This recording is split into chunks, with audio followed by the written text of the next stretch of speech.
Welcome to the treasure room.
Ten, 9, 8, 7, 6, 5, 4, 3, 2, 1, 0. Prepare for vault door opening.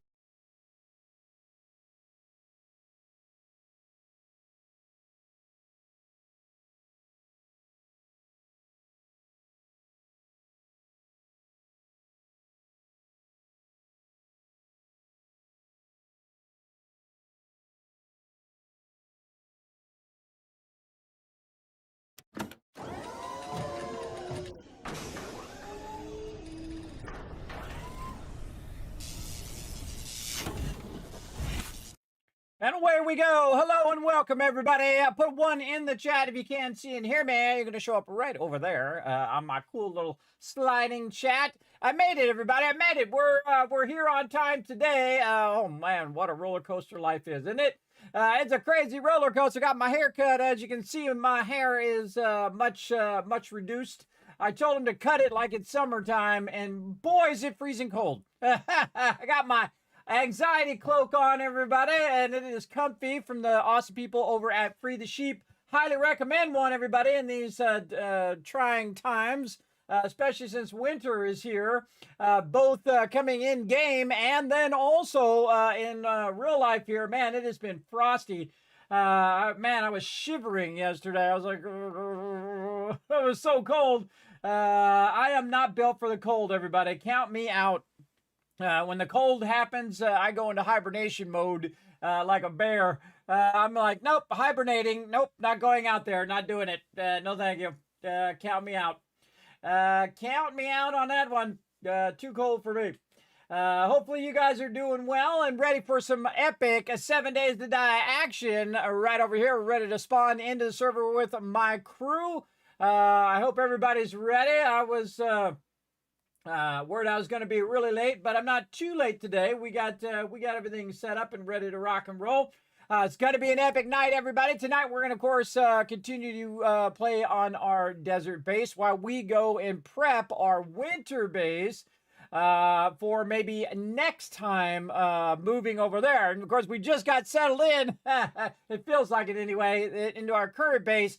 But it has served us well, and we've been able to amplify our production. And, of course, the team has been able to go in and, of course, get level 6 items of every different type so that we're really getting ready for that winter biome. And then eventually off to the wasteland together as a team. Now, I have asked my team to not sync to the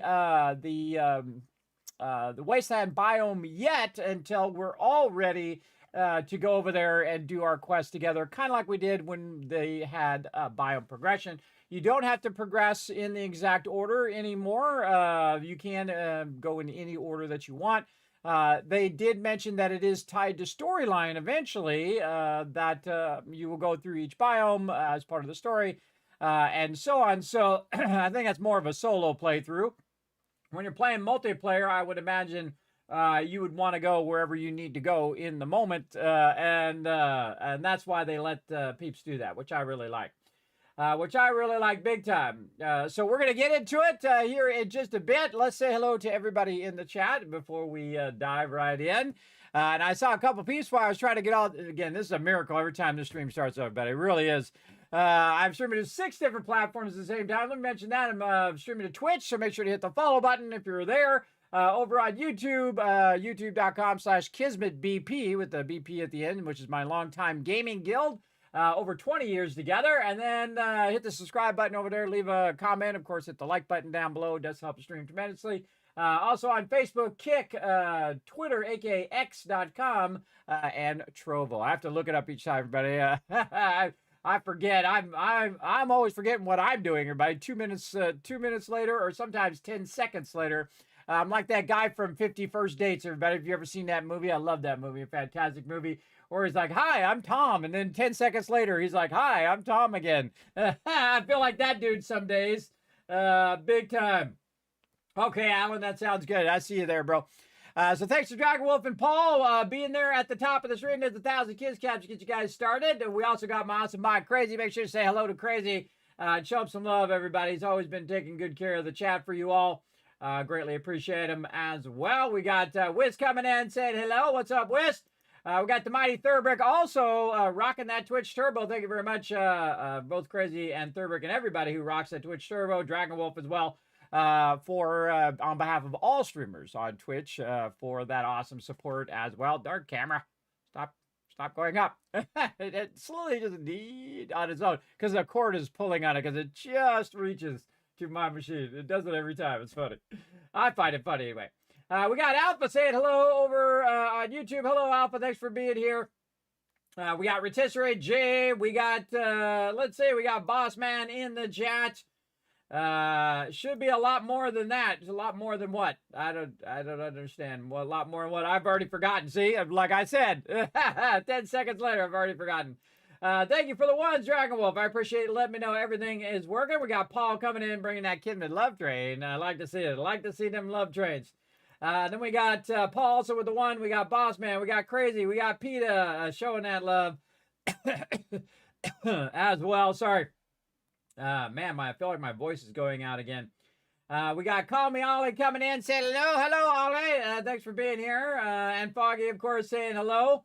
Thanks for the heads up, everybody. Also on the spam on Discord. I do see all those notifications, by the way, on my end. So thanks for letting me know. Just wolfing down some food. Be on soon. All right, sounds good, Alan. Sounds good. We got Boss Man coming in saying hello. Welcome. Thanks for being here in the stream. We got I Am Death also saying hello. It's one of my favorite emotes, everybody. Looks just like me. Wouldn't that be awesome if that became like a global emote? My little waving. I think the days of getting a global emote are past at this point. I don't know. We'll see. We got Zum coming in also saying hi. What's up? A tiny glab of super gold will fix that, kids. I know, right? No matter what it is, right?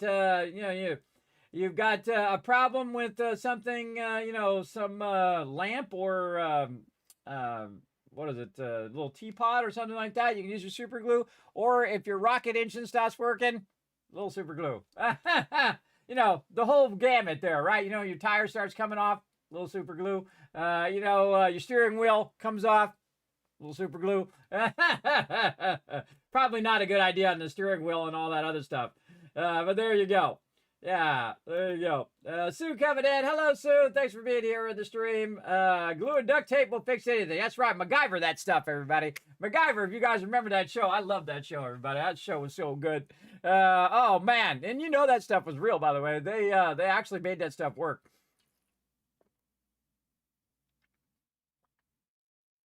100%. I don't know what's going on with my voice today. It's probably the cold coming in at me. All right. Hopefully you guys are staying warm. I'm in my stress cloak or my anxiety cloak because of stress, but also because it's nice and comfy and warm. I can wear it during the wintertime, which is awesome. Very nice. So, speaking of glue and super glue, we're going to get a whole bunch of glue going on because we're going to need to really scale up even more than we've already scaled up in our playthrough as well. So I say we get right to it. Let's go.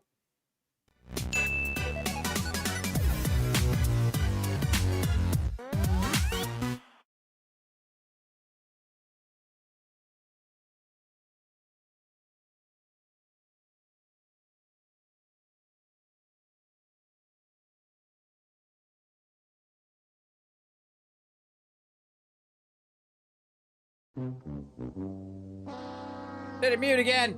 Man, I did that again. I bumped it with my elbow. Thank you for letting me know, everybody. 1,000 Kids Cats for the chat. I appreciate you guys backing me up. I do that when I put my hand over. I usually take a drink of the water and then hit it by mistake. It works good. I give it huge credit. That mute button works great. All right, let's say hello to the crew. We're going to dive right in. Hello, everybody. How we doing tonight? Doing good. Doing fine. Doing good. All right, we're going to jump in and we're going to start prepping our winter base a bit. So I'm going to go straight to that after I do some sorting probably. So try not to linger in the boxes. You know how it goes. Let's spawn in, get it going. Here we go. All right.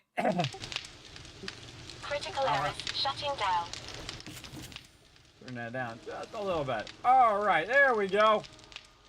We're going to get everybody together. Don't need to. I made a bunch.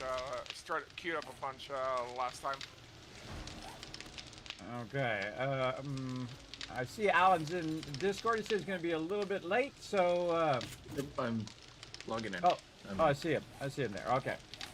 I'm going to go ahead and put him on lead, and or whoever has. Oh, Dragon Wolf, you've got it. Put Alan on lead there. I know it's going on my voice, everybody.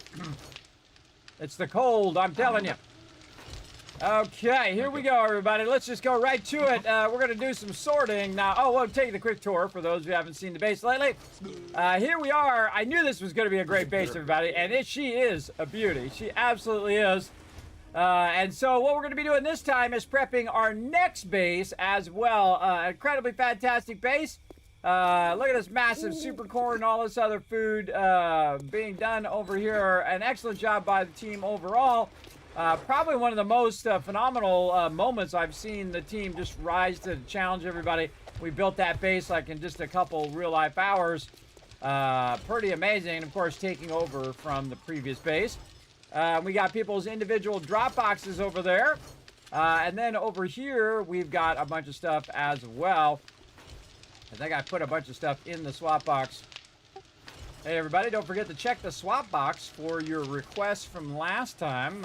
If you were not on, I put a bunch of stuff in there for you. Make sure you grab only your stuff and not anybody else's. And once you have your items, please update your request board. And let me know if there's anything else that you need. And then, of course, if you have your armor complete, do what a couple other peeps did and put armor complete at the very bottom sign. All right, what am I doing? All right, always fun to get to the sorting. All right, here we go. Remember not to stand on the inside edge where the drop boxes are, because I'm going to be moving back and forth while I'm sorting. Did we get the plow mod? Yes, there's 3 of them in the bike box. Great. Thank you. Look at this, holy mackerel. All right, that's some serious consolidation right there, everybody. You see that? Again, that's what happens because what happens is somebody will be in the box, so the person will go to the next box and they'll put the stuff in, and it was actually could be stacked with the stuff in the first box. See, look at that. I was like 3 boxes worth of stuff consolidated down in there, nice and easy. And there we go. And so again, consolidating it all down. I do ask my team to be out of the boxes while I am consolidating it down. And this is what I do in the very beginning, everybody. The reason why I do this is just to free up some space for them to drop stuff in there. And it's really the easiest way to do sorting, everybody. And again, I discovered it a bit into playing 7 Days to Die instead of going in and getting it. Kismet, a hot mic. I've got a hot mic? Yeah, you must be on your foot pedal. Oh, I'm just, yeah, I both, my bad, thank you. So I do ask him to be out of there. My edge of my foot was touching that pedal. I didn't. Still hot mic.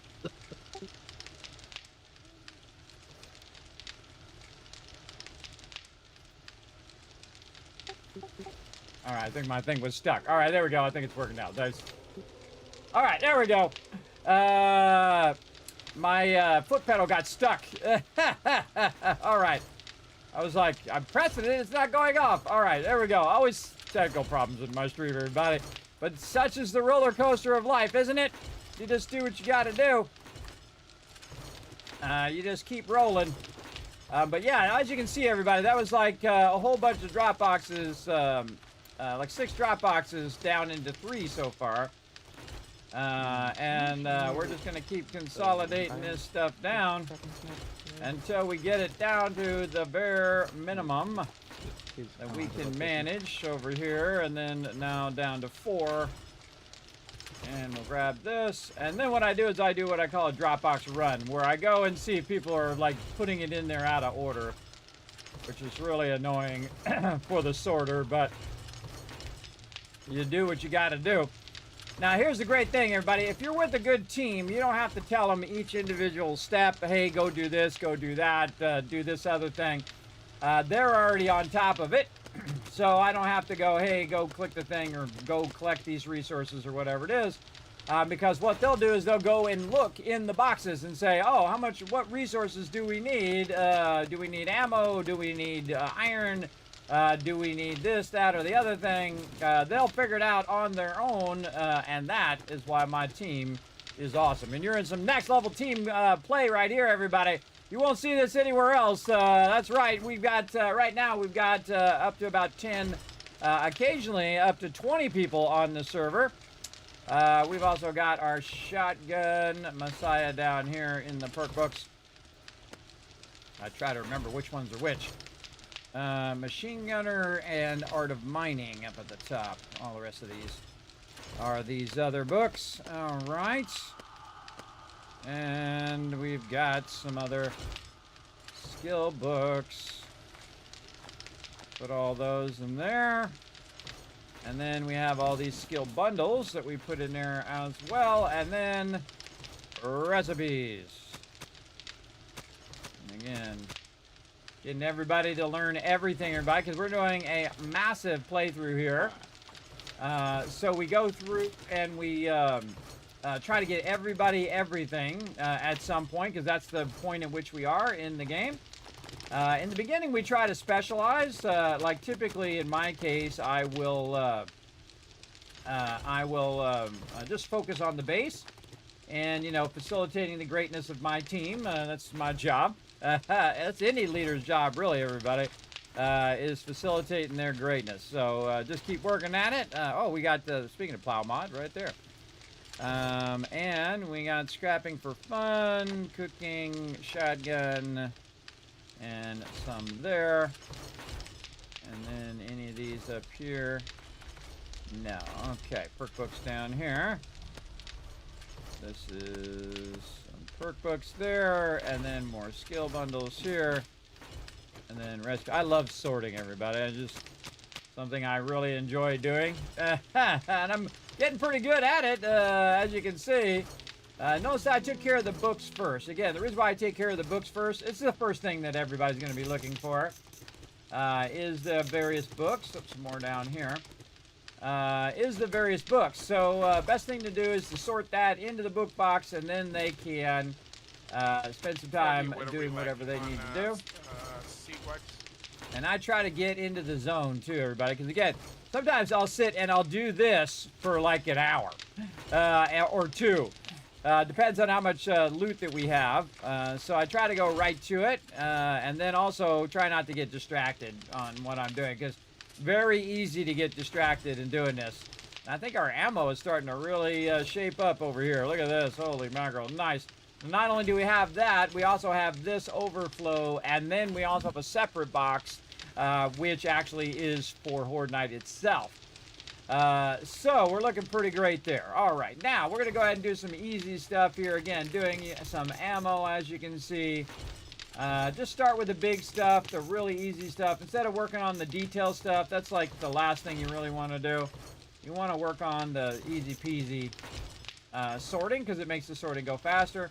And if I miss something along the way, that's okay as well, everybody. Don't worry, we'll find it eventually. And get it going and organize all of that. I love all the tools that they added to 7 Days over all the years, everybody. It makes all the sorting so much easier as well. And again, we're going to now consolidate all of these boxes down again. And now we're down almost two boxes.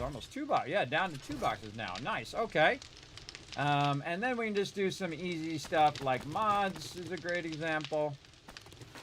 We'll go over here to the weapon mods, drop some of that in there. Very nice, very nice. All right, that's shaping up. Armor mods right here. And we no longer need level 5, so we'll get rid of that. This is armor mod. A bit of parts here.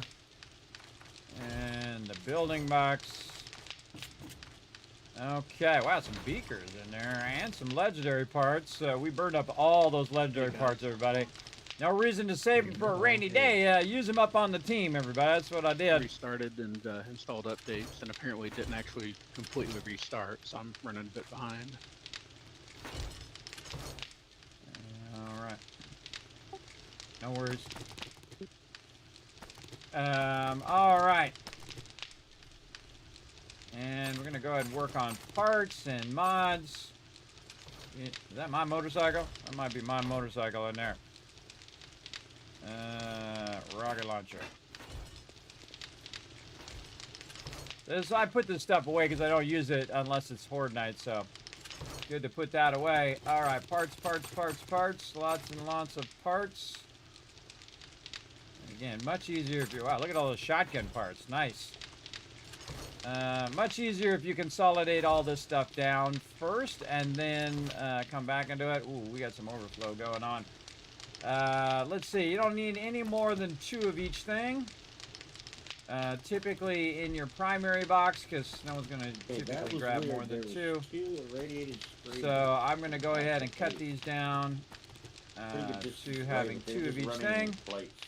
Roughly, and then this, and this.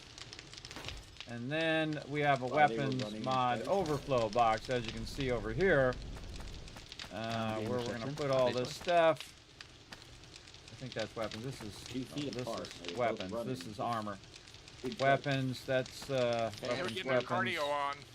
Yeah, fast. Weapons. Do we have rad mods in there? No. You ever watched the Olympics power walking? Oh, they were training for that? You mean wogging, as I like to call it? You're kind of walk jogging. I call it wogging, everybody. Like, that's old school, man. I made that up 20 years ago. It's not quite walking, it's not quite jogging, it's in between, so I call it wogging. I made that up. You hear anybody else use that term, it's me. I made that up. God, 20 years ago. Or longer, 30 years ago. Yeah, pretty funny. Old school right there. Alright, put that stuff in there. We've got some more armor mods. Okay, all the detail stuff, everybody, that's the stuff that takes a while. So, you really want to do that stuff later after you do the big stuff, because then you feel like you got momentum going. And that's really important when you're sorting this much stuff. This is a tremendous amount of stuff to have to sort, everybody. And sometimes, you know, it's 25 boxes deep. So it can get pretty crazy. All right, now you're gonna see me just grab a bunch of stuff, everybody, and then we'll just see what we can do here. Wow, okay, most of that is like raw ammo over here. Raw ammo. What's busted? Sorry, my bad. Just my foot pedal's sticking. Most of this is raw ammo here, everybody. WD-40.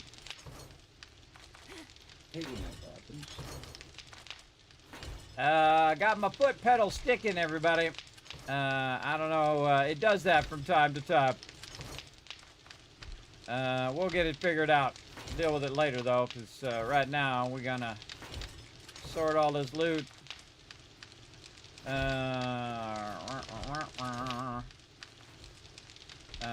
Garden stuff there. See how quickly this goes, everybody. If you got it set up really nice, it goes pretty fast. Oh, that's a baked potato. And then a bunch of various ammo there. I'm just gonna scrap that. Apparently no more mollies left in there. Anybody getting And then rockets. HP today? Food over here. I didn't even see him look at XP.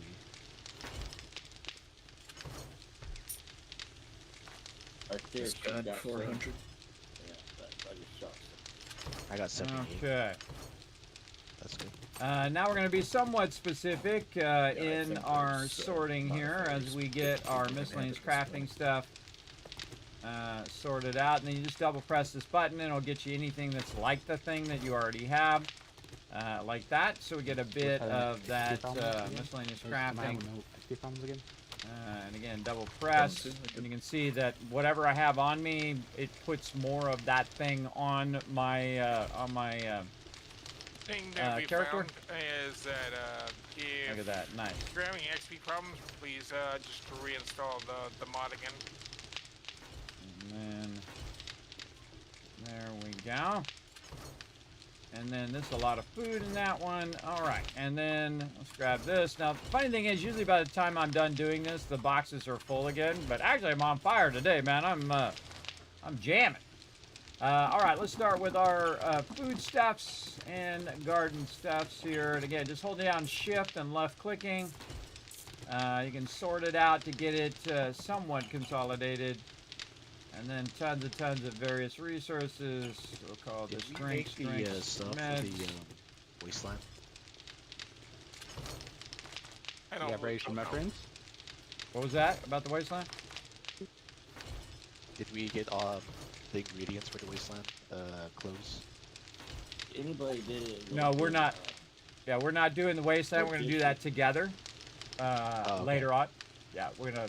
Okay. So nobody sync to it or do any of that stuff or make the clothes yet, and we're gonna do that together when we're after we go. You can go into there, use a potion or whatever, use a drink, but don't sync to it. Don't get the gear yet. We're gonna do that because when we're doing biome progression, we were doing it all together, and I want to leave that one last biome for us to do as a group.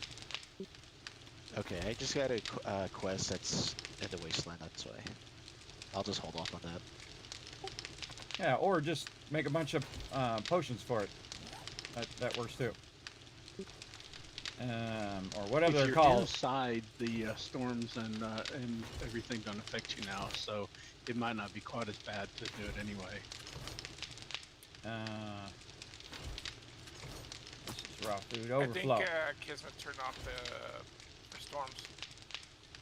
Okay. Okay. Well, but if you're inside the regular like wasteland effects, don't get you either. Awesome. Wow. So, yeah, again, feel free to go into the wasteland. Just don't sync to it. Again, it's a team thing for later. Just a bit of fun for us all to do together. I'll hold off on this quest. All right, now sometimes you can see I'm trying to sort, and people are in the boxes, so I have to go and sort other stuff. In the boxes. I go sort other stuff while I'm doing that, and again, I try to stay on it because it's very easy to get distracted by, hey, look at this, or hey, do this thing, or hey, whatever. And then this already takes an hour of diligent just staying at it the whole entire time. Right now, I'm how many minutes in? Oh, actually doing really good. Oh, stay off my pedal. I'm actually doing really good right now. Okay, some of this stuff is just stuff you can just get rid of. Right over here, where did we put our water bones? Right here. Now we got just little bitty stuff. This is all ammo stuff.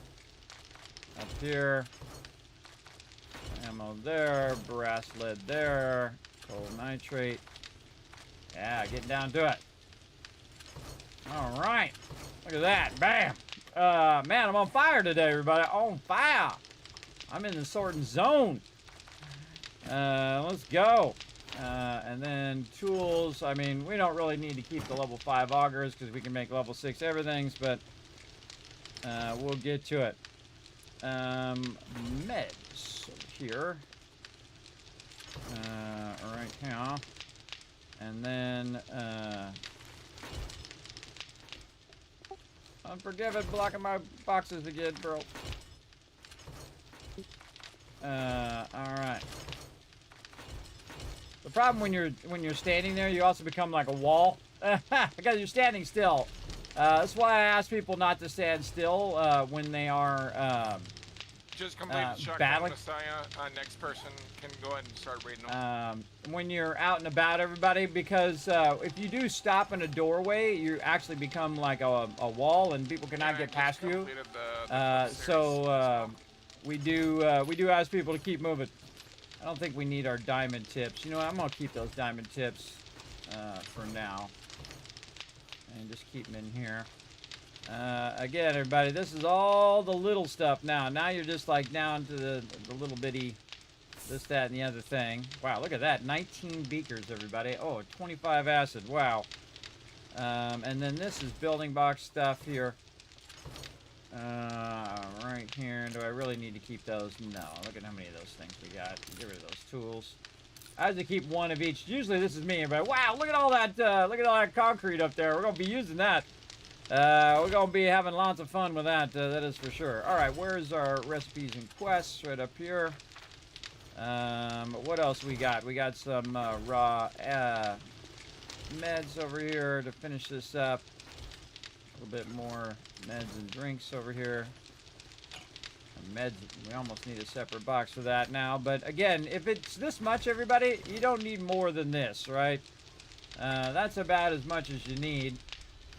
In fact, we could probably stick a bit of this in the drinks overflow. Where do we put it? Raw food. Where do we put finished food? Over here. Yeah, put this in the overflow.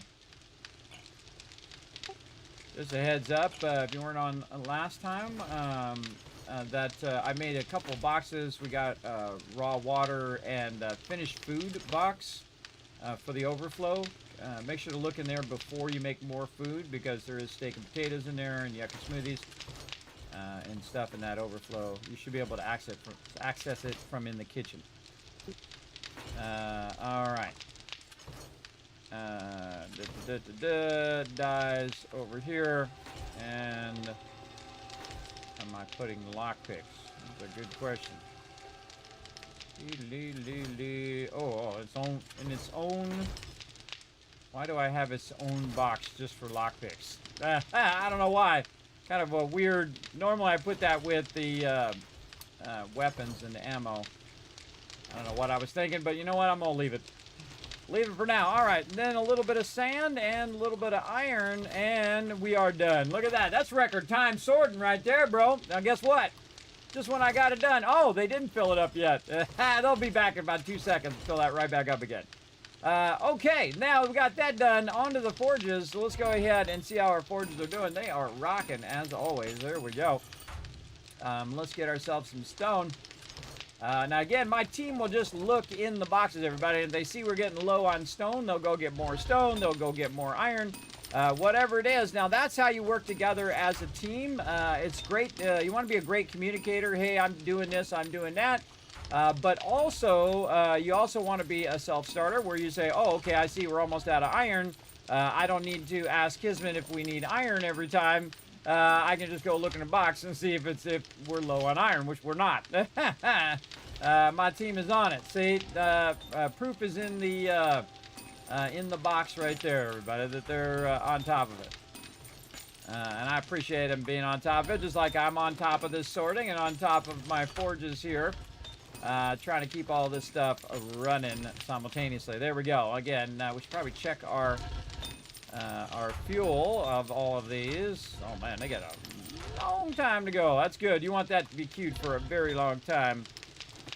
Over here, more forged steel. We're going to need an absolute ton of this coming up in the next base. And we're just going to max queue all of that. Let's put this away for a second. All this stone and concrete. We'll come back to that. There we go. Very nice. And we want to stack our iron. Speaking of iron, how are we doing on our clay? We'll tempted to stack some clay also with that. You know what? I'm going to do it because we're going to probably be busy scouting stuff out. And so if you're going to be out of the base, everybody, if you're in the base, then you want to double stack. Try to keep that going. But if you feel like you're going to leave the base, because this iron will run out, and someone needs to be there to put more in.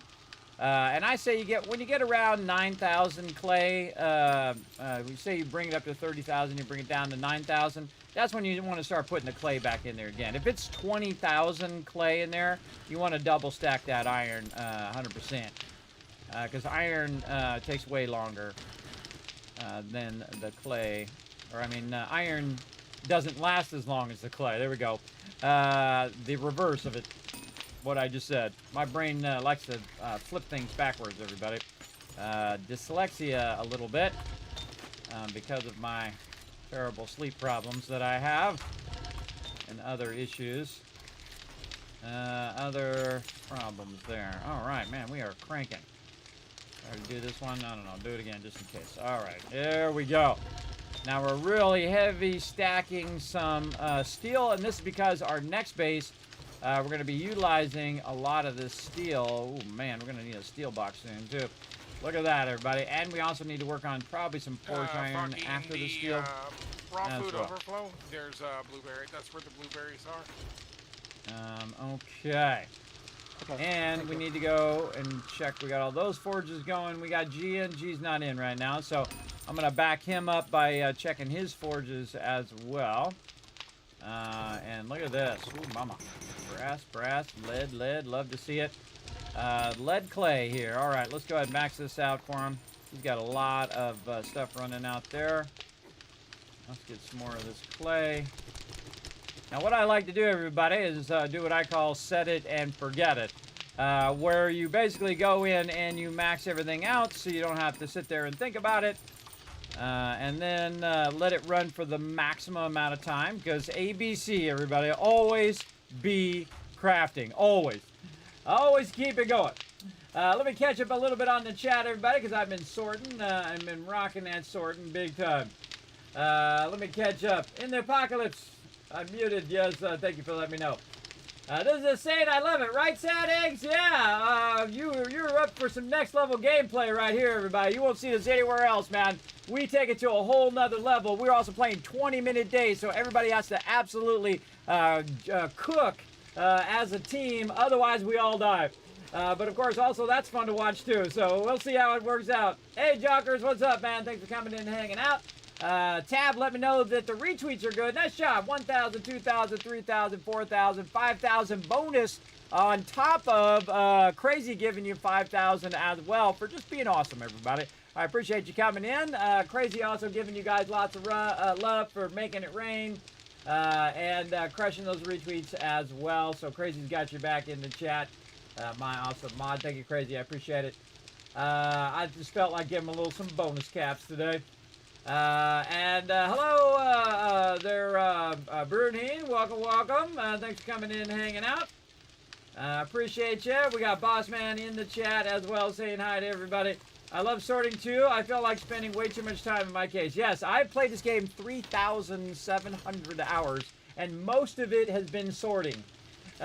Most of that time. I can't even tell you how many hours. Hey, that's Mr. Non-You with the raid as well. Thank you very much for that love. I appreciate it. See, I get in the zone, everybody. I get that done, and then I'm cool, and then I can go ahead and I can do some other stuff.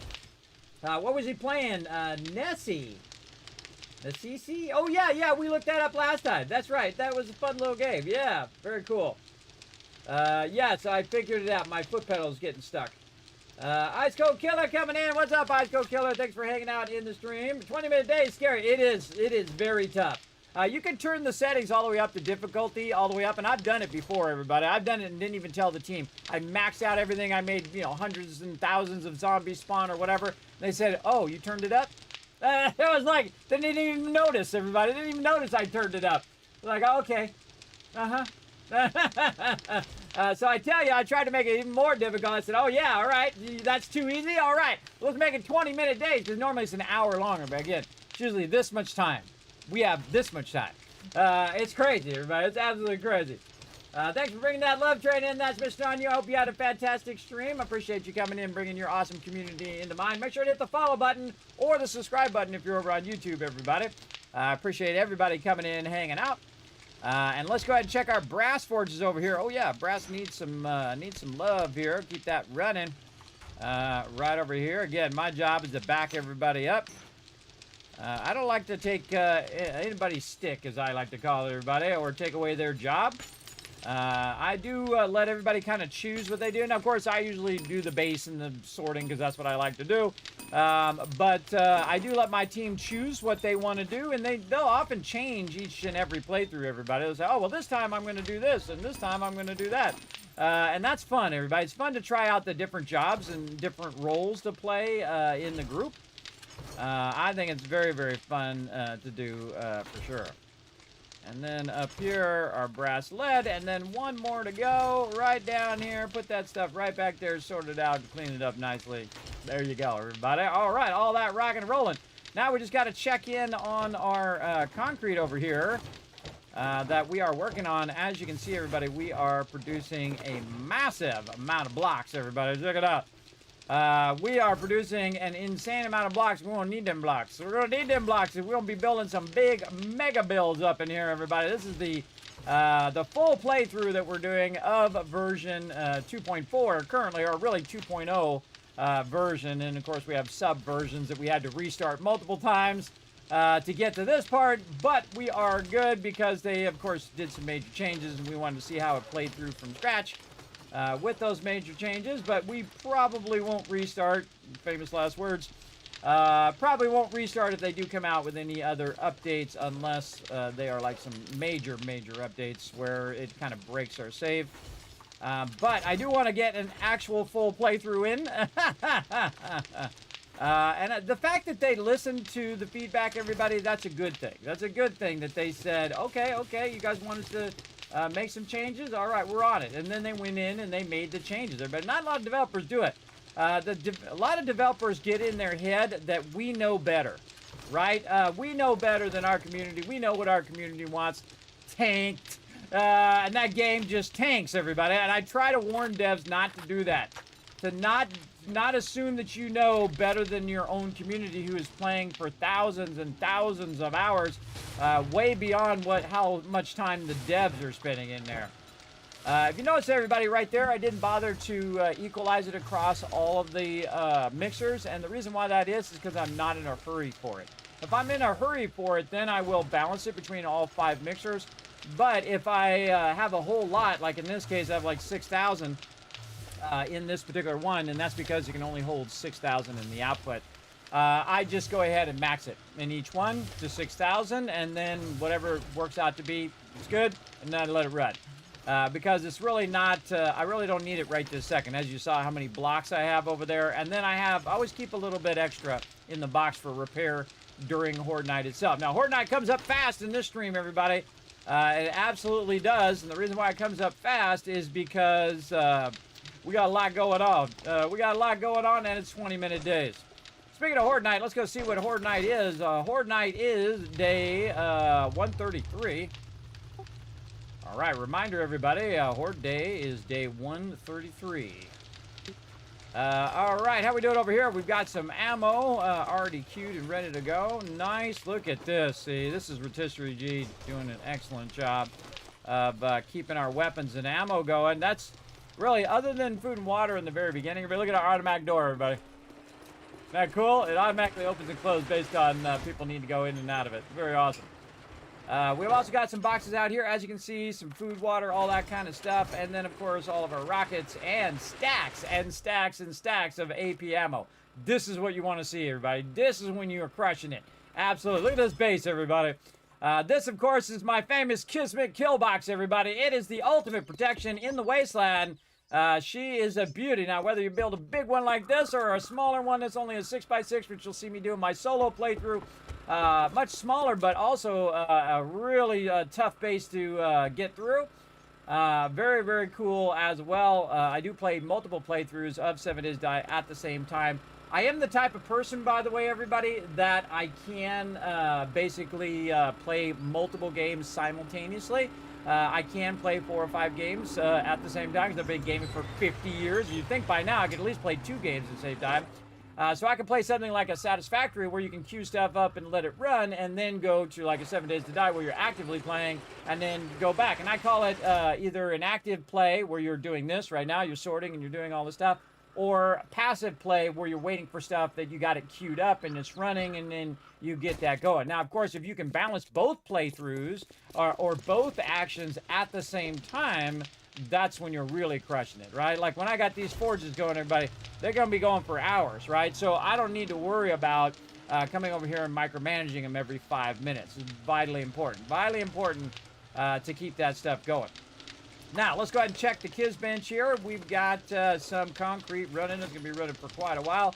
And then I go around and I see if there's anything else that needs to be sorted or managed that's been sitting in these benches. Over here, I don't know why they're queuing that over here because we have benches specifically for that. And we have nothing running in those benches. Over there, what do we got? I forgot this bench. I even put that bench there. By the way, I put all this stuff down and I forgot what I put where sometimes. Every time I see that bench, I think, man, I keep forgetting that bench is there. And then we have over here, we've got this. We also have supercorn overflow over here, which is for making glue, which of course becomes duct tape. I think I checked all the things. Again, in here is where they should have all their stuff going. They sure do. We're going to go ahead and take all that out of there and put that in here. Yeah, we are really, really good on the yucca juice smoothies. Nice job, everybody. Crushing it there, crushing it. And so I'm only putting so much yucca smoothies in the box because the box is starting to get nice and full. So, and the same thing with the food. There's no reason to overwhelm the boxes with maxing the thing because not like someone's going to go in and grab 15 stacks of yucca juice smoothies. So we might be actually pretty solid on food right now. So great job again, everybody. Really, we just need to keep that glue going. Oh, look at this. 389 glue in here. Nice job. Keep that glue going. And once again, everybody, cloth fragments. Cloth fragments is what we need. Cloth, cloth, and more cloth. Really need to scale that cloth up. Oh, didn't we talk about that last time? How's our cloth doing? Let's go take a look. Yep. Let's I go. already scaled it up there, Kismet. All right, is it on the scale of super corn? Let me see.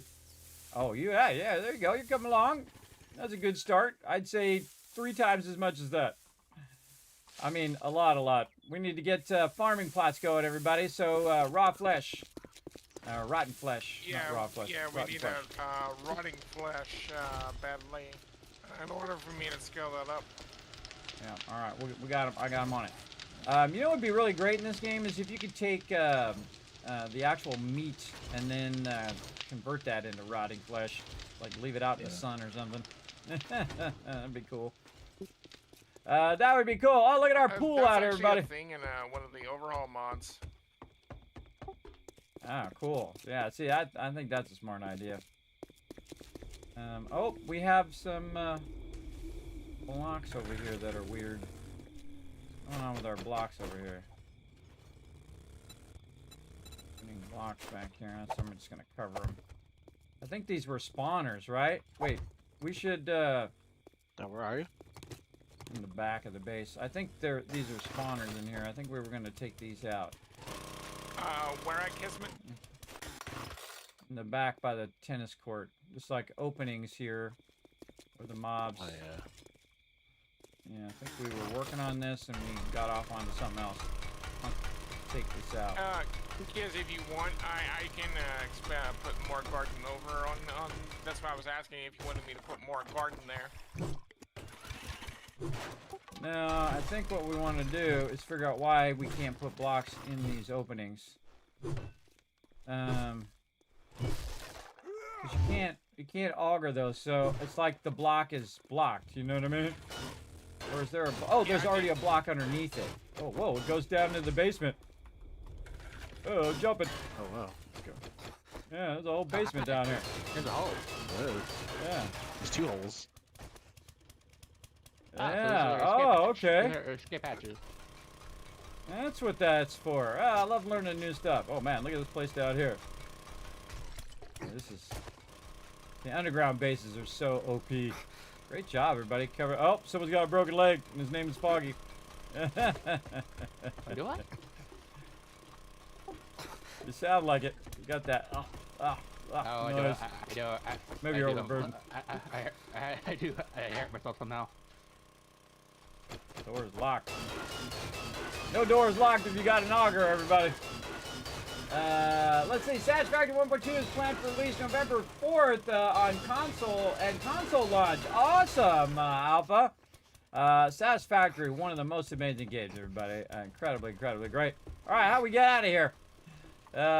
This ain't like other games where you can just teleport out. Gotta find our way out of here. Okay, we just run across there, even though it has little gaps if you just run. Alright, I gotta remember we got in here in the first place. Alright, and this is how you go around in circles for an hour. Try to find the entrance and the exit.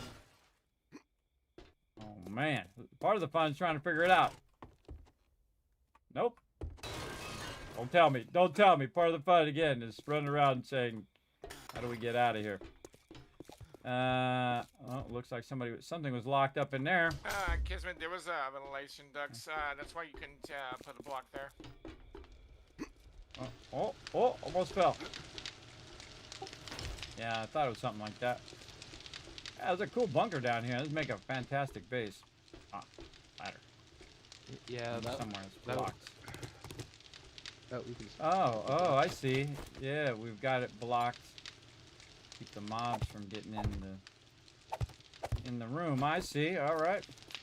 All right. So again, it's like a theater room, everybody. You know what this reminds me of? Duke Nukem, where they have like the stuff behind the theater in the original Duke Nukem. So good.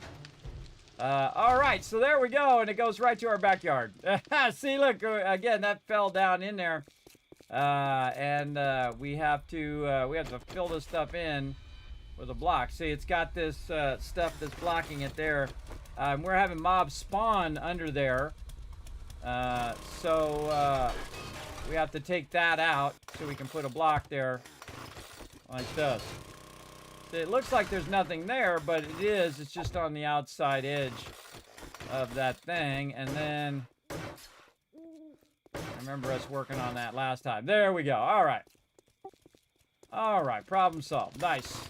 And we learned some new stuff about the POI. Cool.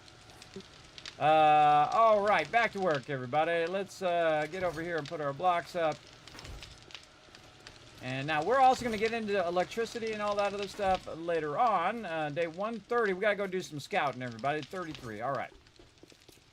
Time to do some scouting. Let's go ahead and make sure that we have enough ammo and that all of our weapons are locked and loaded to the proper ammo.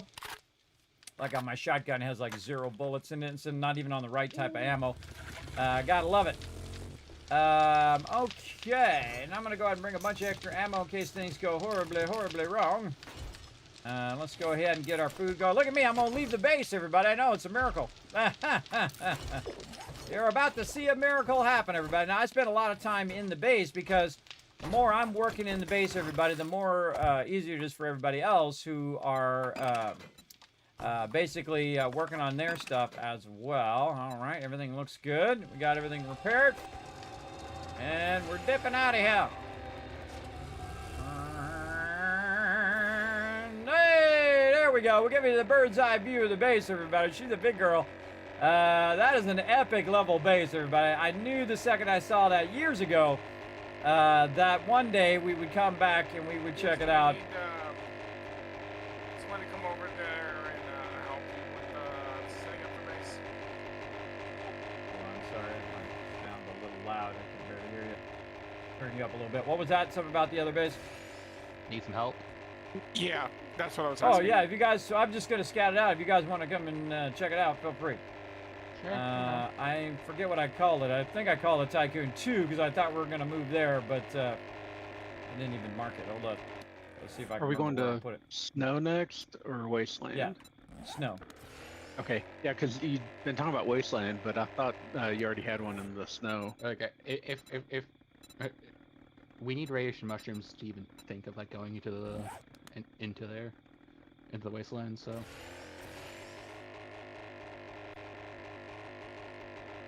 What happens when you? That's what happens when you are looking at the map. Gosh, where is the thing? I don't know. I'm gonna go show on map.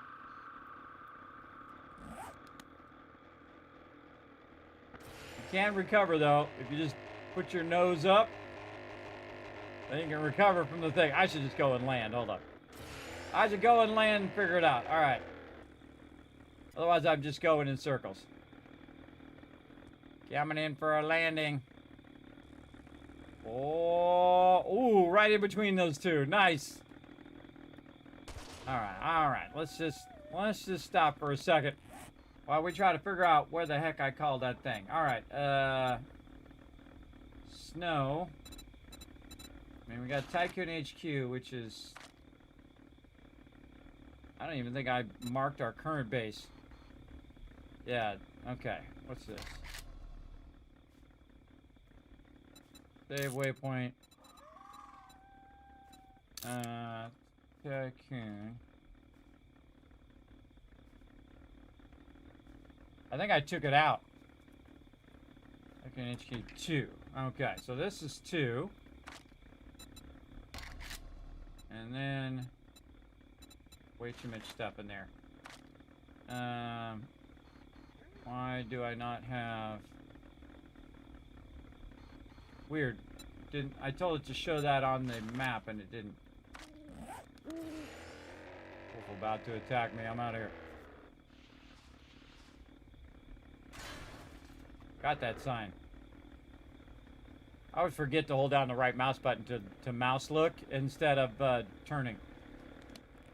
Okay.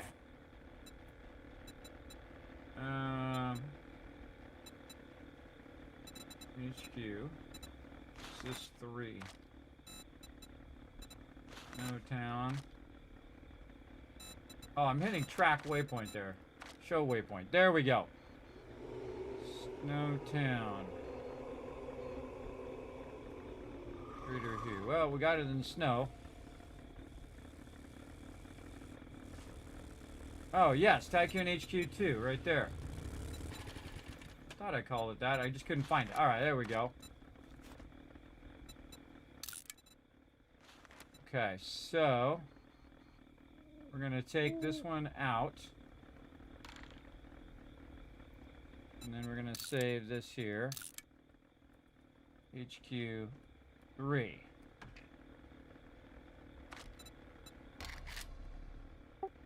Okay, there we go. Tycoon HQ 3 I just shared with everybody, so you not only... Well, I know where the heck I'm going, you guys also. Very far away, by the way. 7.5 away. Very far. This is going to be one heck of a move, everybody, because we went the exact opposite direction, the other side of the entire map, to get to this base, specifically this particular location. And now we're going back over there. You know I'm playing 1.2 alpha, 100% chance we're going to be doing it. We're also mega building and whatnot. I forget what the changes are in 1.2. I got a reward I can choose from. Food Bundle 2, some Dukes, a workbench, lockpicks, or helmet light mod. Any preferences? I'd say the most valuable thing in there is probably the workbench. I don't know, how many dukes is it? 5,000.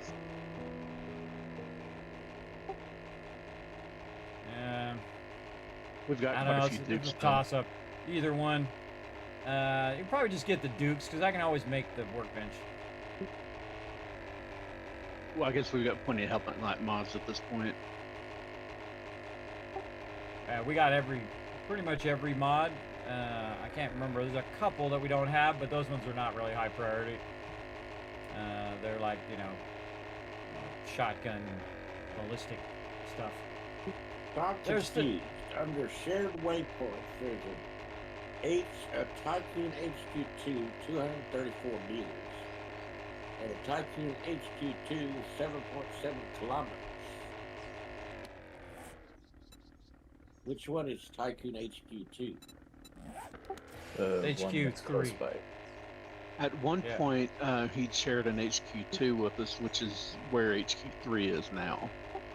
Yeah, so you want to take out the HQ2 and just do 3. And I The just close shared HQ2, it.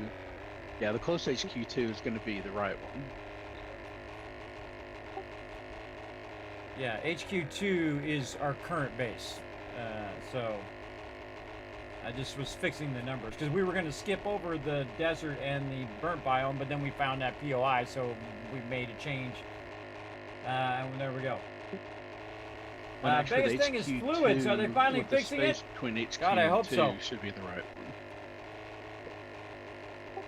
Or just find the one that's 7.5 away, or just look for what color I am and follow me. Either way. Not everybody needs to come out here if you don't want to take a really long ride, because remember, by the time you get out here, we'll probably have like 1 full day, and then we have to go straight back again for Horde Night. So, look at this gigantic town here, everybody. Look at this. Now, remember, we moved all of our stuff all the way to the other side over here as well. Now, we already have our winter gear, as you can see. Oh, Foggy ran in and got on the... I didn't even notice. Like, he jumped into my gyrocopter. Look at it. That was sneaky. Hey, that was pretty sneaky, Foggy. I didn't even see you were even there. That's funny. I was getting confused, so I went the complete wrong way, so I was hopping on in with you. Oh, I didn't know I was going either. I was trying to remember where it was, and I knew I had named it too, because usually I do it in progression of our, as we build our bases. Yeah, I went south instead of north. So.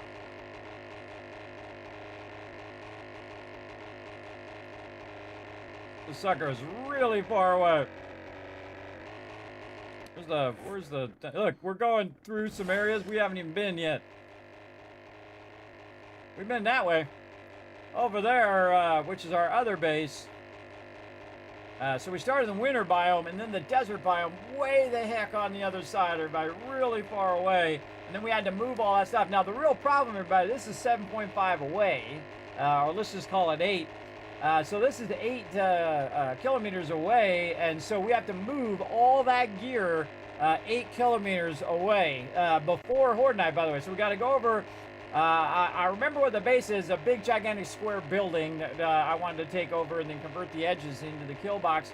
But I don't really remember the interior of the base. I think there was a central column and it was a massive store that we were going to take over. So we were going to, again, skip over the biomes, and because we already did the other 2 biomes multiple times, but I think that base was worth it. I think it was totally worth it to turn that into base, because that was one of the greatest moments I've seen my team. Base where you can drive right into the inside.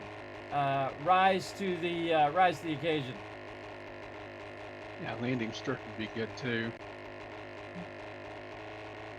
Actually, you can drive into our current one.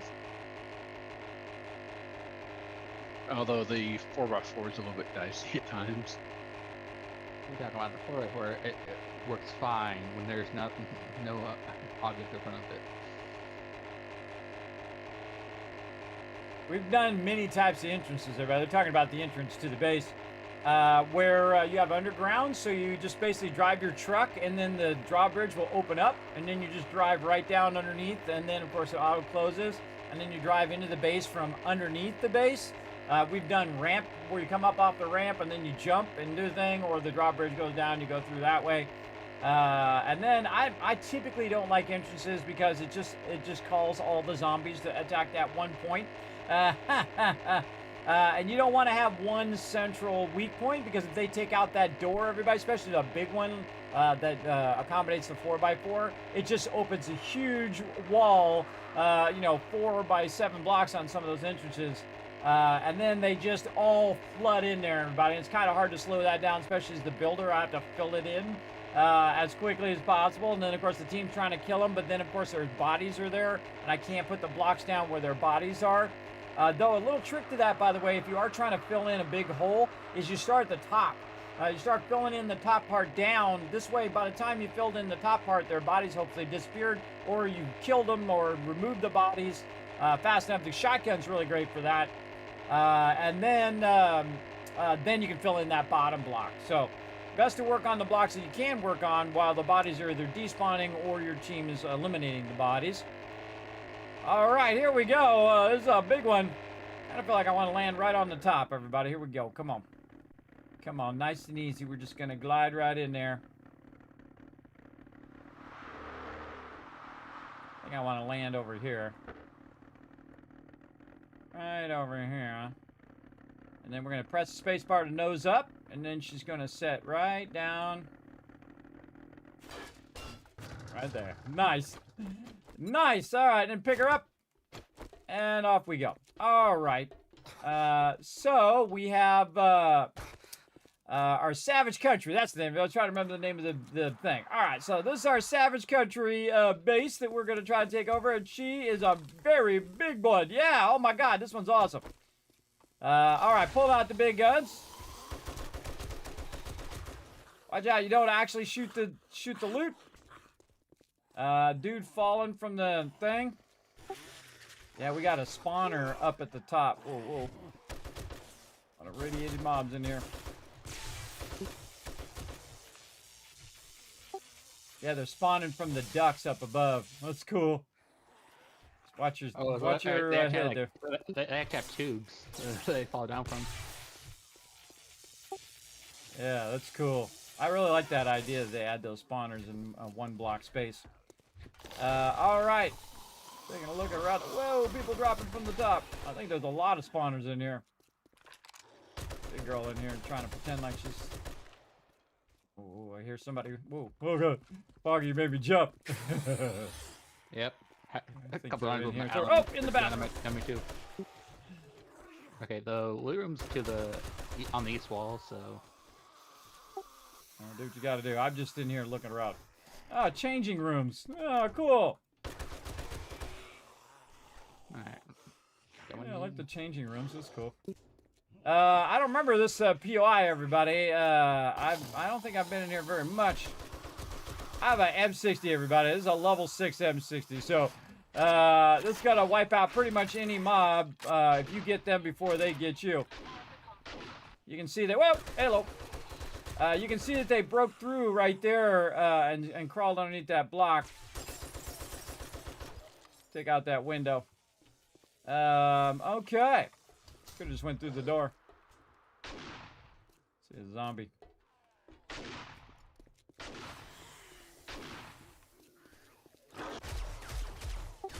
No zombie coming out there through that hole. Oh, this is gonna be a fun one. Oh, big mod coming through.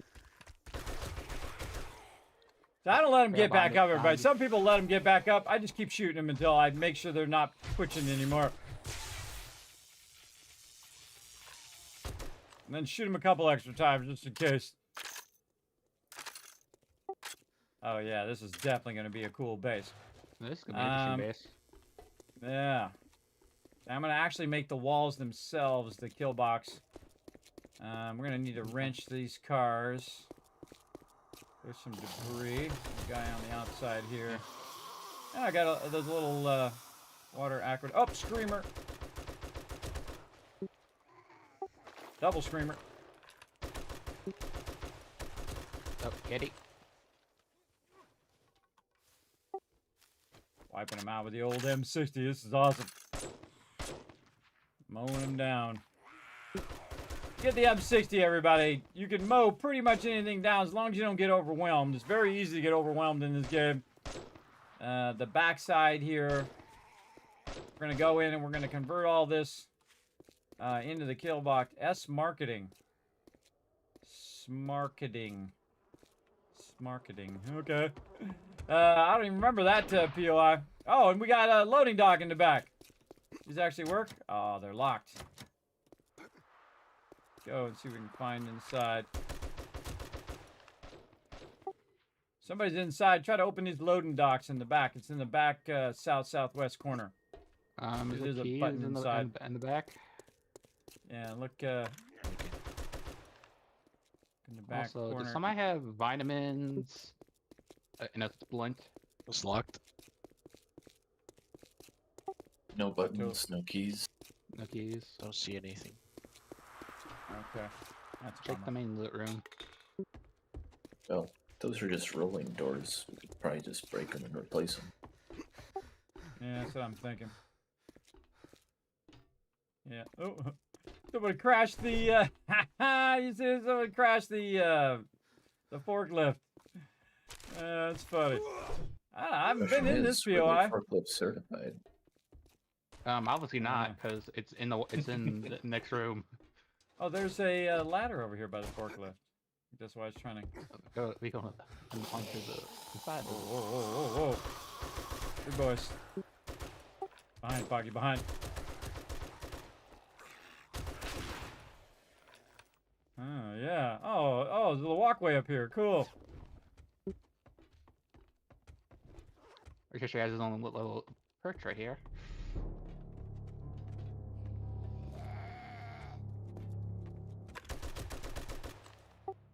Yeah, this is Oh, definitely a and then rotisserie this is how Jeep perch. This is how you jump into the main room. Got it.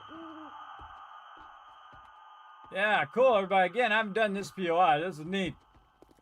Neat stuff. I save a lot of this stuff, everybody, for team play, and I don't do it on my solo playthrough on purpose, just so I have stuff to do with my team. Okay, that's where you want me to start. Well, we're just looking right now. I was trying to remember what the whole deal was with this. So, yeah, definitely a little rotisserie Jeep perch up there. And find me a table to fall down on here. There's a fitting room like in the middle of right here as well. So it's hollow in the middle. Yeah. Yeah, I think we're gonna. Oh, what's this wall all about? Oh, it's just a good thing. Oh, plus a mirror. Yeah, mirror. So I'm thinking of the name of it. All right, I think we're good.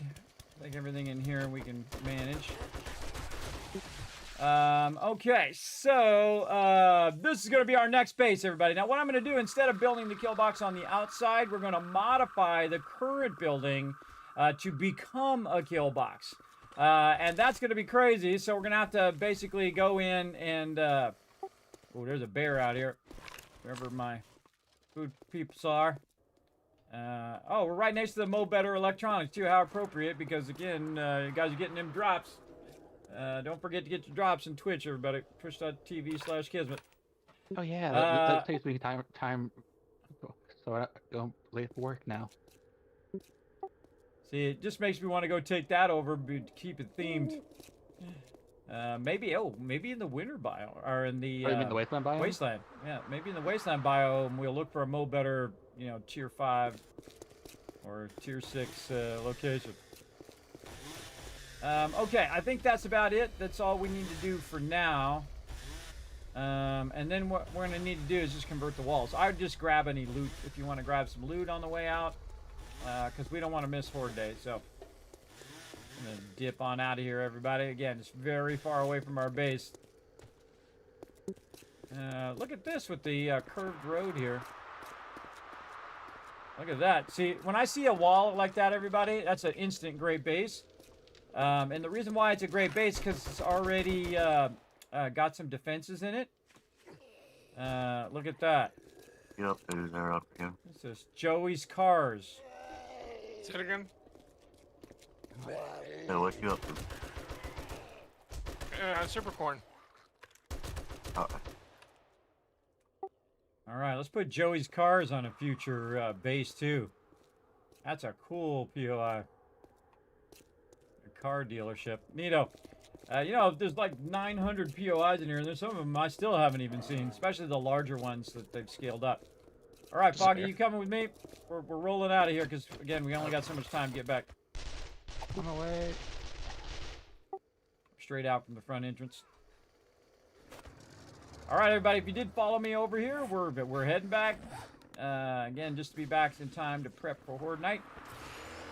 It comes up fast. All right, let's see if I can not hit one of these poles. Nope.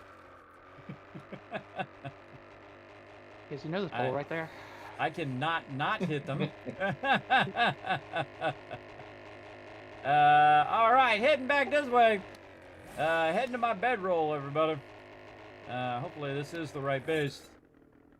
Yeah, it's the right base. Set itself. And tag it. Yes. Okay. You can The always trick just, is to be able to head get in the straight map. towards me. Tag it. Is to basically go into the map, tag the thing that you need to do, and then get there before you drop in the helicopter. Yeah, so fluids, what are they changing about fluids, Alpha? I haven't had a chance to look at them, and my IRL's been chaotic as always, but even more so. And again, sorry I'm missing streams, everybody, but again, you got to take care of that IRL. If you let that IRL spiral out of control, because again, my daughter got in an accident and all sorts of things I had to take care of. Had to micromanage all of that stuff, but we got that squared away now. Hopefully, we get in a more solid I was in it and I jumped schedule. out to like pick something up, and I turned around and it's not there. And I see it on the compass. But it's Look like at this. way away. Let me get That is the largest winter city over there too. Momentum, so kept going. Yeah, that's a big boy city, everybody. It's way on the coast too. It's actually at the maximum map distance. Yeah, I found it. I had it on the way the compass heck out piece, there. but I wouldn't seen a marker on the map like it used It's to. literally on the other side of the map. No, Our map is like I think it's a 12K. I can't remember. Goes away, Actually, I could look it up over here. Up. I think it's a 12K map is what I did. Inconsistent. Look it up. Yeah, 12,000. And so that's about 8,000. So pretty much on the other side of the map. Yeah, big time. Where's my buttons over here? Pretty much all the way. Now, of course, Horde Day coming up, everybody. We have multiple Horde Days in the same playthrough. So settle in, everybody. It's going to be an epic night. Of all the times to watch my stream, now's the time. Now's the time to be here. It's going to be crazy. And then again, we do multiple Horde nights each and every time. Sometimes we do 3 Horde nights if the team's up for it. We'll see how it goes. The 4x4 guys, you have a fun time getting over there on days. There's giant mountains. There's a road generally all the way Giant there. mountains we're going over here. There is. It's just. I'm saying if you want to do it efficiency's sake, this will be interesting. Trying to do that. This is a lot of loot. We gotta lug it all the way over here, and then we gotta lug it off to the wasteland after that. I mean, I usually I guess we'll find out. How far is the wasteland from here? Around for scrapping and stuff. Wasteland from here. Oh, it's only 4K from where we are right now. So, Away from which town and stuff. way is it though? From our current base to the wasteland, the base. Yeah, I think the wasteland is over that way. Yeah, well, I mean, I'll probably be using gyro for that. Let's go ahead and track. No, let's do this. Mark this. Okay, so it's back that way. It's back that way. Again, just trying to figure out where it's at.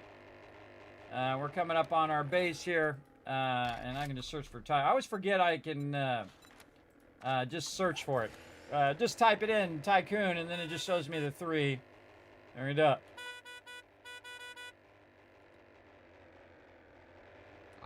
Don't get too close to kids. That's a bad idea. Try to avoid get too close. I'm trying to crash into him. I'm trying to see what happens. Let's turn it right into it. So I saw you there. Don't slow down or I got you. Thought going through your mind right there. You see me turn right, do a hard right. Yeah, so that. Look out! I'm like a heat-seeking missile, man. I'm coming. Look out! I'm after him.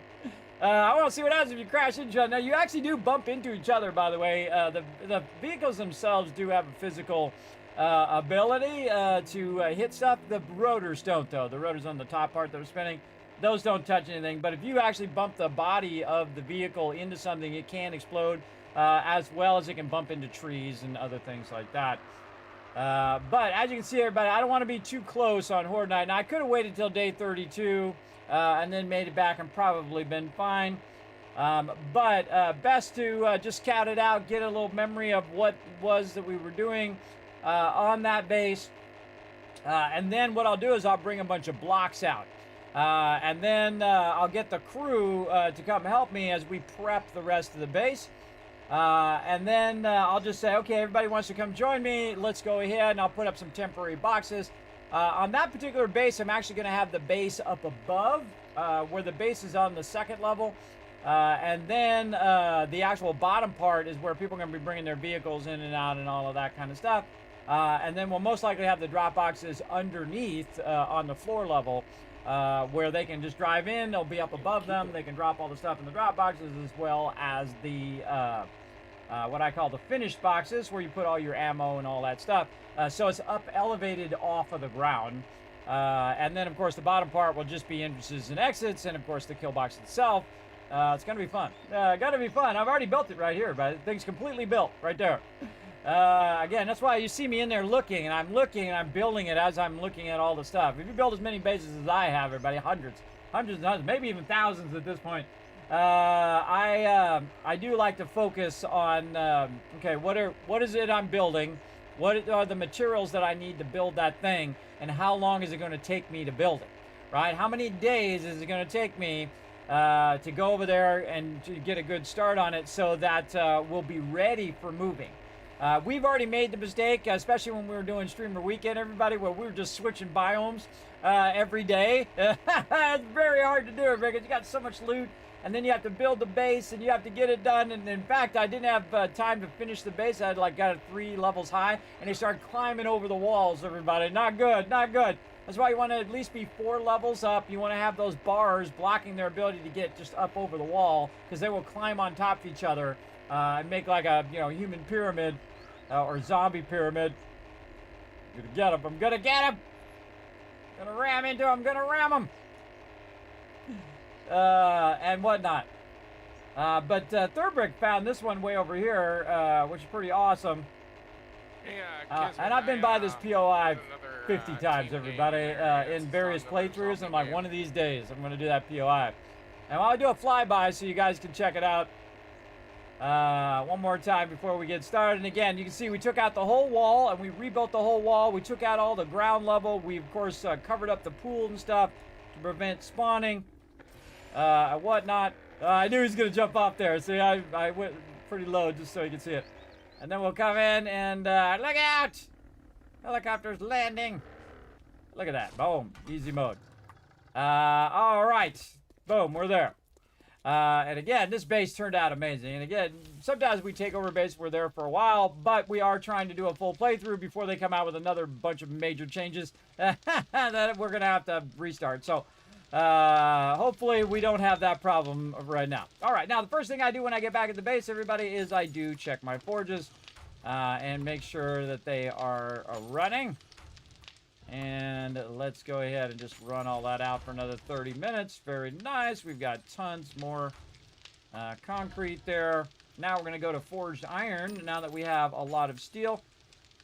And we're going to take the forged iron out. And if you are the one managing the base, everybody, this is the thing you need to always be on top of. Making sure that your forges are always running. And that you have enough resources. Who was our backup trader? And then you can see we have 2 out of the 3 going. This one is finished, and so now I'm going to go to this one. Check the trade say box. 6,000 on this one, and then whatever's left on this one. Again, not trying to really speed it up, but just balance it 6,000, 6,000, 6,000, so I don't have to manage it. one by one. But you, in the early game, everybody, you definitely want to balance it. Like, say you have like, say you have like 3,000 concrete, but you need it right away because you want to upgrade your base. You want to take 3,000 divided by 5, or in my case, this is what I got, 5 mixers, and then run it like that. So then it takes like 20 minutes instead of like 2 hours, right? And you're like, well, why would it take 2 hours? Because if you have one of them running, it's definitely less efficient than having 5 running, because you're splitting up that time, and your time is your most valuable asset in anything that you do in life or in game, for sure. For sure. All right, and let's go ahead and put that ammo back in there for now. I help kids with a new base, or I'm gonna start questing. All right. Yeah, after Horde Night, everybody, I will be looking for volunteers to help. We're going to be basically taking the current walls of that base and turning it into the kill box itself. So we're going to work on the outer walls first. So we're going to take out probably the bottom edge slowly and add back in the bottom edge, and do the bottom edge first, and then we'll do the middle and so on and so forth. You get the idea. Okay, and then we're gonna have to disassemble all of this, everybody. We're gonna disassemble all of this. We're gonna take all the forges and the benches and the things. This is probably gonna be the biggest move that we've ever done, and then it's going to be massive, everybody. Again, and then I'm gonna scale this up. You think this is big, everybody? Wait till you see the next one, and then wait till you see the wasteland base, everybody. Again, we're really scaling up massively. Now, again, this is something I came up with, everybody. I call it the request wall. This is where people go in and they request certain stuff and whatnot. Oh, my armor, I think, is complete. Oh, I gotta put mine down here. Now, here's a little trick, everybody. I can go into his and copy his, and then go into mine over here and paste mine. Armor complete. There we go. And I don't even know what I need over here, so we're gonna take this out. I don't know if it's worth starting any gas right now, but there's shale. I definitely, I would start it up, because that's something we can just stop if we wanted to. So, Dragon, are we actually going to try and move this week, or are we just getting the base ready over there? Oh, we're going to move next week. Next zombie. And next week is going to be potential where we're going to move. We'll see how it works out. We've already made the mistake of moving too early, and then, like I was just saying on stream, where the zombies start coming up over the wall. Even though it was 3 high, they just start climbing over. We'll try to avoid that this time. Well, if we're not moving till next week, I think it's definitely worth going ahead and making stuff at this base. Yeah. Or I was like, we still do stuff at the base, but yeah. Well, we should be at the point where everybody should have their level 6, whatever it is. So if you don't have a level 6 tool or gun or armor, now's the time to let me know and put it up on the request board. Again, if your armor set is complete, make sure that you do mark it at the bottom. I see, let's see, we got Thurbrick, we got Zum, we've got Dragon Wolf, Unforgiven, and Ollie, who has not marked their board, whether your armor is complete or not. All right. Mine is, I just ran out of room to mark it. Okay, cool. Yeah, if you guys need anything specific, you let me know. Everybody should be good. You say mine was not marked as complete? Yeah. There's nothing at the bottom. Oh, armor needed none. Yeah, you want to put it at the bottom. At the bottom thing. Okay. Yeah, like everybody else. Put armor complete. I've said that about 10 times, but, you know, sometimes people are busy doing other things, everybody. All right, how are we looking on meds? Let's see, any other meds that we need here? Get some more first aid kits going. Can we get some of those going? Who's in charge of making tools? That would be me.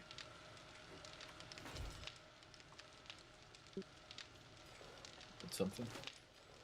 Yeah, can you make me a level 6 steel axe and a pickaxe? Steel axe and pickaxe. Fireman's axe. Man, great job on this ammo, everybody. Now remember, again, if you weren't here last time, everybody, I did move a lot of the ammo for Horde Night into their own Horde Night box. It's just above the front door, along with a bunch of food, spikes, all that kind of stuff. Might be a good idea to run around the base, check them spikes. Because, yeah, we'll probably end up doing 3 more Horde Nights, 2 or 3, depending on if we feel like doing 3 tonight. I'm totally in the mood, everybody. I have too much IRL stuff going on. Too much IRL drama. Oh, we're missing part of the bars back here. Some of the bars got lost. Now, see, normally I would go through it if this was going to be like our main base through the whole playthrough, everybody, and I would go through and I would upgrade this. But you want to think in terms of how long you're going to use that base, and things in terms of resources and time. Especially the time of your crew. Looked like a mob blew up in here. 100%. 100% mob blew up right there. Or somebody was standing up there on top and took a bunch of damage. Look at this right here. I like that whole covering there. That's a little dangerous to do, because if they take out a part in the center, it can start to cascade and the whole thing comes down and you end up on your own spikes. I've totally done that before. Totally fallen in there. But it works, so that's what's important.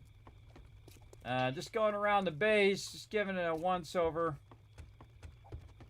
And I'm starting to queue. Look at this. Oh, and that's what I'm talking about. Unforgiven. Nice. Look at this. Again, more plots, everybody. If you're out and about, that'd be the primary thing I'd be working on. Getting the farm. Oh, you got the plow on the front of the truck. Cool. That's always cool. I still think they should. Kiz, I removed some of the farm plots on the other side, so this way I can scale up the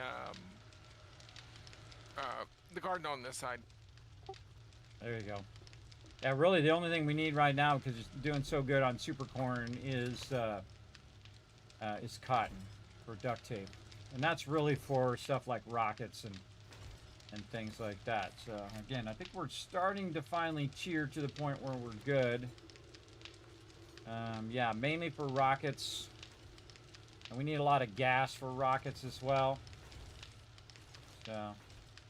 And by the way, when we hit the wasteland, I'm turning all the dials to 11, so get ready. Once we build our wasteland base, just to be clear. Once we have our wasteland base, we're maxing everything, so be prepared for some insane Horde Nights. So you're saying we'll play slideshow zombie hordes again?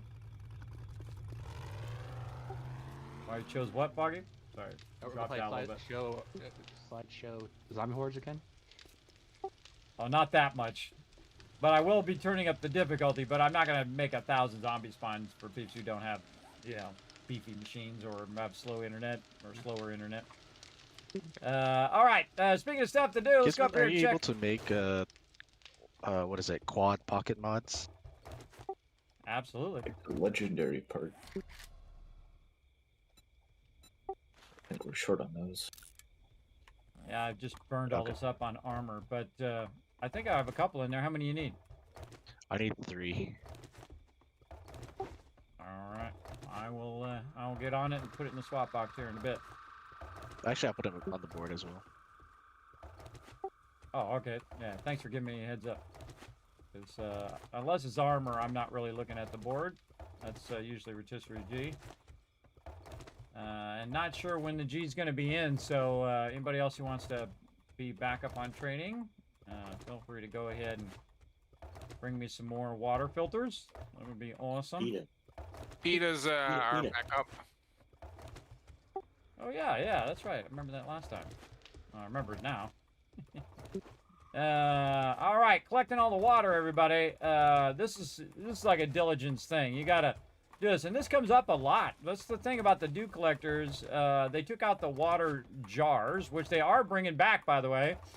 They took out the water jars, the ability to craft them and use it, because it just made doing water easy mode, everybody. What you do is just get a bunch of water, bring it nearby, and see, the water is infinite, so it's very easy to go over there and just keep using the glasses to just take care of the food and water, which takes away the survivability. I actually like the Forgive dew me, need collectors. Some of this removed, too. It does add a massive difficulty to the game, but I mean, playing a game. Yeah. Go for it. I'm going all the way around. Yeah. And we need a water box. I think this.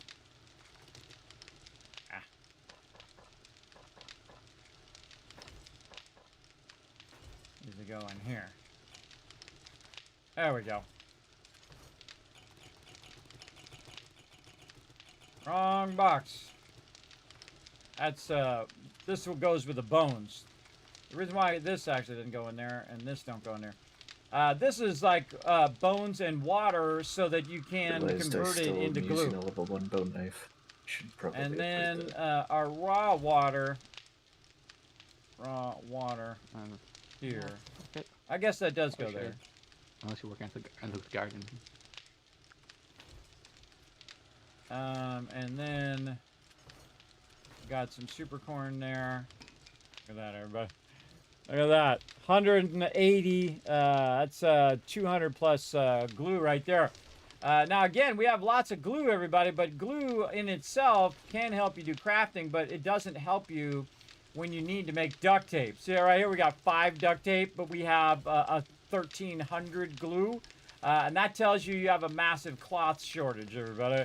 And that does happen. So you got to really scale up your cloth. You got to massively scale it up. And again, he's scaling it up, but at the level at which we are using it, it's not even close, everybody. It's not even close because it's hard to imagine to some people that that 10 times the amount is massive. It is hard to fathom sometimes because normally you would do so much cloth. You'd say you do 20 plots of cloth maximum in a solo playthrough, maybe 40. But you have to do 400 for 10 times the amount. Now, of course, there's a economies of scale, or there's a scale drop off where you don't need as much as you would actually calculate 400 of them, more like 200. But still, it's you got to scale it up based on the number of people and how many rockets you're making and how many items you're making and how many mods you're making and so on. So I got to make me some quad pocket mods here. Let's see how many legendary parts I have in here. About none. Oh, we're all out of legendary parts. Never mind. I'll get them out of the drop box.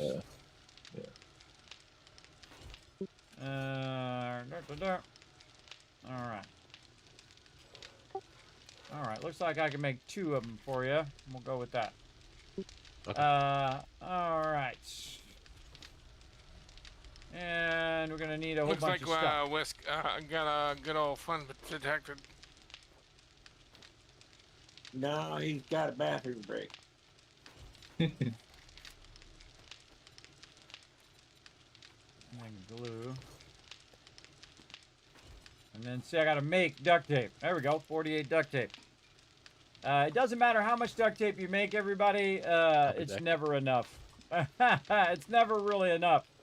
All right, I can make 2 of them right here. And again, these are legendary parts, everybody. Those are very valuable because I just used the bulk of those legendary parts to make armor for everybody. But it did work, and multiple sets for everybody as well. So not only just their primary, their primary armor set, but also alternate stuff. So say they're doing like the mining, they also have mining plus say scavenging or just when they're fighting or whatever it is.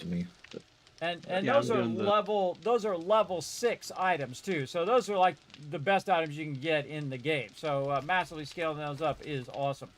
Gotta let the drop box fill up a little bit. I see we're only to 3 drop boxes right now. Wow, look at all these mods. So we're gonna kind of leave those in there. Still axes. We can scrap.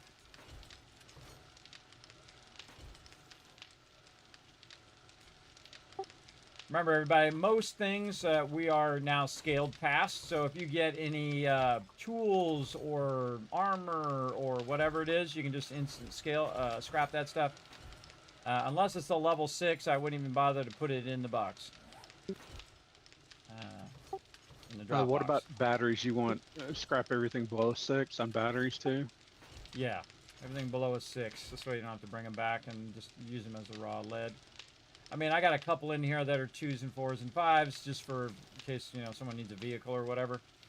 But I need nothing but level 6s because I'm going to go to electricity in our new base as well. So, again, we're going to get that going out.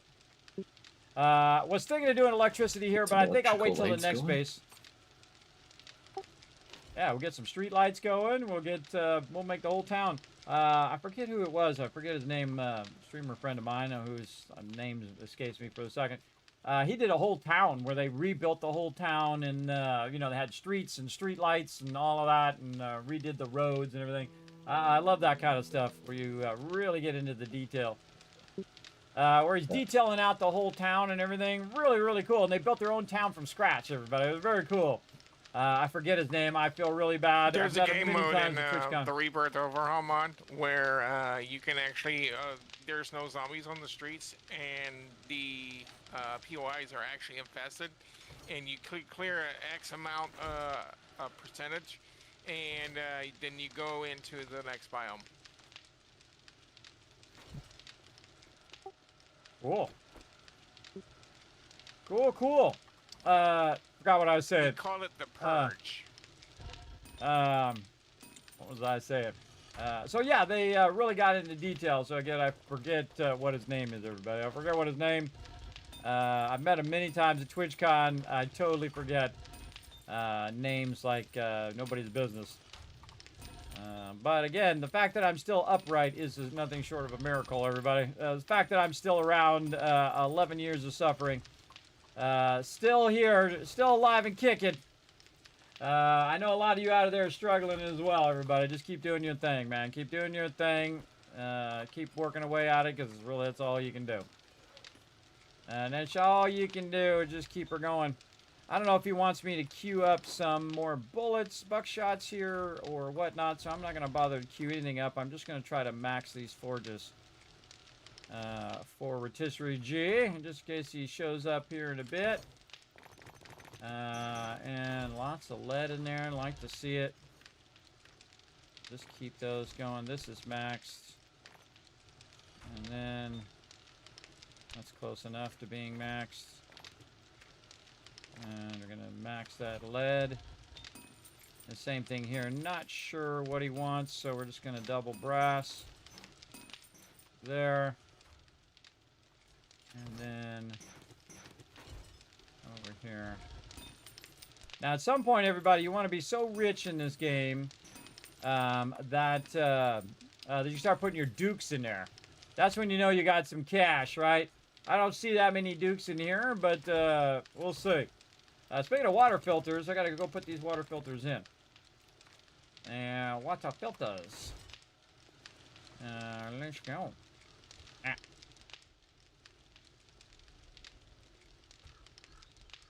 Now, the water filters, I would only use those in the later game, everybody. Again, look how it's already filled up, a lot of those. I'd use these only in the later game because they are fairly expensive, but they do massively reduce the time it takes to convert a lot of this raw water. Now, I really don't mind it because it's pretty easy to go in and to convert all that stuff over. Oop, that one needs one of these. And you can see we've got an insane amount of water collectors here, but my team is just absolutely crushing it when it comes to resources. Make sure there's one right there. And I've massively scaled this up. And you can see we have it in this kind of protected area up on the top, away from all the action down below. Those are the things you want to protect because they are so easy to get destroyed as well. Close the lid there. And I've turned the storms off because, hey, Foggy, you're rocking the tidy whities in case you didn't know. Sometimes you don't even know, everybody. It's, all of a sudden your armor is off. And then you're running around with no armor in the waistline. I've seen people do those playthroughs, everybody, that are like melee playthroughs. Where they're just running around with no armor on and they just have like a basic weapon. That's always a fun thing to do, everybody. Do crazy stuff like that. Oh, I feel like my chat hasn't been going. What's going on in my chat over here? It doesn't seem to be scrolling over here. It's my chat not scrolling. I don't think it's working.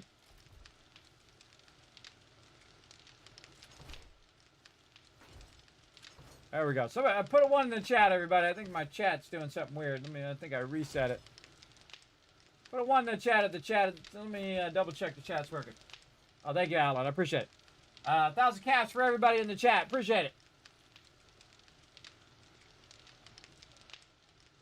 My chat was doing something weird. We're doing something weird there. I don't know. I'm not going to fool with it, everybody. I got things to do. All right. We got this. Hey, 4 days upon us. You have beer unlocked, by the way, for medical. 3. What do we need? We need to get out of the base, and we need to go look for... beer. Look at this. Look at this. Nice. Let me see right now. Look at this. All right. Massive cotton. We need every square inch of this to be cotton at this point. Even more than super corn. We need that duct tape. And then we can just have a lot of fun with rockets, everybody. That's really why we're scaling that up. And again, we have a bit of everything over here as well. Very nice. A lot of super corn. There is a point, by the way, where you have enough super corn. Yeah, he pulled it from right there. Hopefully he blocks that back in. And pull it from the back here, too. We do what we got to do. Again, we downscale a little bit of that super corn. There's a point in which you have enough to where it's more than you can sell to the vendor. And that's when you want to downscale it and then use some of it for glue and then do other stuff in the farm.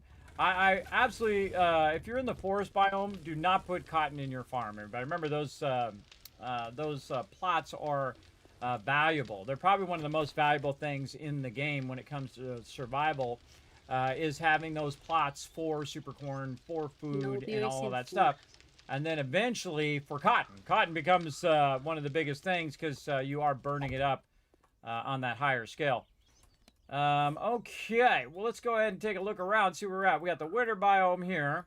My phone just scared the living heck out of me because of the severe weather we've been having.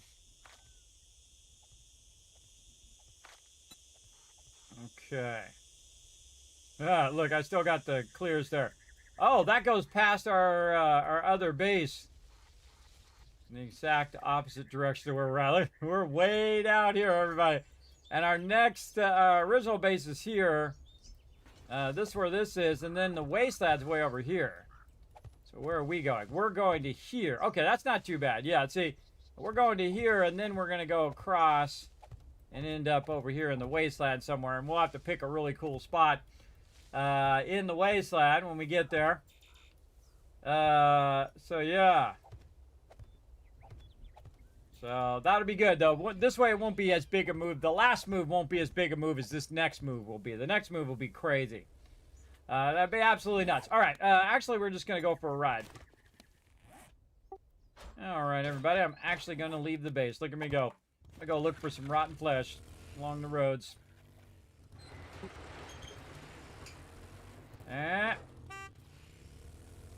Honking at the other peeps. All right, now what I do, everybody, whenever I'm looking for rotten flesh, you want the easy rotten flesh. What you want to do is just go along the roads. Now, it looks like my team have thoroughly gotten it. Look at the roads are like pick clean, everybody. Nice job by my crew. But I just kind of dip out of the base and kind of ride around a little bit. And turn the sound up just a little bit. Oh! Yeah, they've gone around and really done a great job. Look at the size of this location, though, everybody. Oh, look at the bowling. Pinballs bowling. We've taken over the bowling one before.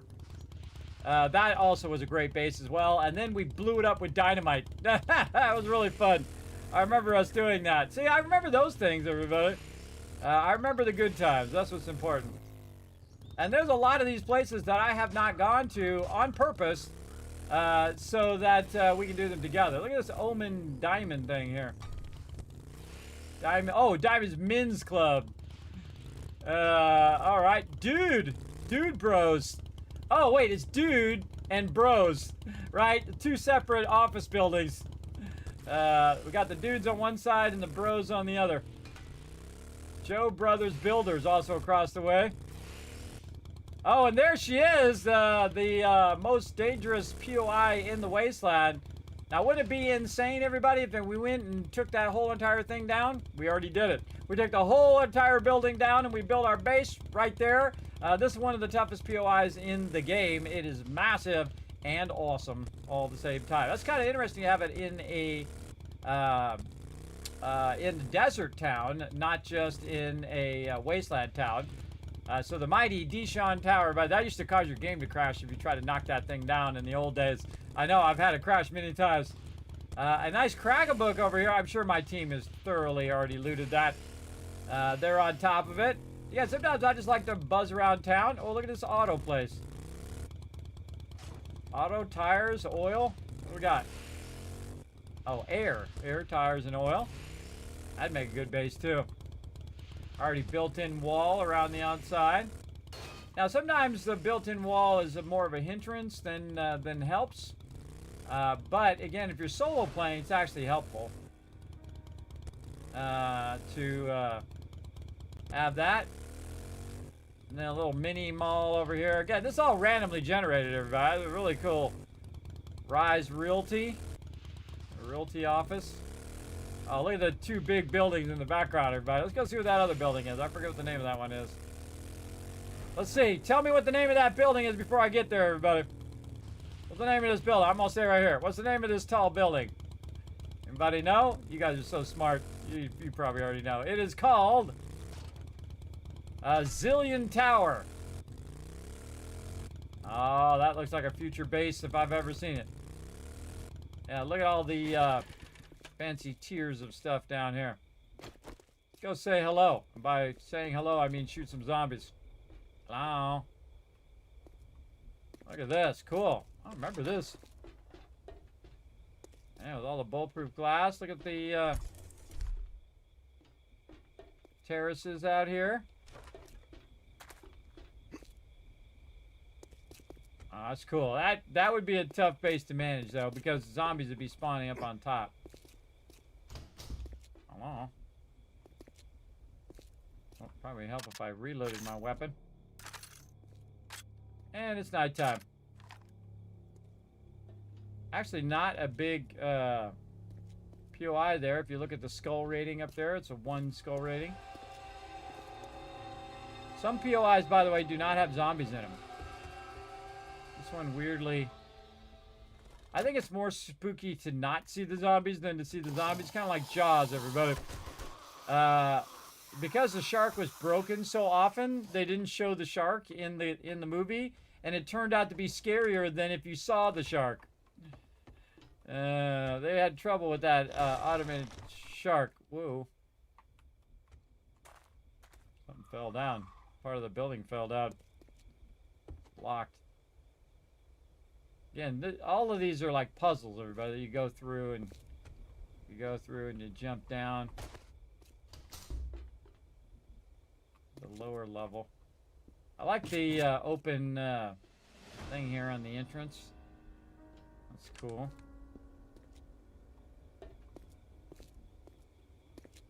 Go up all the way to the... Oh, can't go to the top.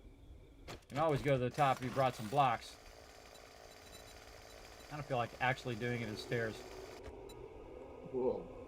Lag.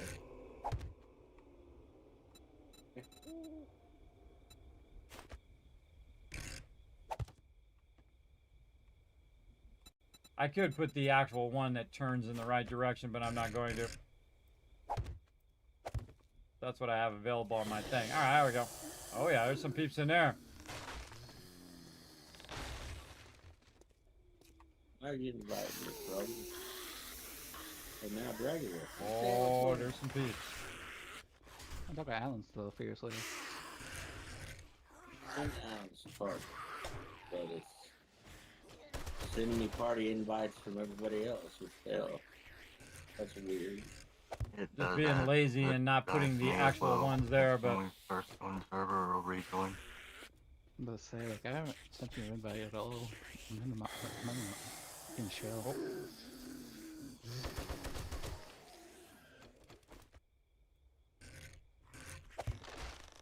Here's Ollie's advice. No, it literally went through the whole list. Gotta watch your six, everybody. They sneak up on you. All right. Oh, cool. It's like entire Empire State Building. We got like a viewing area at the top. Whoa! Big boy. Whoa, birds. That ladder go. Get up high, everybody. Get up high. Wow, I don't think I've been to this one. This is cool. Ooh. Whoa. Ah, rotisserie G Tower. Oh, nice. Notice I'm not getting any stuff, everybody. Wow, what a good view of the town. Look at this. Cool. Yeah, where's our base? Let's see. I'm here. It's the opposite direction. This way. That way. So our base is way over there. Oh, yeah. Oh, you can see the tree farm. See the tree farm over there? Oh, man, I got some points to spend. Check your points, everybody. Don't be a slacker like me and got 5 points just sitting around doing nothing. All right. What else we got? Probably over here now. Just get my stuff up over this way.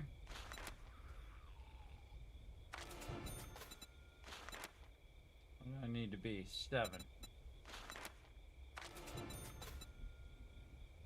And I think I need 2 points for that. Yep. Yeah, so very cool. Like this POI. Pretty neat stuff. All right, there is a quick way down to jump down, but also there's a trick way to get down. I think we could do it from up here.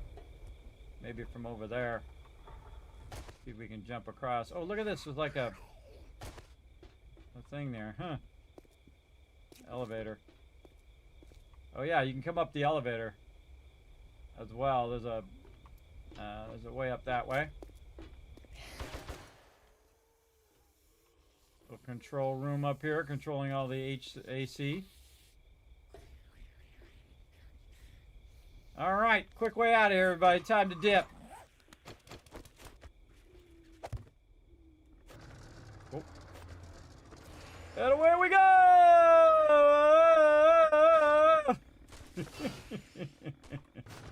That was one way to do it. And what I was doing, I was trying to nose up the whole time to slow myself down. And didn't quite get the nose up. But we got it. Thank you. Go find my bike down here. That's a fun POI. Yeah, that's definitely a one over there. Oh, Thurberg over here doing his thing. Look at these gigantic POIs, everybody, all in a row. Just absolutely massive locations. Right through here. And again, you got the construction building, which I forget what the name of that one is also. Oh, the Joe Builders one. Yeah, that's what it is. So yeah, you got that one. You got a whole bunch of very, very large buildings. Hey, Kismet, we should take over that construction building for a base. Yeah, I'm putting all these on the list. A lot of cool ones. Vanity Tower is also a good one too. Yeah, I was thinking of that Zillion Tower there too. That was pretty cool.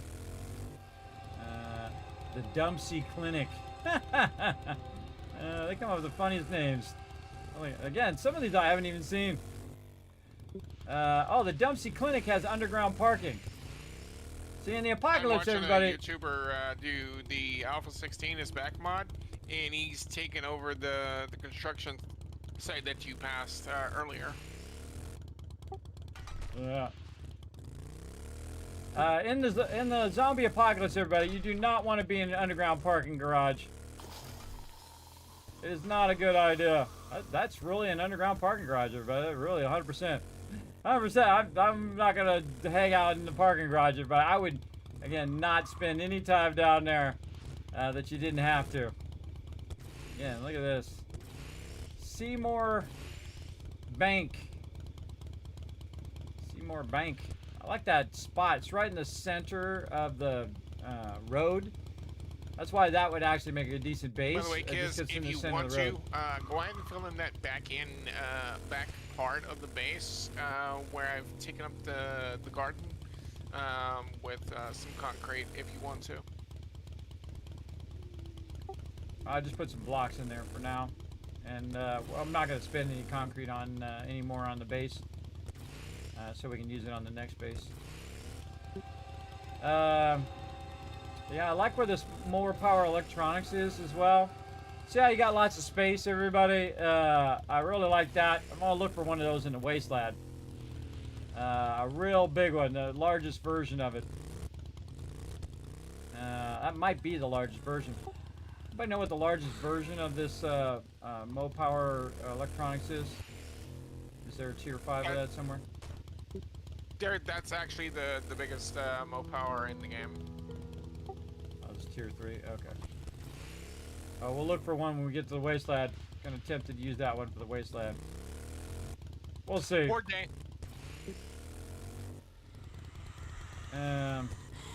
You guys have done an excellent job of cleaning the streets of every bit of, I haven't seen any at all. Excellent job.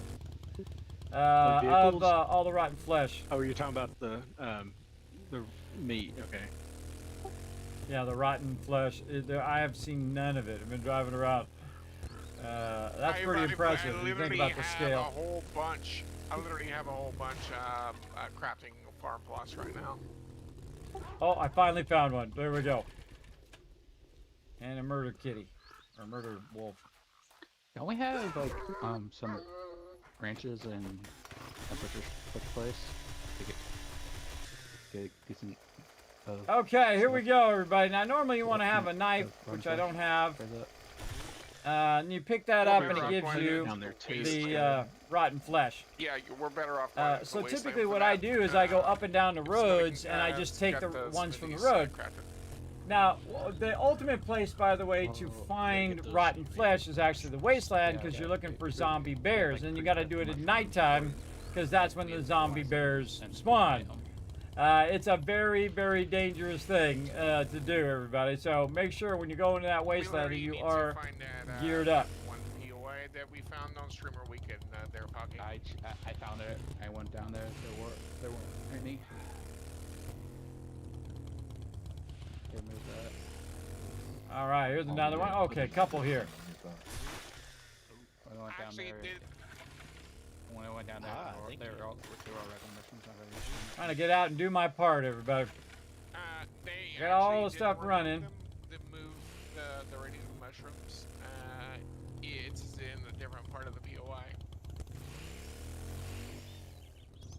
Again, zombie animals are the way to go. Oh, let's go for a swim. Used to be the second you hit that with your moped, bam, your thing would stop and be stuck in the water. And you have to disassemble the whole entire bike. You have to take all your stuff out of your inventory, disassemble the whole entire bike, reassemble it, put all your stuff back in there again before the zombies killed you.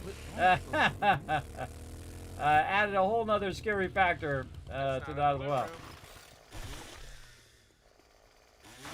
It's not much, but it's a little bit. And also, it's just fun to get out of the base, everybody. Just wander around a little bit. Sometimes you might get a little stir crazy being in the base so often. Doesn't bother me at all. I can stay in there the whole time, which sometimes I do, by the way, everybody. See how my map is? See how my map is? Sometimes my map is like the size of the base, and I've never been past that part in the entire playthrough. I'll just be in the base, just that one little spot or the town nearby. I actually have moved a little bit, but you can see I haven't discovered all of the locations and whatnot other than when I'm traveling. Because my team is doing that, and I don't want to take away from what they're doing, everybody. It's very hard to do to not try to be the everything person. Don't be the everything person, everybody. People hate that. The reason why is if you're making all the armor and you're making all the ammo and you're doing the cooking and you're doing the gardening and you're doing the vehicles and you're doing this and you're doing the ammo and you're doing everything, and then everybody else feels like they don't have anything to do. They don't feel like part of the team.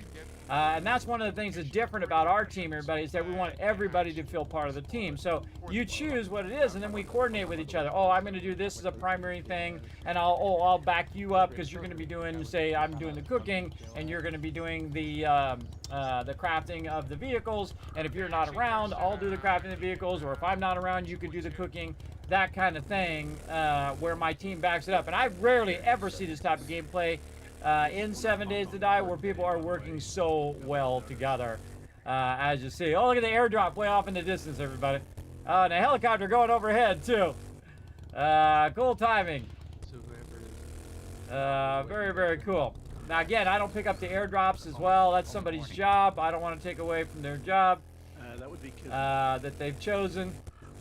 And I very rarely assign people to stuff. I rarely say, hey, you do that thing. I like them to choose to do it because then they're just going to do a better job of it, one. And two, they'll take ownership of it as well, right? They'll say, okay, I'm on it. I'll take care of this thing. Right? And when people take ownership of what they're working on, like me when it comes to sorting or building the base or making sure that everybody has what they need at whatever moments we can. Look at this, everybody. This is all auto-generated, everybody. Every single time it dazzles me. All the cool stuff that generates in the town. Then all the roads and the sidewalks and how it all perfectly, well, mostly perfectly, goes together. And you have like these overpasses, and you also have manholes that you can go down into. Just awesome. Here we are back at the towers again. This is the great thing about the motorcycles. You can dip right in between. Oh, look at this plaza right here. The Moda Bar. Special tots. Okay. 807.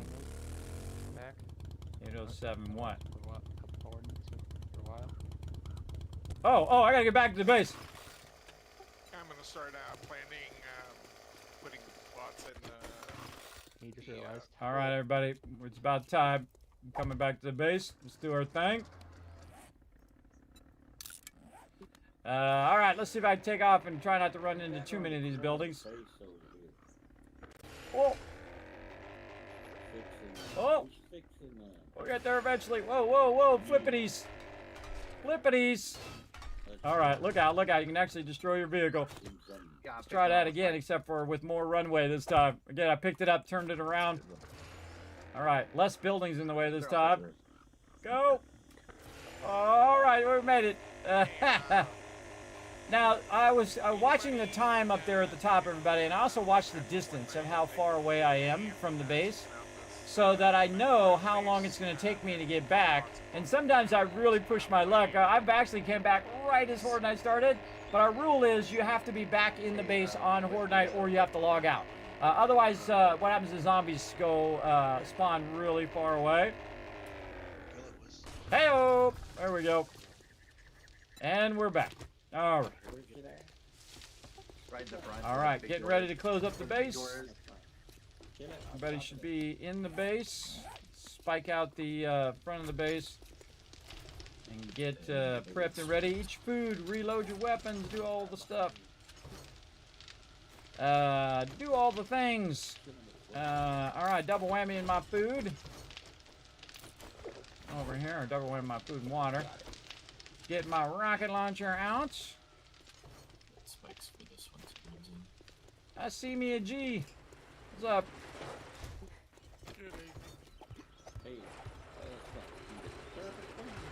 Alright, so what else we got? We got stuff for repair in here. Alright, we're going to grab all that out, so I put that in there. And then my blocks, just in case things get really bad. Put those in there. And we're going to grab a bunch of ammo stacks. Some shotgun. Stack of rockets. Or a rocket launcher. Yeah, we all work out with no power.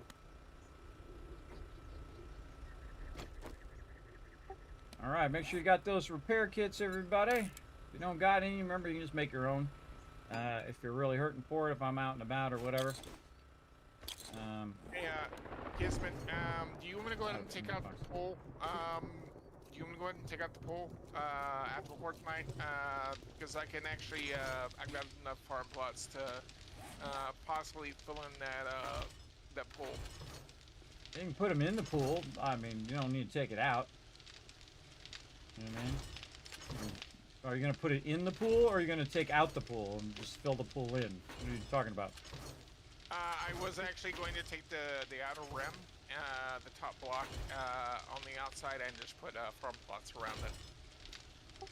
I just used the front corner of the base instead of taking the pool out. I mean, you can put it in the pool. That would be cool.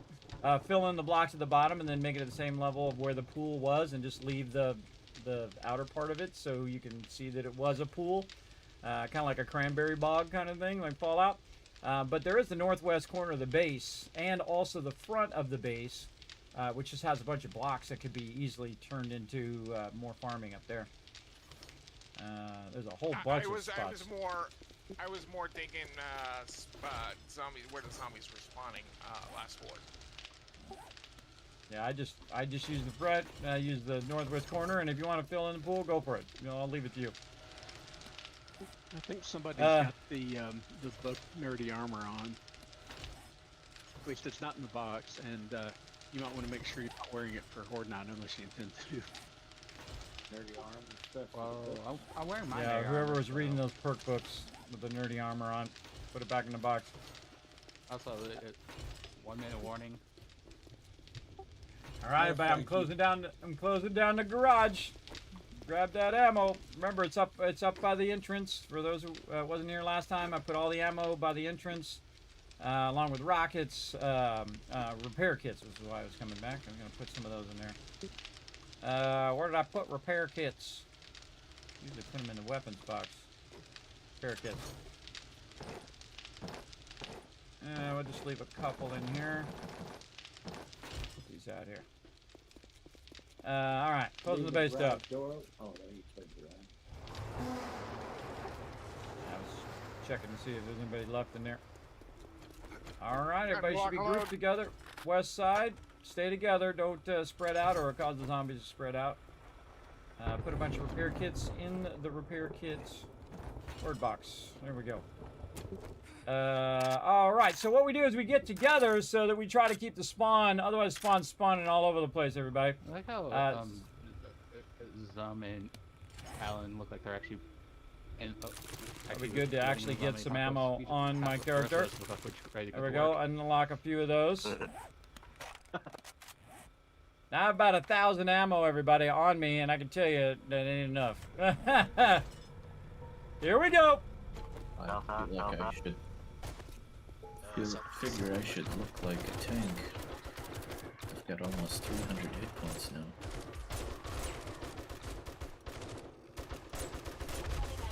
All right, let's turn it up. Let's get into it. Yeah, like There we go. Zim looks like he's the loot porter in the zombies. I feel like a tank, and we're already here to sell some electrical appliances.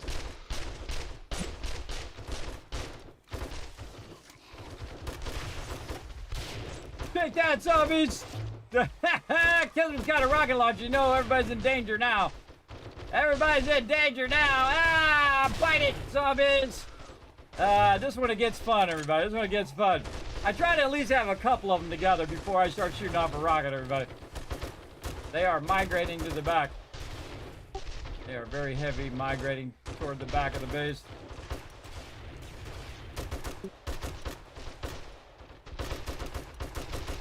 I prioritize certain mobs, everybody, especially these charged mobs. They do a lot of base damage. Nice. If they were throwing grenades, you're shooting rockets, you're throwing mollies. Molotov cocktails, by the way. Very fun. And I really need to turn on my more drops. What's that perk that where you get more drops from the mobs? What's that one? Looters. that lucky looter. You know, they have a tendency to drop more bags. Coming in from southeast. I think that's the lucky loot line, or that's just how lucky you get. Or like. Oh. Yeah, you need lucky looters. Lucky looters. All right. Yeah, I remember having a solo playthrough. Stuff blowing up toward the front of the base, going for the main door. Oh, bomber coming in, main door. Demo. Y'all get out of the way, I can't shoot. I'm trying to get a better position then.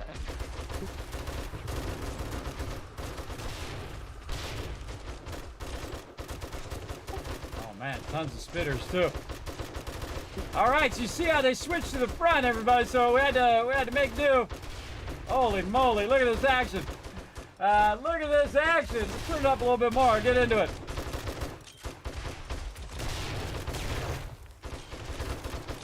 Another demo.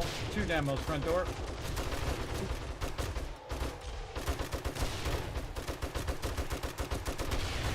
Holy moly. Now pull out the rocket.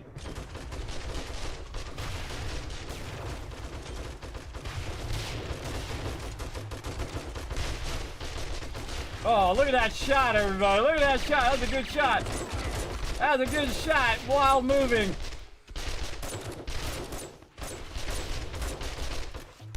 Darn door is in my way.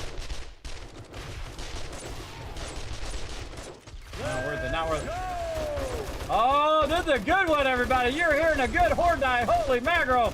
Look at it going off right now. Oh, yeah. This is why this game's fun every single time, everybody. 3,700 hours later. Still awesome. Still surprises me. Oh, yeah, let's go. Look at my team mowing these guys down.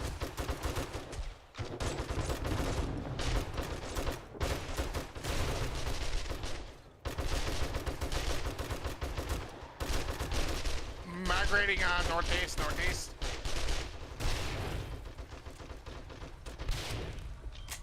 On the north side now.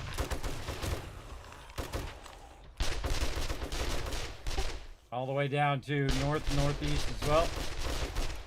Halfway down the base.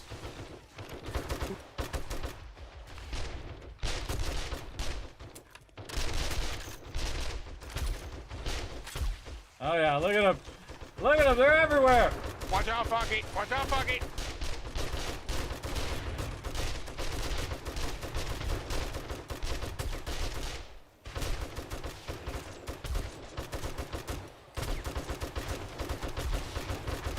Our Horde Nights actually go longer.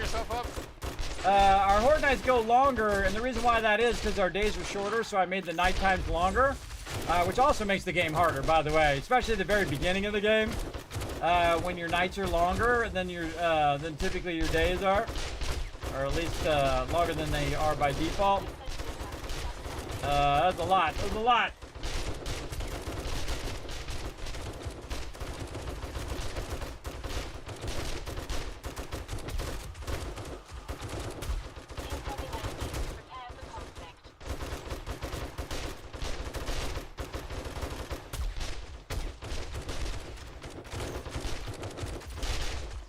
Look at them all. Holy moly. There's a whole wall of these guys.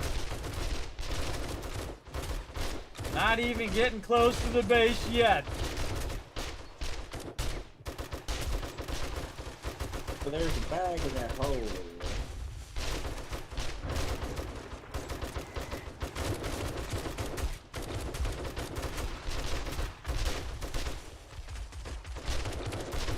Where are you going? Time to reload.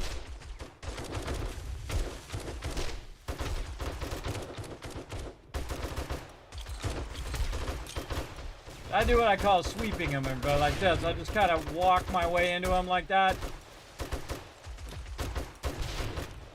It kind of slows them down, puts them down on the thing. Oh, there's a rock I've ever seen from right there. Come on, lady! Boom! Hit that lady. Hit that lady way out there. Just for fun. Whoa, whoa, whoa, I heard somebody close. Oh man, this is some epic action here, everybody. Holy mackerel, there's tons going down. Little laggy though. You can see my cursor's jumping a little bit there. But awesome. I turned it up where 1,000 zombies are coming in, everybody, and it is nothing but a slideshow for most of my team. So I typically try to find a balance between. Oh, my gun's broken. I try to find a balance between the epicness of the amount of mobs that are coming in, and then of course the ability for my team to actually play that many zombies at the same time.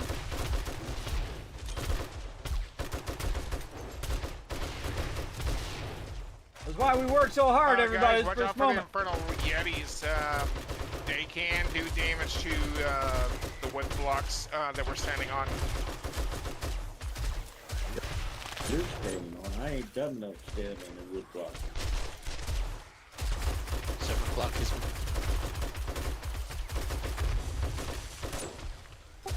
That's why that concrete block is there, just in case they blow those up. I'm forgetting until like we take a look what the biome. We're spawning last Fortnite in our last Fortnite last week. I know that, but it's more. Kismet 7 o'clock. It's more mummies. All right, here we go, everybody. We're gonna jump. Oh man, it keeps taking out the bottom of my ladders. All right, we're gonna jump north side. Here we go. Kismet's going first. Got no bullets. Bullets. I got 0 bullets in that gun. Let's go! Stay together. Stay together. Firing line. All right. That was an epic way to jump down, everybody, with a rocket launch. Oh, no more rockets. What? I'm in the wrong rockets. All right, mate. I'm in the wrong rockets.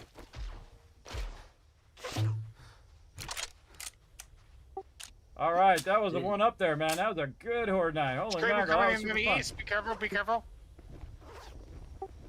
I should be able to get him in non-horde night.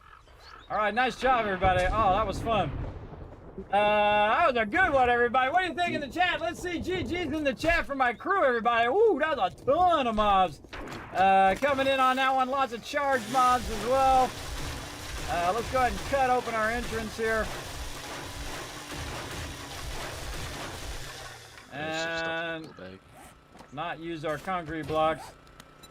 And we're gonna go ahead and put in, where is it right now? Our catwalks. I love this part right here, everybody. See how the catwalk automatically grows? That's such a cool effect in building. I wish every game had that as well. And then turn the power of the door back on again. Make sure that it's all gassed up. Got some bags on the west side of the base. All right, standard deal, everybody. We are going to loot all the loot, put it in the boxes, and then drop for a break. If you want to take an early break, now's a good time to drop. Remember, don't make the timer run. Because the timer is running, everybody. Remember, 20-minute days, so you have very little amount of time. So the longer they stay in after Horde Night before we take a break, the less time we have before the next Horde Night comes along. And we're going to start working on that other base. That's what we're going to do here in just a moment. So settle in for some epic action here on the Kismet stream, everybody. That was fun. That was really fun. That was crazy, man. That was tons of stuff going on. Super, super fun stuff. That's stuff for people. Oh, man. That was fun. The only problem with our other new base, everybody, is we're not going to have as much space for the farm. Did you see the embellishment I did up front of the base? No. What embellishment was it? Right outside the front entrance on the west side of the base. Right here. Right along here. The tiles or the what? I just put a little bit of embellishment. Put everything that's in the garden up front. Oh, just a little bit of each type. Oh, yeah. All right. Yeah, looks good. Looks good. All the stuff back. I'll go around and fix my ladders, because someone took out the bottom ladder of all these ladders. I'm gonna fix it. Every time I go to jump on a ladder, it's too short for me to jump upon it. Don't take the bottom rung out of the ladder, everybody.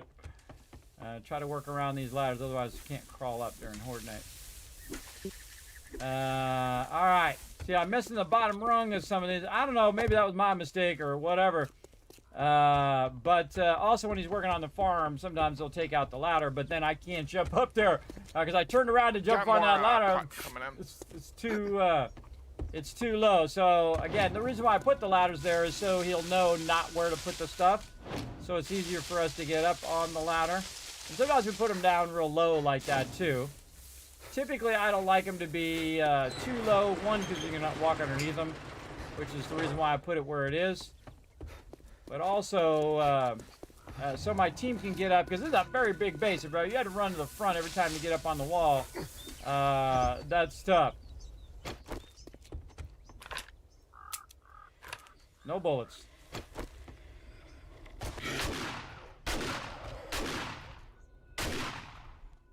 Give me an extra shot just to make sure. Got a tree farm back there. Too cool. Too cool. That's an invention of mine, everybody. The tree farm. Along with the Kismet kill box as well. Pretty awesome. Awesome. All right. A couple more Horde Nights in this base. And then I hope we'll beat our winter base. We'll see. Again, my crew, everybody's in right now, just putting all the loot back. Then we're going to drop and we'll take a break. The second they got all the loot in there, we'll go ahead and do it. Man, it is laggy. Ooh, mama. Big time laggy. Let's run out some more cement. Always running out cement. I'm always working on forged iron and forged steel. Because that's my job. That's what I do. And I'll switch back and forth. You see me doing some on one and some on the other. And see, while I'm waiting for them to do their thing, I'm doing my thing over here, which is keeping these forges going. And if nothing else, everybody, if it does run out of iron, you have the clay in there, which is why you double stack that like that, especially in the beginning, because you will run out of a lot of iron quite often. Because you're busy doing other things. You're running around killing this thing and grabbing that loot and doing the other thing. Let's put this ammo back. Taking on Thurbrick, Whist, and Rotisserie G. Thurbrick not the last one out this time. Way to go. Put all that back in there along with all my repair stuff. Alright, looking good. For next Horde Night. Alright, with Whist, Rotisserie G holding up the show. All going out. I'm out. Yep, I'm out too. Just setting up some gunpowder. No worries. By the way, excellent job on all that ammo. I came in and was like, whoa, look at all this ammo in here. Nice job. All right. So we'll be back in 10 minutes, everybody. 10-minute break. All right, everybody. We're going to go ahead and take a bit of a break. If I can press the right buttons. There we go. We're going to take a bit of a break, but we got some fun for you guys to do. We got some words on stream for you guys to de-scramble and earn some Kiz caps while you are waiting for me just to walk around a little bit, give my team time and restart the server, restart the client. You can see it start getting, because there's a lot of stuff going on at the same time. And we're also on the server. A local game, by the way, you could handle a lot more in a local game because it doesn't have to pull the server to see what's going on. But we have a mega server, everybody, so I could have really, I could set limits unlimited basically to how many people are on there. More people on there, though, the more laggy it does get. But we do like to play with a lot more peeps. So you can see a lot of people play with, 2, 3 peeps together. We play with 10, sometimes 20 people together as well, which is really fun. When you move your base, do you have to empty the forge? Yes, I do, Alpha. I have to empty all the forges out. I prefer to empty the forges by running the stuff out. So say I was going to run out like the iron forges. I would run them out as forge iron or steel.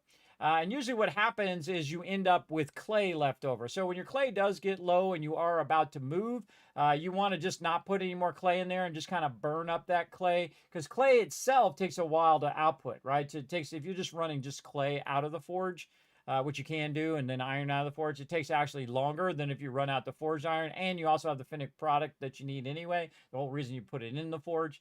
But we're not going to move until next weekend. So we'll start to run those forges out at the end of this stream.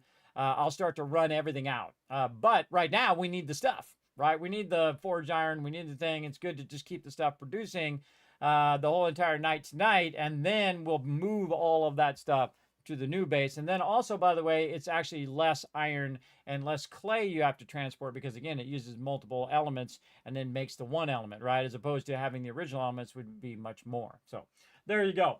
That gives you a good overview. All right, so let's go ahead and start up some words on stream here. And then, again, going to take a little break, and then I shall be back. Here we go. All right, back in about 10 minutes.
I'm back, everybody. Put a one you can't see and hear me. Nice job, everybody. Nice job working together.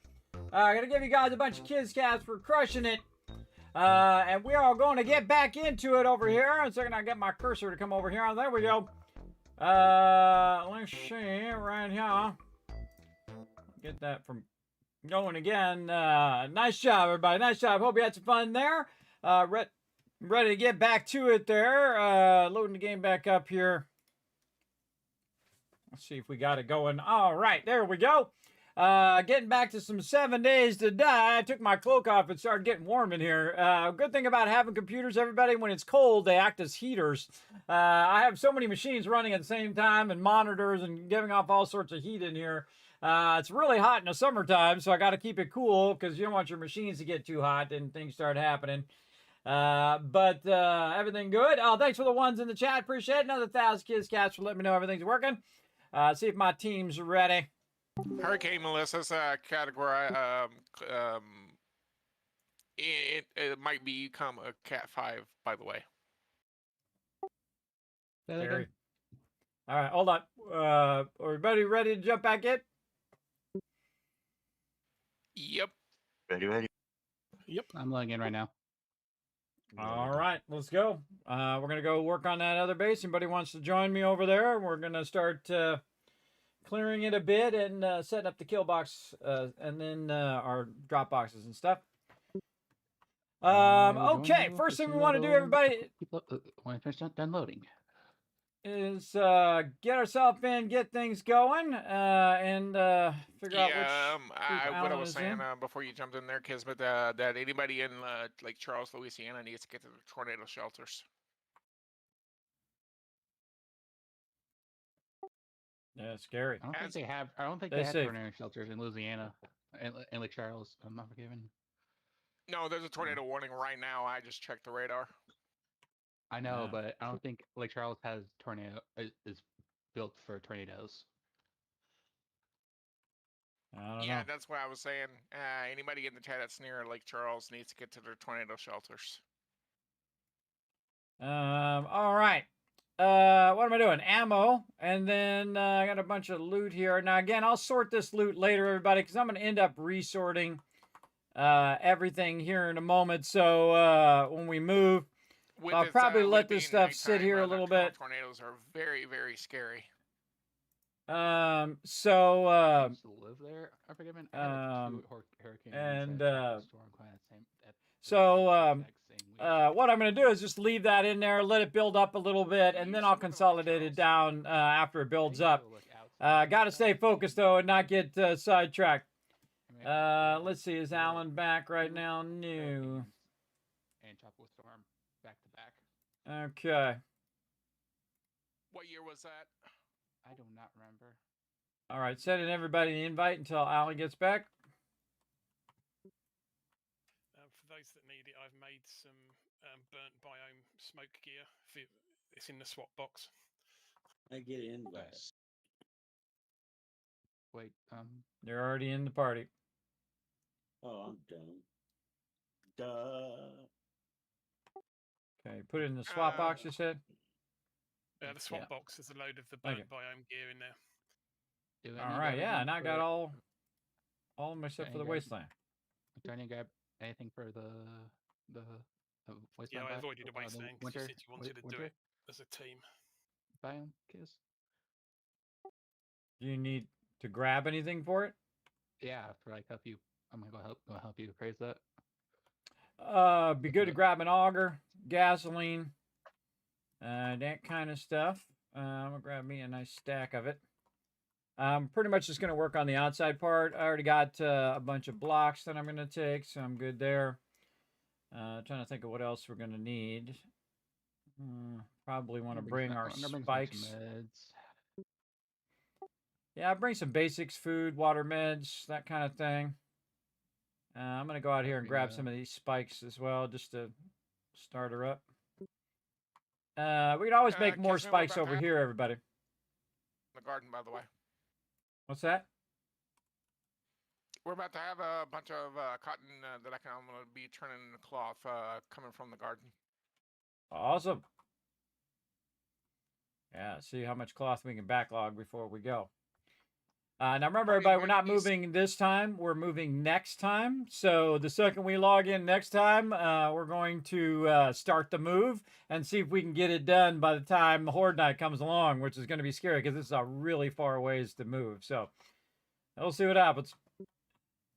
All right. I could use the waypoint to Kismet, please, for the new base.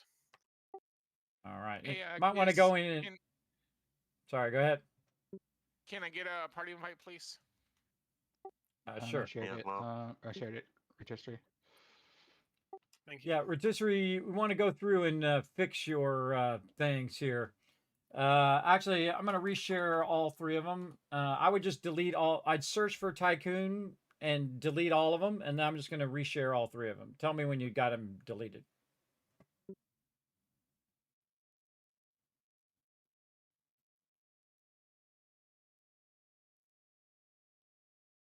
Okay, I've deleted all 3.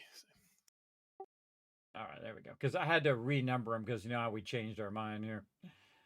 All right, so there's number 1, 2, and then number 3 is our next base.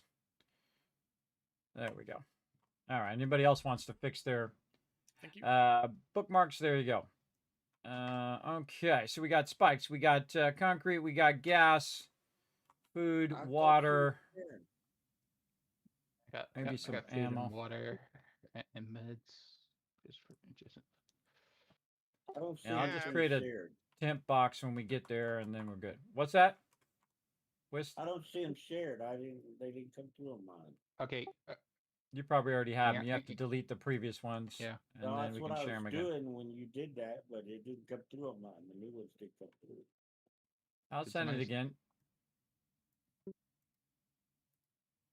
I was wondering, is anyone using that gyrocopter in the slot box?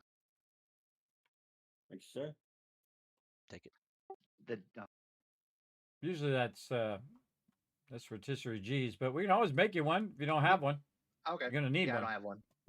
No, I've got one, so it's fine. Use that. Okay. There you go. Now you got one. All right, a little extra ammo. Let's see what else we're gonna need here. So we don't need to bring a bunch of stuff because we're not moving right now. So just the basics. Let me see. Some forged iron, probably good idea. A little bit of steel. How we doing on our basics? For the garden for that base. And I was just thinking that before the break because we're not going to have as much space. We might need to add on an area. I don't know. I'll think about it when we get there. It'd be nice to put it on the roof, but you know we have issues with putting it on the roof sometimes. All right, I'm out of here. Let's get to it. Dish. I've got 400 cloth coming from the garden. I'm going to be expanding. I got like 3 and actually 4.5 stacks of cotton from the garden. Sounds good. Keep scaling it up as much as we can, and then we're going to scale it up again. Whatever you got, we're going to double it when we get out here. Now, the cool thing is we'll be close to the wasteland out here, and then we can just dip over the wasteland at nighttime, kill some zombie bears, and get a ton of it. There's also an airdrop out here for whoever wants to work on that. Let me turn the game sounds back on for you. I just realized the game sounds were not even on. Hey, thanks for the follow over there on Kick. I appreciate it. Thanks, everybody, for coming in, showing the love. I appreciate everybody chilling in. If you haven't already done so, hit that follow button wherever you're at, or unless you're on YouTube, then you want to hit the subscribe button, which is basically the follow button over there. I got my hair cut, everybody. Look at the nice and short. The one that we found on nice and short. Streamer Weekend there, Kissed. Sorry, I was talking to the chat. What was that? Do you remember that POI that we found that wasn't finished on Streamer Weekend? Yeah, the area 9 or something. Area 5. Yeah, we need to find that POI for the radiation mushrooms. That's best. That's the best spot that we can find them. I'm forgiving, like the winter base is close enough to the wasteland base. I can yeah, you guys can go over there and check out and see if you can find it. Don't run those POIs unless we're with the team. all those new POIs. This way we can all do it together, and people haven't run ahead. I'd leave really big POIs like that for team fun in the wasteland. But other than that, you can go in the wasteland, sink yourself there, try to find what mushrooms you can. But leave those big ones like that for us as a crew. See, I like to leave a little bit of fun. I try not to restrict my team too much. Oh, you can't go in that biome, you can't do that thing. But I do leave some things that's fully a team thing. That's all of us working together as well. Speaking of team stuff.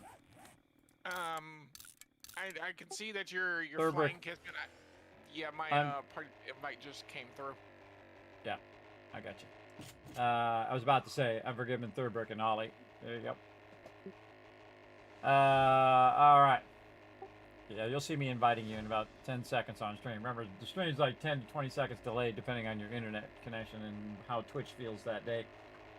Yeah. On my screen right now, guys, you're flying with this thing at the gyrocopter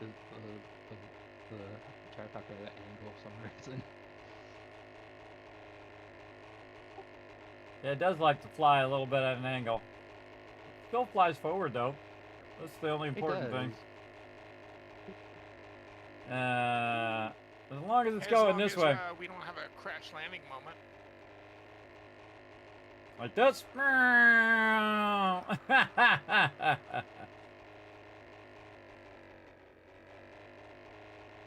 It's like buzzing places. Like this. I like buzzing spots. Hey, thanks for the lurker love, Crazy. Everybody say thanks to Crazy for watching the chat tonight. Show him some love in the chat, everybody. Appreciate the love, bro. All right, let's keep on rocking. Cotton seeds. Getting there. Getting there. We got to go up over this mountain. Oh, look at that one, man. That's a big old town there. A lot of big POIs. Lots of places to explore. I like having lots of things to do, everybody. Again, there's tons of those I haven't even been in yet. And again, I played over 3,700 hours, everybody. There's still more that they keep adding that I just don't have enough time to go through every single one. And also, some of those don't spawn every single time because you only have space for so many POIs. It only puts so many in each map. So you can play the map 10, 15 times and not get those POIs again. So that's what's fun about it, is getting these random new POIs that you might not have seen in a previous playthrough in the game. Very fun. It doesn't spawn every single one every single time. The So first box, raw food box is full. I've started putting food in from the garden in the second food box. You put in the raw flow? Yes. yeah, if you're reaching the point where those boxes are full, you can slow down on that and focus on cotton and focus on all that other stuff. Remember, we got to move that stuff too. So the more of if you backlog too much, that it's becomes a burden to move. So that's why I don't have a box full of wood and a box full of stone and a box full of this. It's a completely wasted time, everybody, to have a box full of stone. And the reason why is that you have to move that thing. You have to manage that stuff. It's like in real life, everybody. If you've got a storage shed, either in your backyard or you're using like a storage area, and then you have to get another storage shed to hold more of your stuff and so on. It just becomes a burden to manage that stuff all the time. Super corn. It's quite the burden that it becomes. Believe me, in real life, I have that problem. We have so much stuff that it becomes a burden to constantly be managing it. And you gotta, take it in and out of the shed when you want to get stuff in there. And if you have enough stuff, it's hard to get to the stuff that you're usually looking for, because it doesn't matter how you organize it, everybody. It always happens to be the thing you're looking for is behind all the other stuff. And then you got to pull all that stuff out and put it back in and so on. It is quite the burden.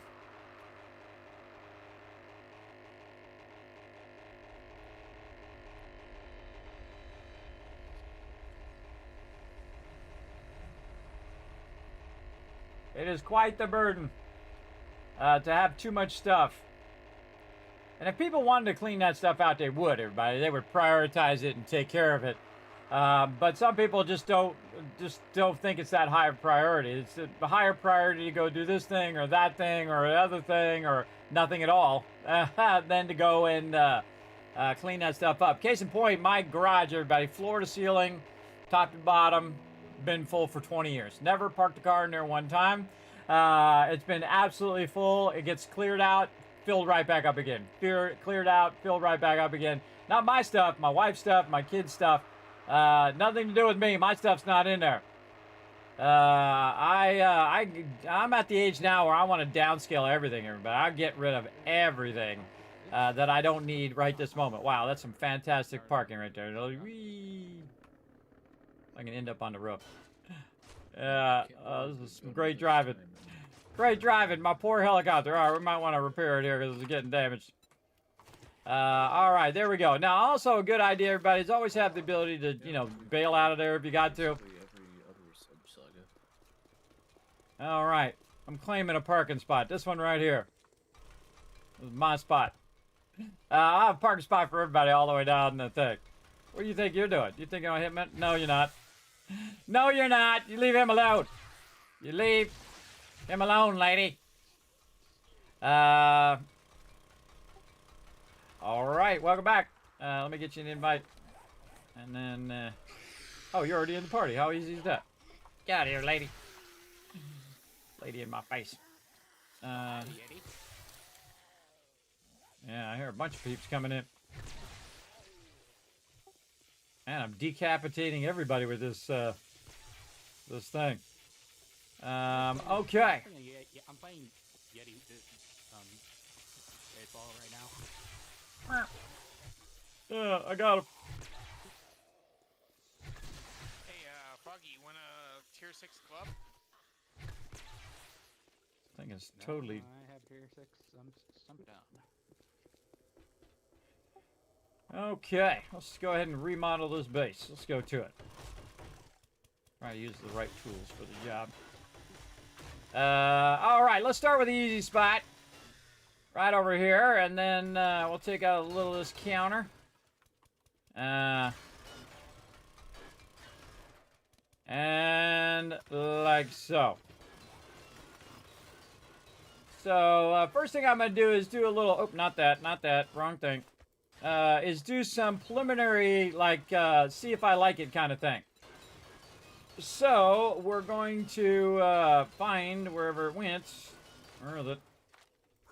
Favorites. Right here. Oh. Sorry, we're closed. We're remodeling. So what I'm going to do is just test and see if I like it first before I start using my cement blocks.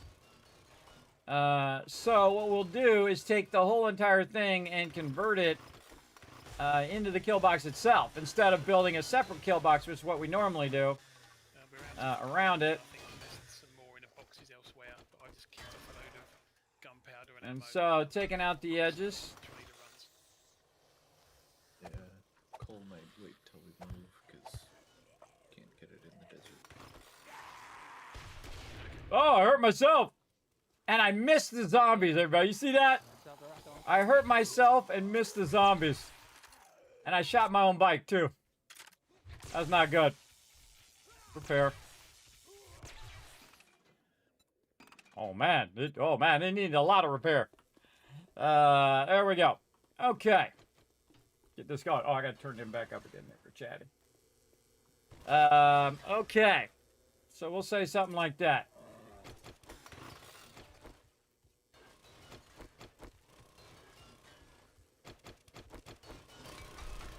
I'm still trying to think it through here, Foggy, what I want to do. I might leave these doors here for now. And we're just gonna... Is there a bear behind you? Okay, he's just checking out my bike. He's like, cool ride. Right there. I say we hit him with the stun baton and see what happens. Go. Oh, it actually does knock him down.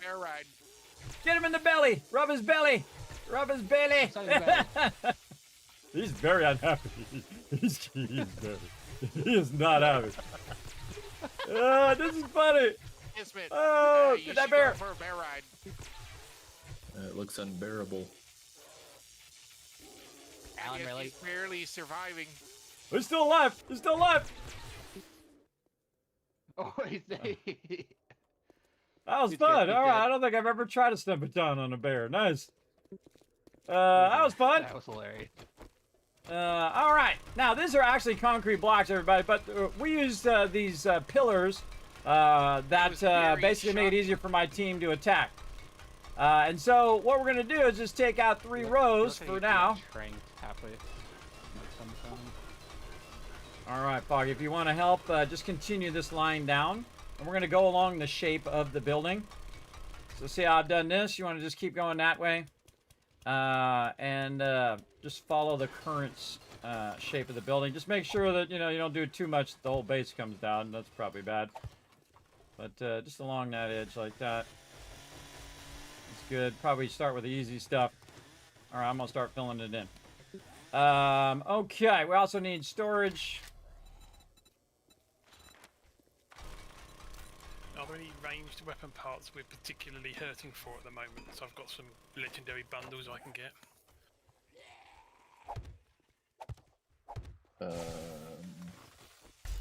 Don't know, I'm not at base. I mean, we're all done on shotguns, are we? I don't think so. I'm actually making a bunch of duct tape so we can get stuff crafted. I think we actually still need a couple more shotguns. I can grab one of them, and otherwise it's rifle, machine gun, pistol, and robotics, depending on what we want for the other one. Well, we've got like 139 robotics parts, if that helps. Here's the box if you need me alone. Shotgun and machine gun seem like they go the quickest. There's 36. All right, now notice this block is on the inside, everybody. Vitally important. This way, on the outside, we can put some spikes. Now, I'm just leaving the doors here for right now so my team can get in and out. But you want to be able to have it on the inside so that you can put the spikes on the outside, right? So we want to spike this outside. Now, we got to take out all of these things. And again, the cool thing is that we can leave the parking spots. And then the people can still park in the parking spots, and we'll just put spikes. You probably won't be able to park all the way in the parking spots. But we're just going to do some simple spikes, probably 3 rows of spikes, and then we're going to start doing electricity. Here, we're going to do some lights. We're going to do some street lights. We're going to do... whoa, behind me. Rumors. Are you using your med chem station? Yes, for the glue.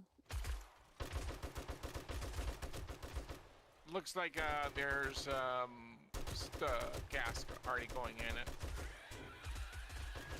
Oh yeah, no, I use the one in the kitchen. Oh, the one in the kitchen. Okay.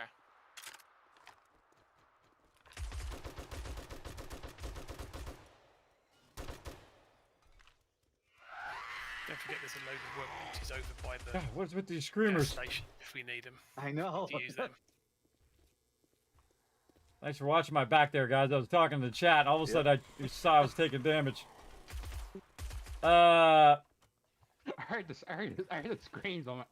I heard the screams and I saw 2. The screams freak me out every time. Anybody able to get that bear? I mean, it's not like we need it, but get it anyway. Oh, cops coming in northeast. Whoa, and jumping on you. I got you, some.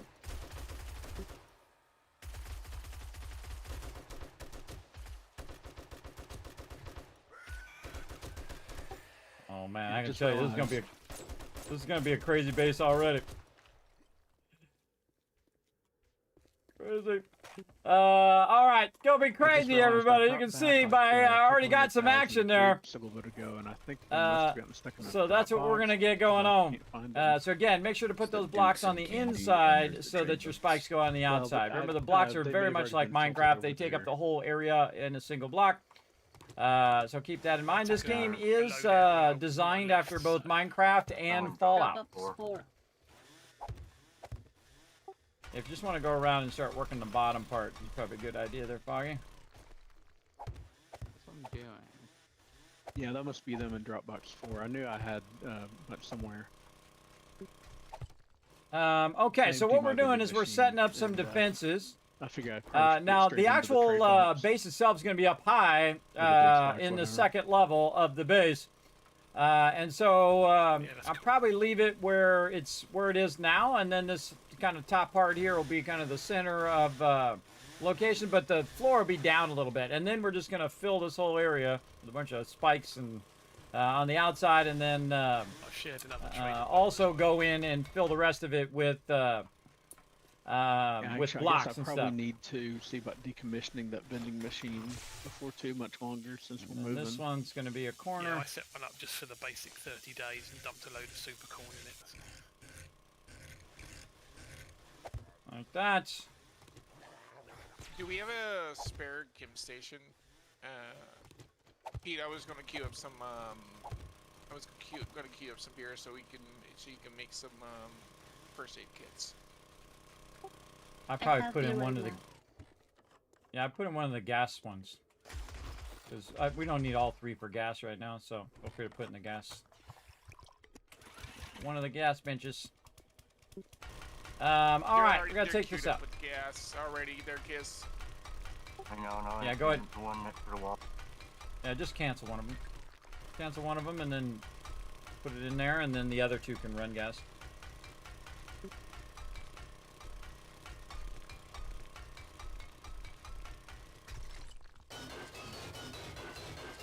You have the power to override. The great thing about being the boss, everybody. I'm going to override, because that's 3 benches. We have plenty of gas, but it's good to keep that gas going, everybody, because you run out of it pretty quickly. And we're going to be doing a lot of electricity and stuff, and we're just going to follow. Now, again, I could straighten it out and make it perfectly square, which is much better tactically. But for fun, we're going to follow the shape of the building and see what happens. We're going to leave all this interior stuff in here as well. And see how this works out.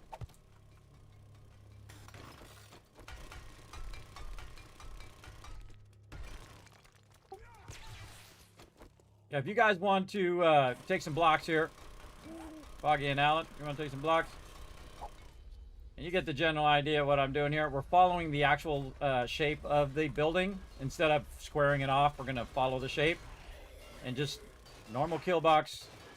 Behind it, some. I gotcha. More coming in from the center. He went into that center door. Where those bricks are. Here he comes. Got him. Alright. Prepare for a lot of enemies, everybody, while we're over here making auger noises. Look at that zombie running in a circle. Can't make up her mind. Stop being crazy. Stop being crazy, zombies.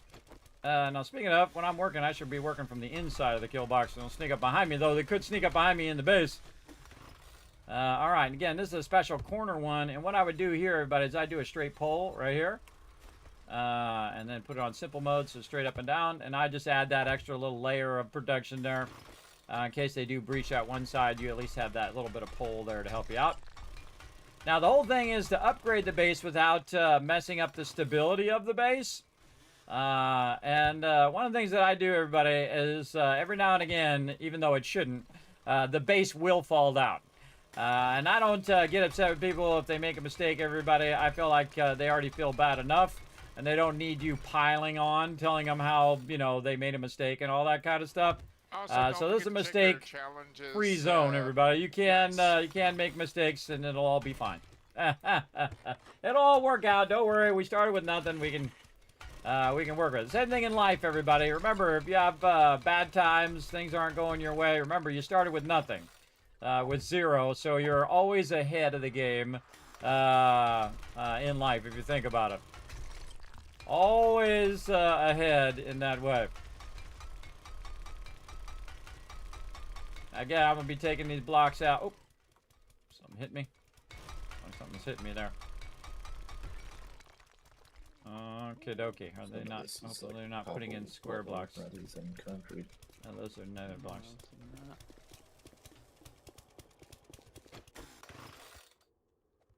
I think that Ah. since of cobble, the insides are just concrete. Oh, I mean, I just cut through a bunch of stuff there that was not concrete. Well, that's what I'm saying. I think that the accents, like the design parts of the wall, are concrete. The brick stuff here. So, I'm not particularly happy this stupid robot calls me that. And that's why I turned up my minor 69er here by block damage.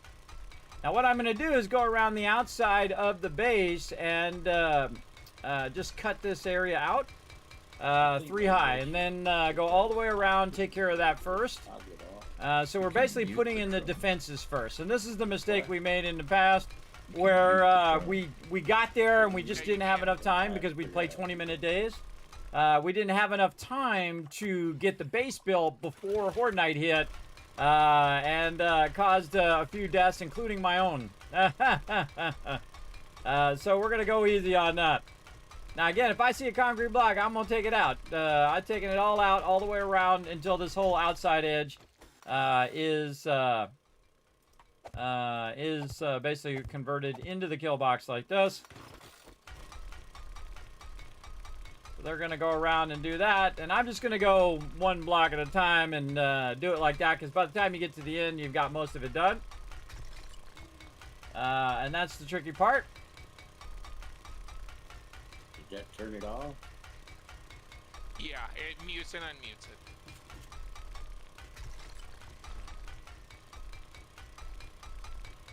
These concrete blocks take a minute. With these cash registers gone in the front of the building? So it's got a line No, we're just gonna leave all that interior stuff for now. Just leave all that stuff. This part in here at the bottom is going to be. Oh, you already took a bunch of it out. Is going to be for parking. Yeah, this actually is where the vehicles will be here, and then our base will actually be up above. Not as high as where this thing is up above, but a little bit lower. But we're going to have all that up there. You can go around, take out all the loot, though. All the loot, take out the bookshelves, take all that stuff out just for the resources, whatnot. And I made 3 drop boxes in the front here temporarily. Probably be moving those somewhere else at some point. Now really working on the outside wall first. Trying to get the kill box set up first, and then we'll work on the upper part, the production part of the base. Oh, the box of that.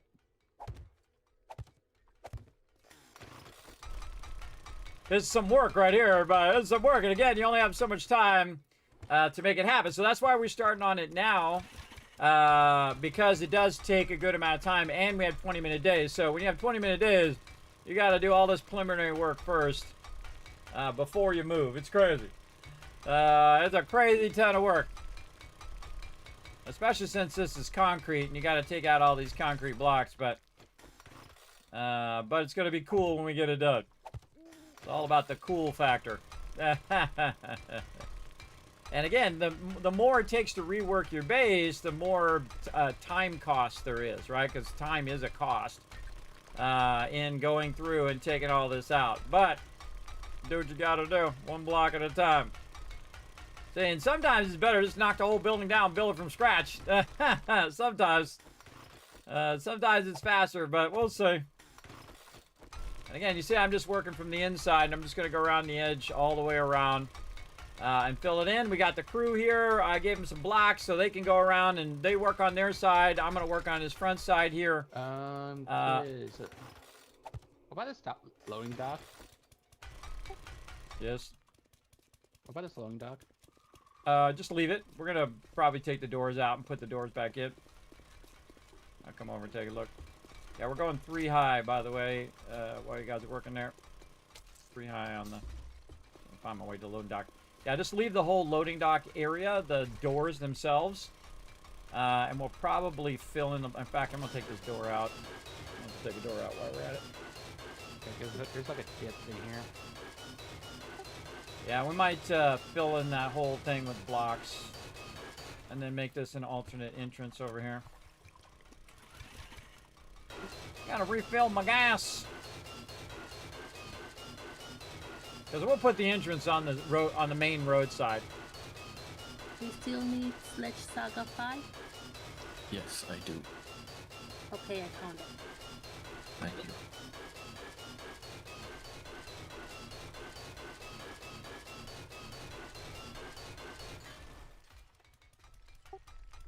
Yeah, just turn the other stuff into the kill box.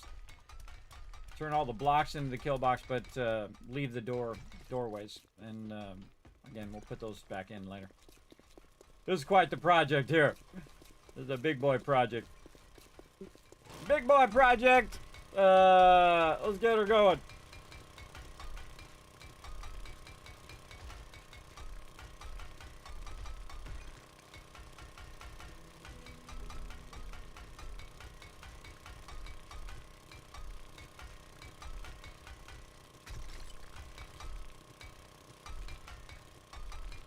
I love doing these big mega builds, everybody. They're really fun.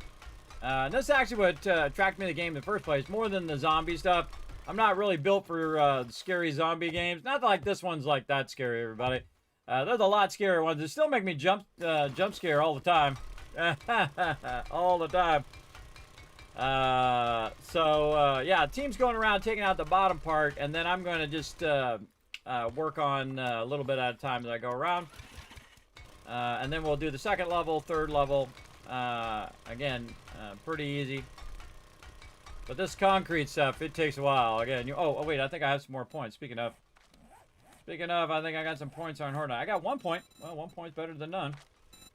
Right here, I'm minus 69. I'm maxed out. Nice. A little bit more block damage.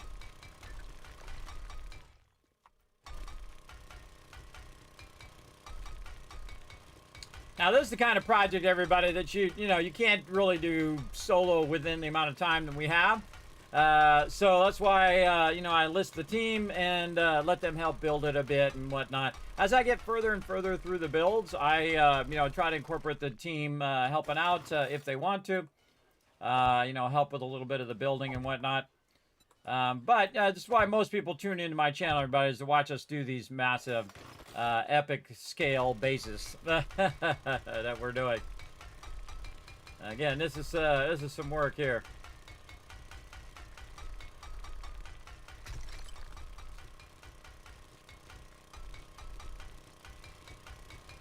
We'll get it done as we always do.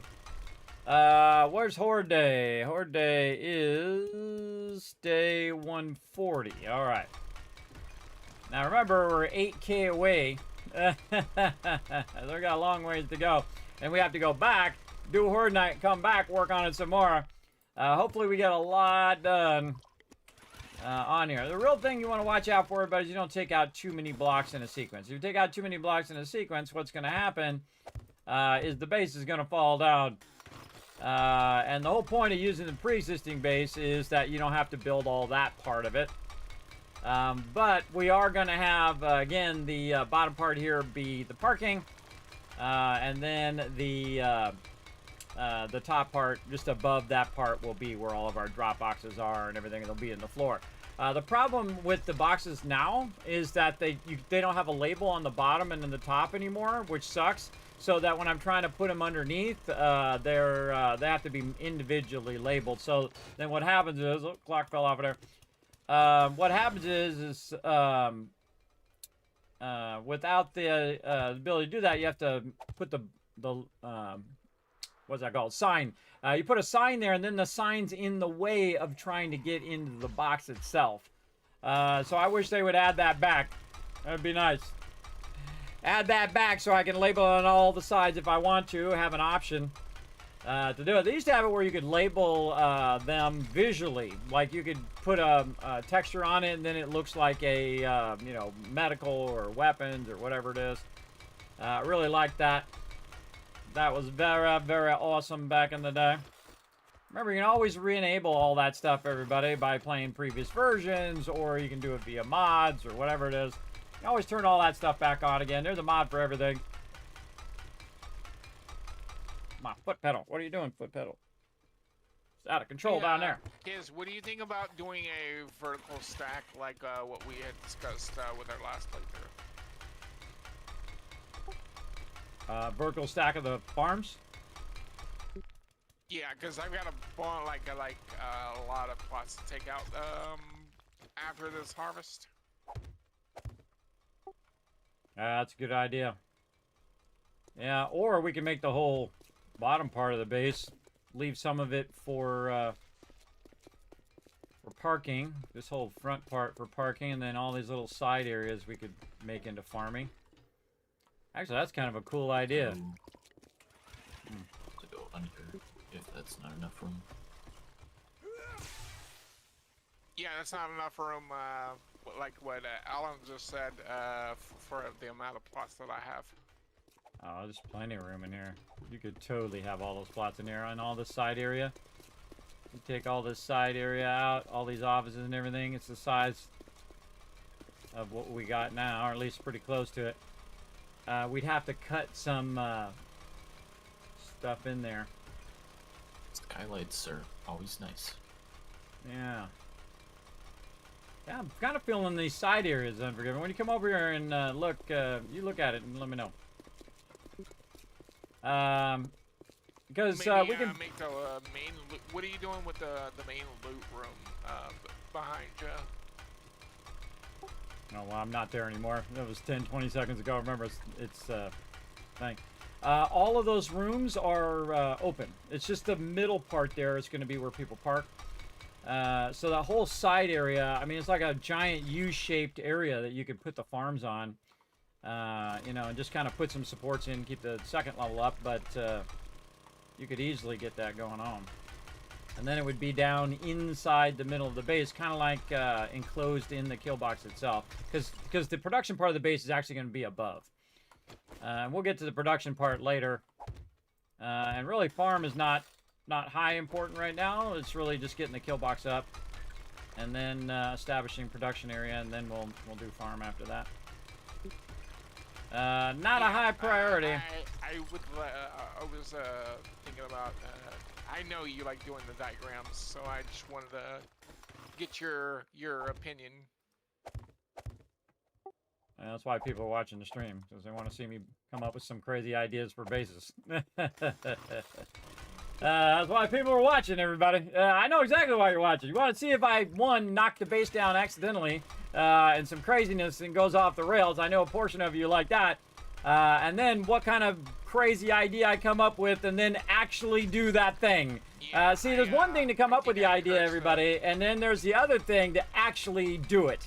Right? To actually go through and say, all right, we're going to go in and we're going to make this happen, no matter how long it takes. And that's what we're doing. That's what we're doing right now.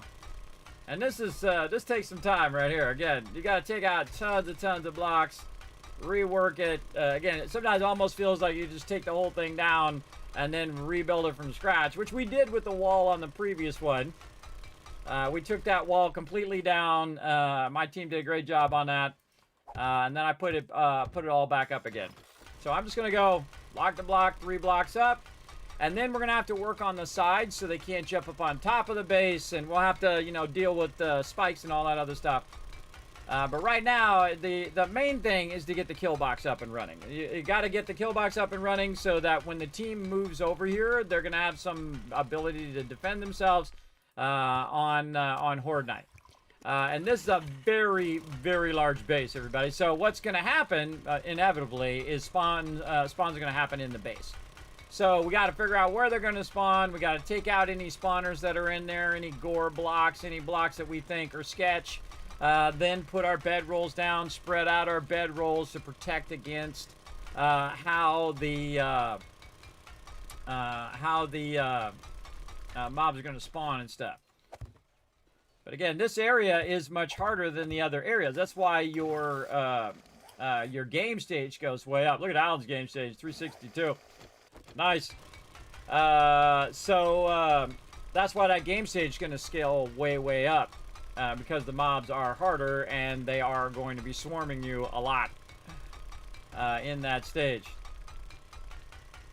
And that's why I'm in the kill box inside instead of outside. If I'm outside, then the zombie's going to run up behind me. But here, most likely going to run from the side of me and get up in my business. And this is just one of those things, everybody. You just got to buckle down Take out one block at a time.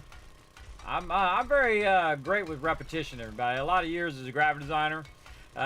Just really good repetition. Now we're also going to have to, you know, make thoroughfares through here so people can cut to different parts of the kill box all the way around the outside. And I feel like the cool thing is that we design the farm part to fit at the bottom. And we'll take out a lot of this here. I just had that feeling. The reason why I was crafting that beer is because I have a And funny see, we could feeling probably that, take this we're part gonna out need and then more leave to the these next biome. supports. Leave all this trussing and supports and stuff. Not this one.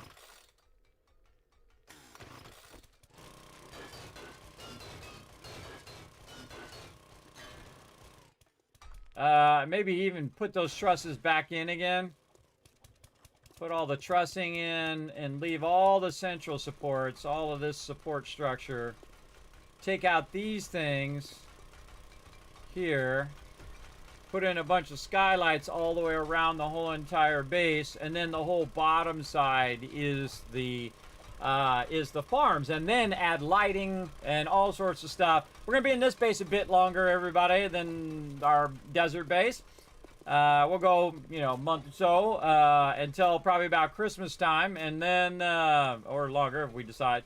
And then we'll go to the wasteland because during Christmas time we're gonna have a big event, as we always do, 25 days of streaming and whatnot. Probably will not be doing Fallout for Hope this year, everybody. We've done it for many years. We've raised over 16,000 for St. Jude's Children's Research Hospital.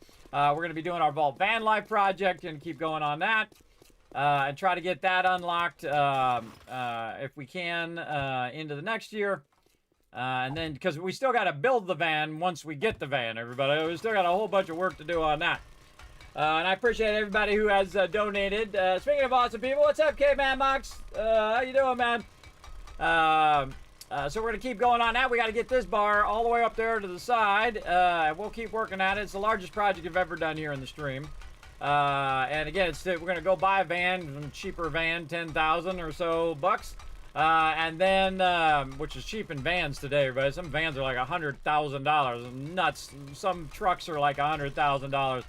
I don't know where people think, where these car manufacturers are thinking people are getting that money from. You know, just blowing it on $100,000 on a truck. That's crazy. We're going to get a semi-cheap van, hopefully one that's reliable. And then build it out. So it's like a travel van, right? So I can travel from one place to another. And I have been testing it lately when I'm, you know, I have to run places with my kids and whatnot. And we have to go places that are far away, or at least somewhat far away. An hour or two away is far for me now. And so I've been driving a bit more, and I can drive for a couple hours, and then I have to rest. Because it gets to the point where either I'm too drowsy or I get dizzy, start getting too dizzy, and then I will have to stop. But 100% I'll have to stop. And then I'll stop, I'll rest, and then continue on. So say I wanted to go to TwitchCon, but I'm in the East Coast now. I'm actually from California, born and raised. Lived there for about 30 years, then moved here to the East Coast to raise my kids and give them the opportunities that they're going to have in their lifetime. And also go around, you know, more Southern people than fake West Coast people. If you've ever met those fake, not everybody is, but some of them are. Very fake, very, all they care about is money and wealth and status, and, you know, they're like superior than everybody else, and they're the best, and everybody else is just a nobody. Those kind of, you know, vain, you know, people. All they ever think about is themselves and their status and how much better they are than everybody else. And then when you set yourself above people, everybody, you instantly drop below them, I find. You become the worst version of yourself. You start treating people horribly. And I believe there's only one thing that you answer for, everybody. The one thing. And that is how you treat people. How you treated people in life is what you will be judged for the rest. After your time is done. Oh, sorry, my bad. Sorry, everybody, my pedal is sticking like crazy. Sticking like crazy. I don't know what I did. I think it's caught on the edge of my computer. I have like a little thing that wheels my computer around. I think it's caught on the edge of that. I was trying to kick it out of there earlier. It gets caught there because I kick it with my foot a little bit and it nudges it over. So again, it's how you treat people, everybody. It's how you treat people is the most important thing that you answer for in life. So I like to have a good answer. I like to have a good answer when things are done. And I've been dodging the Reaper all these years now. Not only just in the recent, years of me being ill, but I mean, I've done a lot of crazy things. I can't believe I survived. A lot of crazy stories I have yet to tell here in the stream. We'll save them up for a good, crazy story stream. For sure, for sure. Again, we got to keep watching that time. What is it? 1:40 is Horde Night. Yeah, we got 20-minute days, everybody. So these days are just flying by like crazy. Just take it one block at a time, everybody. One block at a time. Follow the terrain of the thing. Now, again, the team can pitch in on this one. They can build it 3 up all the way around, just to make it go a little bit faster, so that everybody is contributing to the build it. Now, I decide the design and all that kind of stuff. If they want to design bases, everybody, they can go and, play their own playthrough. But I know a lot of you here watch my stream for this specific reason. So, and I've had some people come in and say, nobody cares about base building. I'm like, hey, I've built my whole entire stream around base building. What are you talking about? How do you think I became a Twitch partner, everybody? Base building, dominating games like Fallout by building big mega structures and stuff.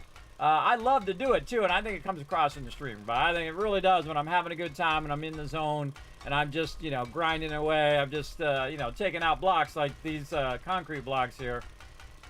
Now, normally you don't want to take these blocks out, everybody, because this is, it's already pre-done for you and you don't have to do it. But, of course, we're building the kill box, so we have to go around and take the extra time to take out each and every one of these blocks. It is time-consuming, as you can see.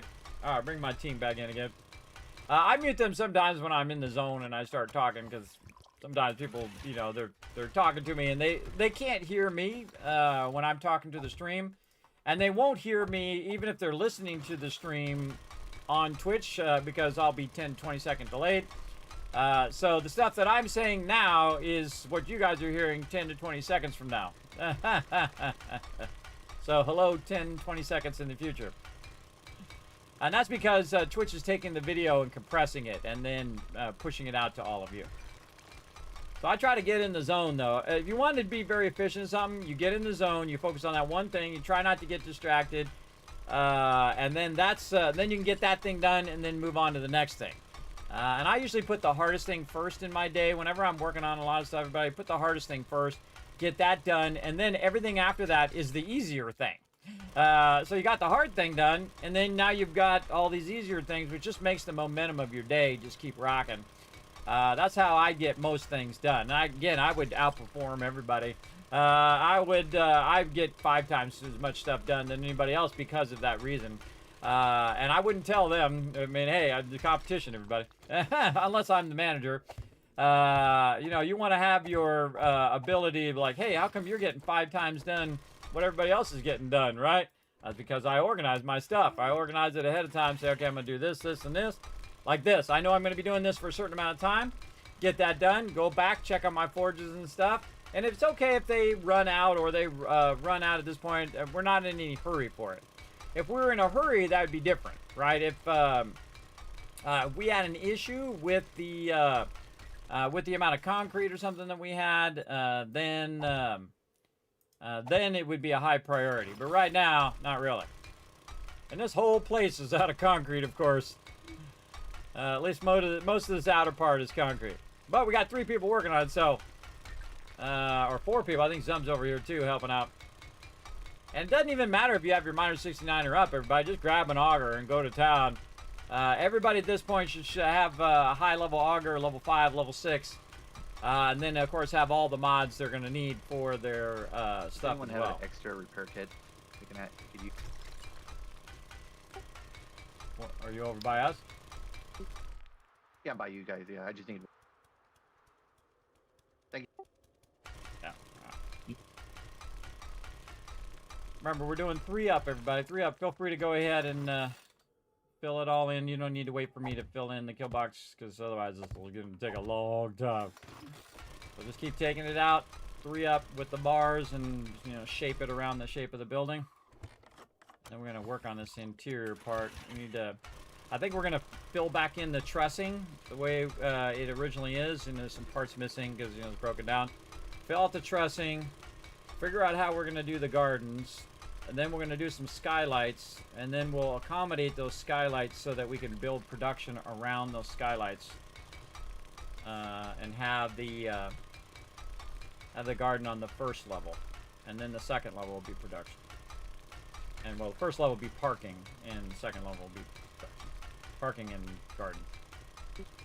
This way he has more space than if we were to put it on the roof, then we have to build a lot of stuff. You're gonna have to redo your bedroll. I'm working on the pool area. I pulled the block and it destroyed your bedroll. Okay. Always good to know that, everybody. Good. So in case you need the very bedroll. careful when you're. Where do you find servers like this with a lot of players? I want to play this game, but it's less fun alone. True, Summers. True. I think the most fun in the game is when you're playing with other peeps. You can come join us if you like to work together like this. If you like teamwork style play, where it's not like you go off and you do your own thing, or you go off and you build your own base. We work together as a crew, like this many peeps. Sometimes more. Sometimes double that. And what we do is we're always about the team centric. So all the loot that we gather is for the crew, and whoever needs it first, whoever is like the highest priority in that thing. Great example, like when you're playing through 7 Days to Die and we get an auger, right? So the first auger goes not to me as the leader, or the first nice weapon doesn't go to me because I don't need that thing. You know why I don't need that thing? Because I'm working in the base. I'm organizing and doing all of that. So the person who needs it is going to be the person who's mining, is going to need the auger, right? Whoever your primary miner is, right? So that's what they're going to basically do. We'll give them that item instead. And then what we do is over time, we try to fit everybody with what they need. And someone says, hey, I'm doing the salvaging, right? Okay, well, what do you need? You need a wrench? Okay, we're going to get you a wrench. We're going to get some materials for a wrench. Oh, you need a salvage outfit? Okay, we'll get you a salvaging outfit. And so on over time. And it's really about managing resources when you have this many people, right?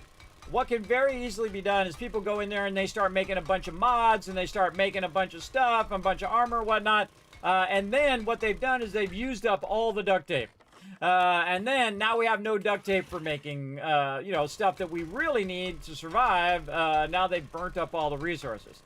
So if you do like to work together, then we're what it's all about right here. I see about having the nice weapons, like going further for a brawler anyway, and most people don't specialize in that. Yeah, there you go. And again, you can also overlap other people. The best thing in my career, everybody, is to be a great communicator. What you're doing, what you need, that kind of thing. Hey, Kismet, I need this armor. Or, hey, I'm going to go work on the cooking, or I'm going to go work on the farming, or I'm going to be your backup for the farming or the cooking or whatever.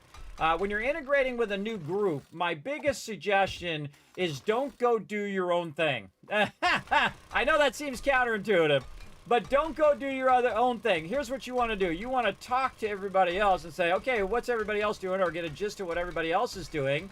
And then say, oh, I want to go and I want to, do the questing. I want to go and do the zombies and go kill zombies and bring back resources.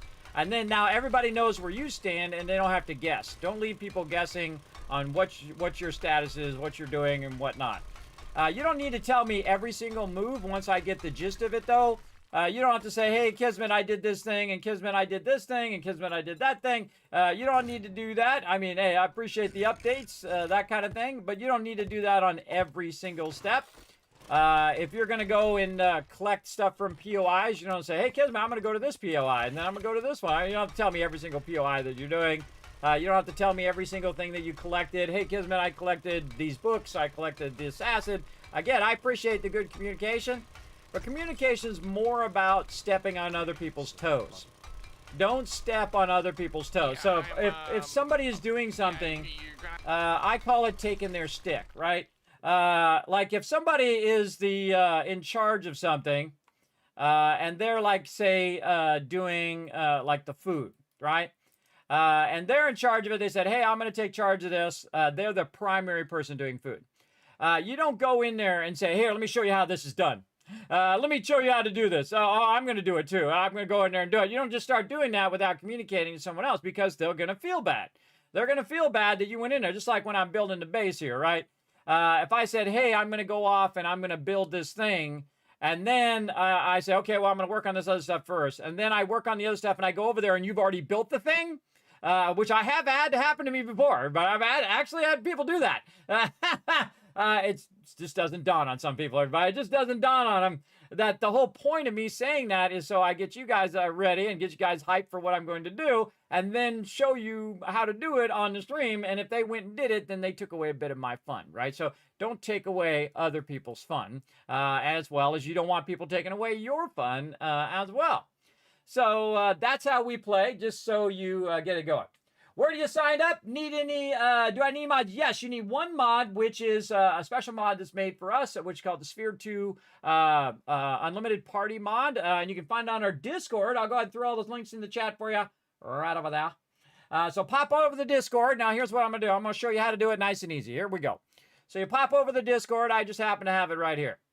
Follow that link in the chat. What you do is you go into the rules right here, and then right over here in the rules, you're going to see this little green check mark right down here with a number right next to it. You want to go read those rules, make sure you know what's up, make sure you don't grab a bunch of resources, go off and do your own thing. I'll get you permabanned just like that. That's why I put the rules there, and I tell everybody up in advance the way that we play is different than you would play if you're just on a server somewhere and everybody's off doing their own thing. Right? We have played very differently, and I think amazingly differently, in an epic way, as you can see. So you click that green check mark. Then what you want to do is to go into the general chat, which is under Teamwork Tycoons, which is right here in this one. And then you say, Kismet, add me to voice. And then I'll add you to voice. Now, keep it PG-13. Not that I'm any saint when it comes to cuss words, everybody, but I do try to keep it clean because people are watching on their TVs and things like that when their kids are around and whatnot. And I don't want to, get me in trouble with their wife of having their kids going around at church saying bad words. Not that I didn't know every single one of those words and a whole bunch of words that you probably never even heard of since I was 5 years old. Because everybody hears them on the playground, everybody, because it's like a thing when you're a kid, especially when you're a boy, everybody. When you're a boy, it's like, how many dirty words can you say in a sequence? And then you're breaking your people down, you're cutting your people down. We used to call it burning other people, where you would say, oh, what's going on with those pants, everybody? Flood coming in? What's with those high water pants you got going on? And then, of course, there'd be 50 curse words in between there back in the day. But I've actually gotten it out of my nomenclature where I don't say it as much. Now, when I hit my knee or I hit my phony bone or something like that and there's no one around, hey, I do what I want. You know what I mean? But again, I try to keep it PG-13. And that's why I have it in the rules and whatnot as well. And so feel free to check that out. Put it in there. Say, Kismet, add me to voice. I'd like to join you guys. And then we'll give you a shot. Remember, you don't have to prove how awesome you are. I get that problem all the time as well. When people just come in and they join the crew, they'll be like, oh, Kismet, let me show you this. And look how awesome I am at this or whatnot. We assume you're already awesome. All right? We assume you are great, and we're going to see. We're going to see how you do, right? We're going to see how you work together, because I'm always watching to see how my team is working together, whatnot. We're going to leave that gap there for the garage. And then we're going to go ahead. I might leave these supports here as well. Probably take these ones out on the inside. But, yeah, we'll see how you do. And if you work well together, well, then there'll be no problem. Right? And then you have some fun, you have some epic adventures, some massive scale battles with zombies, all those kind of things. And we are in the middle of a playthrough, so if you do want to wait till we reset, you're welcome to do that, or you're welcome to dive right in and get right into it. whatever you feel like. It's open to everybody. Open to everyone to come and join us if you like to play that way. Now, some people say, Kismet, I don't like to play that way. That's not my thing. I want to go do my own thing. Well, you want to go do your own thing. There's plenty of things where you make your own server. In fact, here, how about I save you 10%? You want to get your own server? Let me hook you guys up right there. Boom, 10% off right there over at G Portal. I appreciate my buddies over there who gave me that code to get you guys 10% off. I'm all about it. Saving you guys money, everybody, because saving money is making money, everybody. Something I always talk about all the time here in the stream. Saving money is making money. Money you don't have to spend is money you keep in your pocket for other things. That is for sure. Look at my team going to town, everybody. Holy moly, we're making some good progress on this sucker. Some good progress. And again, we're going to do a 3-up all the way around, and then we're going to see how we like it, right? And again, I always like to pre-visualize it in my head first, or I will do diagrams and all that kind of stuff. I even sometimes completely go into like Illustrator and illustrate the entire base. I've done that on, especially on a modular base, where it's going to change over time. That's one of my favorite bases that I've done, everybody. It's this giant modular base that started as just a production area, and then it expanded to the garden, and then it expanded to a parking area where people could park their vehicles. Because, you know, in the beginning, you don't have any vehicles. So you don't need a parking area. Again, it evolved as we evolved into a giant kill box. It was awesome. Now I know that I can do that, everybody, and I can do it each and every time, but it actually would be too easy. We don't, we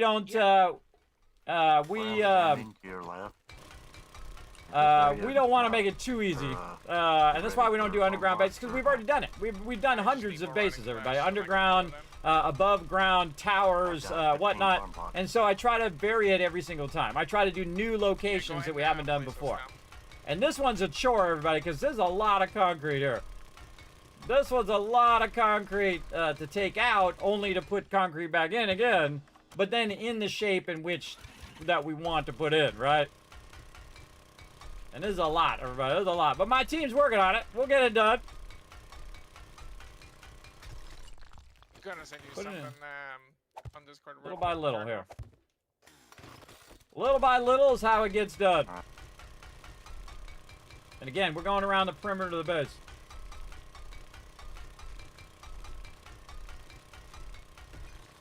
Now the cool thing is also, when you get to like a corner or something like this, you got to see how the corner lines up. Is it an L-shaped corner, or is it a, oh, hello. Behind me. Get out of here, lady. Is it an L-shaped corner that we're going to go into, or is it two straight pieces? In this case, that looked like an L-shaped corner. Ah, my bad. Hey, look at this. This is cobblestone here. That's much faster. So when you screw up, don't kick yourself too much, everybody. Just go on with life. Remember that mistakes are part of the journey. Both successes and failures. It's all part of the path that you're on. Sometimes failure this way, and then back success, failure, success, down that road, everybody. That's how the road is. It's a winding road. I can tell you, as someone who's 55 years old, I've been on that road. And then that road goes like this, and then it does loops. The roller coaster. At least mine does. Some people don't have the roller coaster life, everybody. They have the very plain Jane, everything's the same every single day. That kind of life as well. And hey, if that's your jam, more power to you. Me, I think you get more out of the roller coaster life myself. Even though it can be trying. Hello.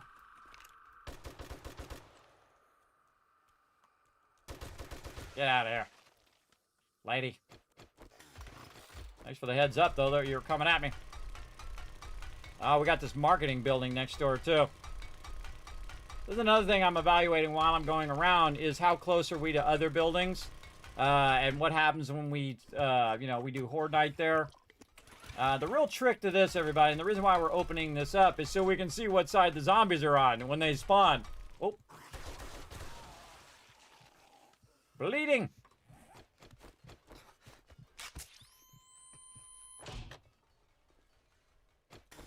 They're all about getting me over here. All about attacking me while I'm trying to get these blocks out. Oh, you hear that noise? That was my, what you call it? That was my, pack mule.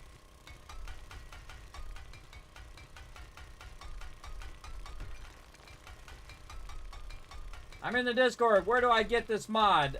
You got to read the rules, click the green check mark, and then you can go into the server info, and it's in the server info. You can download it right in there.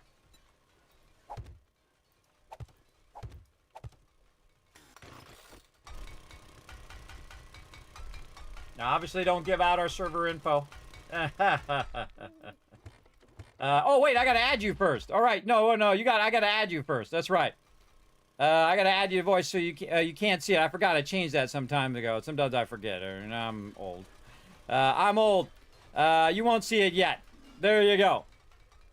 Yeah, I gotta add it first before you can see the server info. There you go. Now you can see the server info. I knew I'd run out of gas. Luckily, I brought some more. Luckily, I brought some more.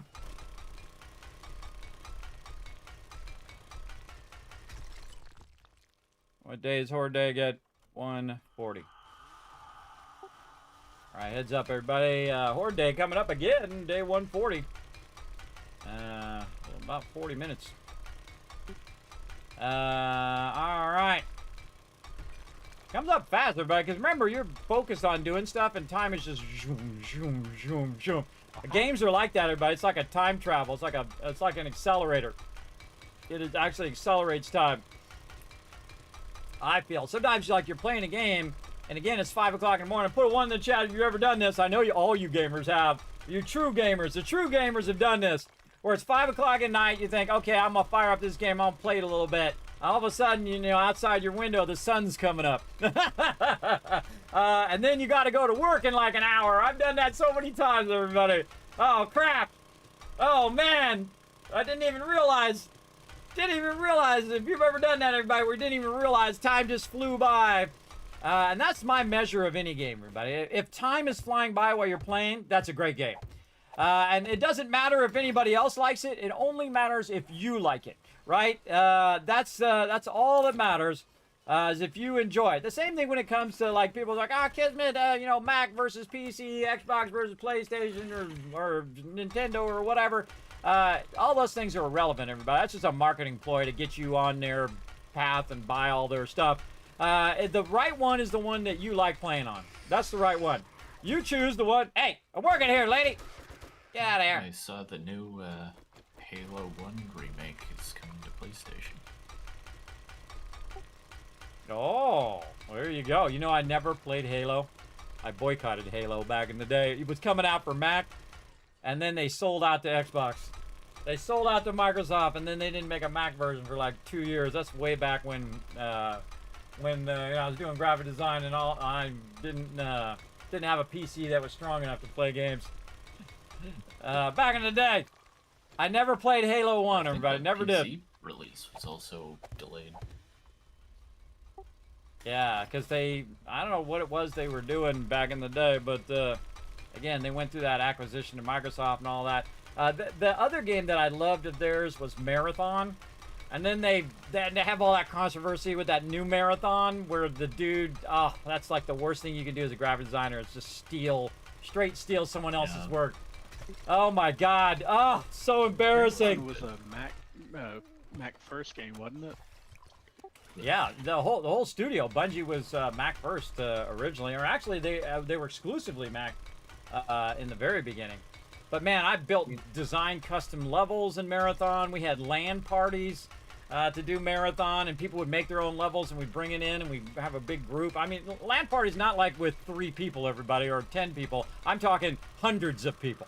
Because I used to have a location, it was like 10,000 square feet, and we would move everything out of the way, all the desks and all the stuff for doing design and everything, and everybody would bring their machines in. We would spend all weekend. I would open up the Coke machine, because it was my Coke machine, I could do whatever I want. And I'd open up my gauntlet, my 4-player gauntlet I had in the reception area, and then I put a bunch of credits on there, and people could play it as much as they wanted. It was the greatest times ever, but as a gamer, wasn't married, didn't have anywhere to be, just gaming all weekend. And people would sleep there. They'd bring their sleeping bags, and we'd just sleep and play games. It was awesome. Wow. It was amazing, everybody. Did you see that G-Portal's actually doing hosting LAN parties now? You know, I like the social aspect of LAN parties from back in the day.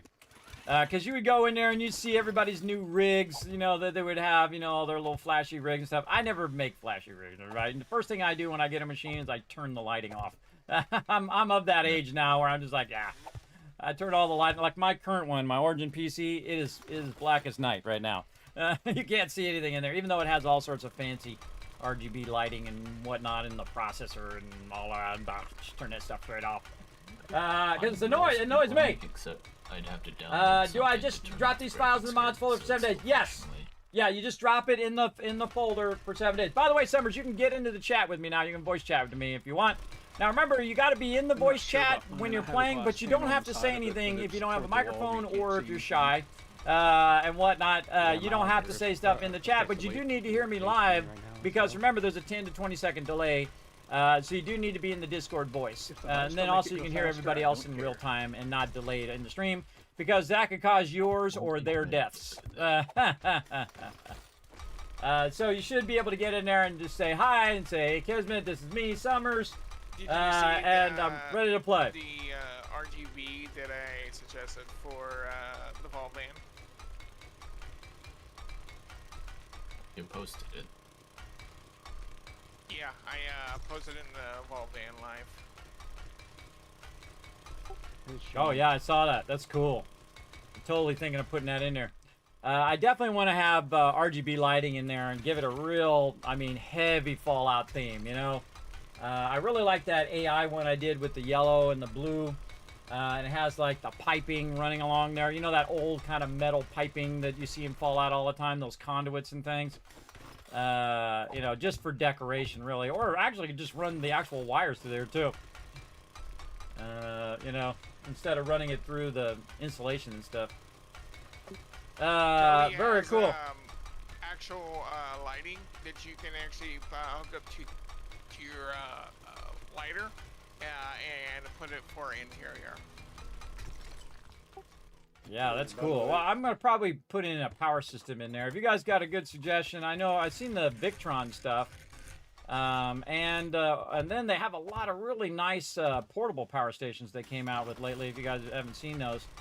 I mean, ones that are like really leaping forward, and they have like new battery technology too that has more cycles and not going to have a thermal overload and catch fire like some of these lithium batteries. I worked at Apple for many years, everybody. Yeah, I've had a few calls, scary last night, and by a few I mean a lot. Today, I was actually doing some GTA 5 developer work, and I got fun detected. Our lights, our entire light switch flickered. Oh, cool. Hey, Foggy. Howdy, Kismet. I threw in that mod in there and stuff. I don't know what it all takes to join you guys, but... So you just need to run the game with EAC disabled. Yeah. Okay, Everybody say hi to Summers, by the way. Welcome, Summers. Come and join us. We're going to have a good time. Come be crazy. Thank you for inviting me. I appreciate that. Welcome to the crazy train. Yeah, you're on the most epic team in 7 days history right here. Again, you're going to have to take it to another level right here. You're going to have to step it up, bro. These guys are... See, I can act like I'm great at games, but I've been gaming for 50 years. But I know talent when I see it, and my crew is awesome. They are amazing. As you can see, everybody, by the way, while I was working this way, Foggy and Alan have been working in the opposite direction. So what we're going to do is we're going to meet in the middle in about 2 minutes here, or less. We're going to have this done. We're going to have the whole thing done before even a Horde Night, next Horde Night happens. So we could, in theory, do a Horde Night over here, but we are not ready. We are very not ready. As well. Now, I'm not taking out the blocks as fast as everybody else, but I am, I'm in there. You know, I'm the type of person, but I'm not the, and I've been this way in real life too, as a graphic designer and as a manager, pretty much my whole career. I'm like a roll up your sleeves kind of guy. I like roll up my sleeves and I get in there and run jobs and design stuff and do all that stuff as well. Because there's nothing more inspiring than somebody who actually does versus who tells other people what to do. I'm much more inspired by people who are great at something, like people who play the piano or something. I love to hear them play because it inspires me to want to play better, right? Those are the people you want to be around, the people who are great at their job. All right. Well, it's nothing to worry about. If it's red, that's when you have to worry. All I see is yellow and white, so I think we're good. Oh, there's some red at the start. All right, one thing, everybody in this base, don't take out the forklift. We're leaving the forklift. Wow, look at this. Wow, excellent job, everybody. We just finished the kill box already. Wow. That is awesome. Oh, we got a corner right here, though. Fix this corner.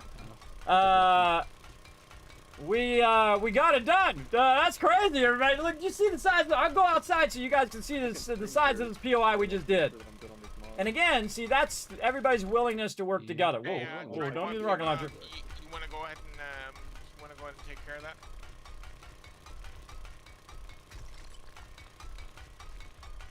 And there we go. So you want to be able to navigate around the whole box?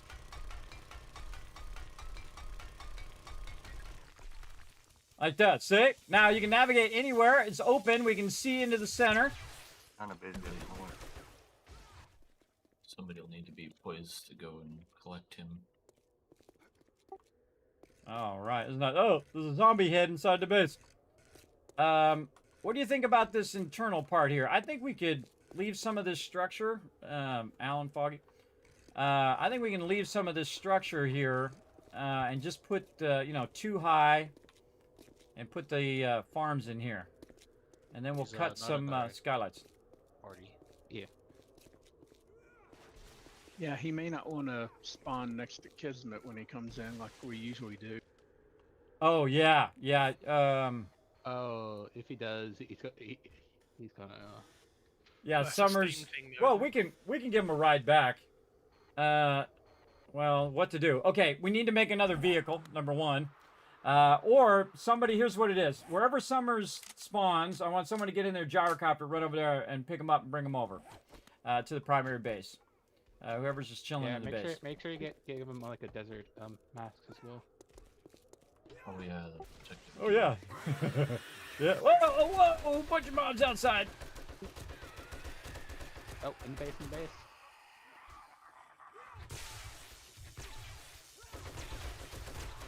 That's when things go completely off the rails. Yeah. I like how I just go around the corner like that. Oh, there's a switch here. Oh, probably for this roll door. Yeah. Yeah. So should I be worried about the 2 instances of red text I see in the console? Yeah, it's all it's doing is it's warning that your EAC is off. Oh, okay. Never mind. Yeah, you want to have that off for the mod. Got it. Just making sure. I'm kind of... Well, I think somebody's going so whatever. Go to server info in the Discord and I'll tell you. Okay, behind you. All right, yeah, respawn. Man, they're all up in our business. Oh no, the garage, the door is open. It's not the door. The loading dock door is not blocked off. Yeah, well, we'll leave it open for now. Respawning though, I've seen some of them get up off the floor. Yeah. Probably because all this activity we're doing over here. It's okay. I mean, they can just walk in the front door anyway right now, so. Yeah, we're not worried about it being totally secure yet until we move. When we move, then we'll want to secure it up. We'll want to spike out the outside and do all of that. Yeah. Right now, we just want to finish this last block there. I'm gonna check I think I'm going to take this out, and I'm actually...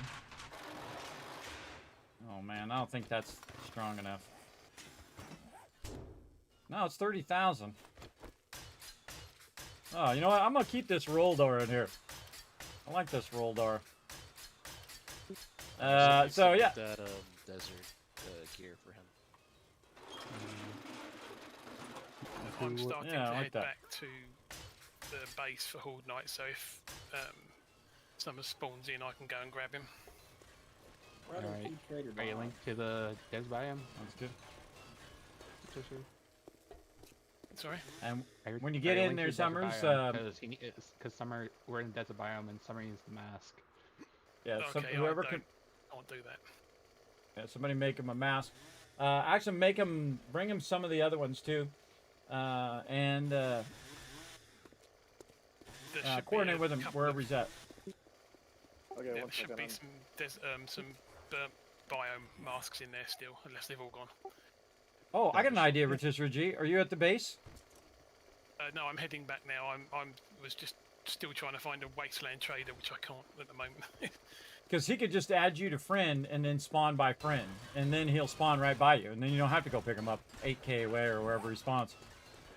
There you go. Well, that could work. I'm in the pine forest at the moment, so. Yeah, that's the best spot to spawn in. Just gonna spawn in, but I have problems when you hit the village. Yeah, I'll leave it up to you, Summers. You figure it out. Gotcha, sir. Thank you so much. I'm loading now. If you just randomly spawn, alright. won't it put you in the pine biome by default anyway? Yeah, it should be Oh, somewhere boy. in the forest. Okay. I literally took. I was about to take the the top shelf above you, and then gravity took. Had other ideas. All right, we're gonna block this up a little bit, keep him from getting too sneaky. Like that. Well, that's not Look at that, everybody. Isn't that awesome? I had this idea, this visualization of this here. Hey, Get out of here. Dragonwolf, you Pretty ever cool. get that? What you went for? And again, we're gonna leave some of this structure here so it's holding the thing up. We're gonna fix all this trussing. Now here's a cool thing you can do, everybody, is you can just pick up an existing block. Quite often. Oh, you can't do that anymore with this trussing. You have to make that thing. Yes. I forgot. By the way, I do have a legit like high-end server that you could host this on if you wanted to later or whatever. Oh, I got a mega server. I'm with Gport. They're my sponsor. I'm a partner Oh, of Gport. nice. Yeah, so you're on the mega server, bro. This is a really high-end server. In fact, they made me a dedicated server just for this particular one. Because normally you're on a shared server, but they gave us our own server. Oh, that's cool. Yeah, that's way better than mine. I mean, I just have this. I built this epic 64-core system for mining crypto, but it's just kind of down right now. So. We appreciate the offer, man. Yep, sounds like you don't need it though. Thank you.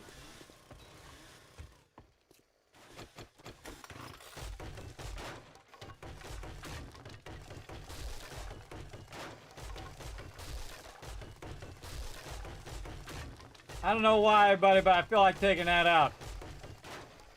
There's just something about it that's going to cause a problem later. I don't know.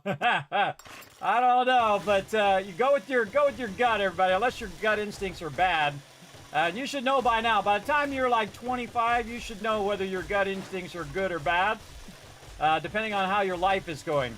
If your life's going pretty good, then gut instincts are good. Then, but if your life is completely off the rails, you got all sorts of issues.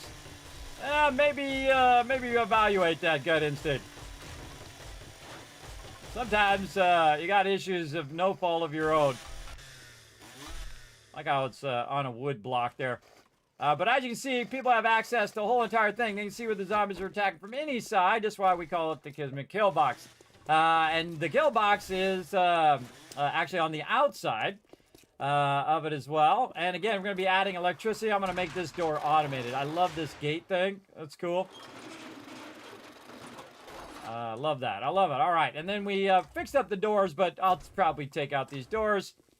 Or replace that with a second roll door with a double roll door. Oh, that's a cool idea. A double roll. So the interior door only closes during Horde Night, where the exterior door just auto opens when dead. And I always add a door that's a manual door in case you run out of power. And then you're stuck outside your base and you're like, let me in, let me in. It happens. What's up, Kitty Cat? Thanks for coming in and hanging out. I like to go for like a medium armor, like the commando gear set. I'm kind of a noob as far as this game, but and then I go with like a brawler build, like a fortitude brawler. But other than that, mainly consumables wise, I mainly just focus on like beer and stuff for the melee bonus. So that's about it. That's the build that I normally run. And again, who can make him desert gear? I think that may be me. It's been a while though. I've kind of forgotten. Yeah, just check your crafting, or check your quest status would probably be the best thing. I was gonna say, Everybody check your quest status in the challenges. desert. Feel free to gear up when you get in there, Summers. And again, we have a request board over there. If I need to add another line for you, I can. You can request weapons, armor, books, whatever trait line you're going in, certain books. Just go in there and learn whatever you need. That's why it's there. It's there for the whole team. Yeah, I think I can do the desert gear. I'm not back at the base though. I'll have to do it when I get back. I appreciate that. And you said it's like a. I'm sorry, I misunderstood what it was. It's like a box full of a bunch of. Or is it requests? Like you put in a request for the books that you need. It's like a bunch of signs on a wall, and then you fill in the signs on the wall. Gotcha. And you say, "Hey, I want this stuff." Got it. Thank you. Yeah, and there's a bunch of stuff in the boxes too. There's like, you know, chainsaws and augers and, you know, massive amount of ammo and that kind of stuff. But if you want something specific, just let us know.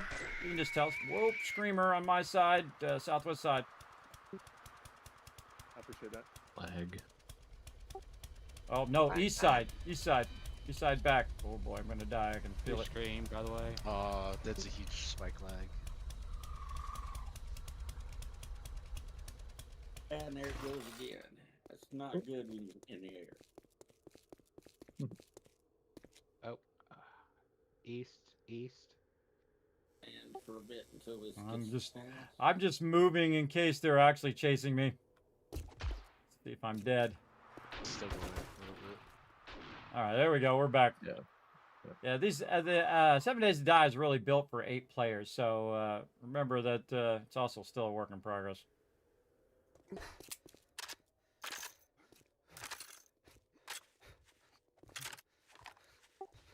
That was like 3 radiated screamers. Yeah, I think they come in threes, and there's like a cooldown period now in the biome. Yeah, well, it's always kind of done that. It cycles and checks to see if it should spawn.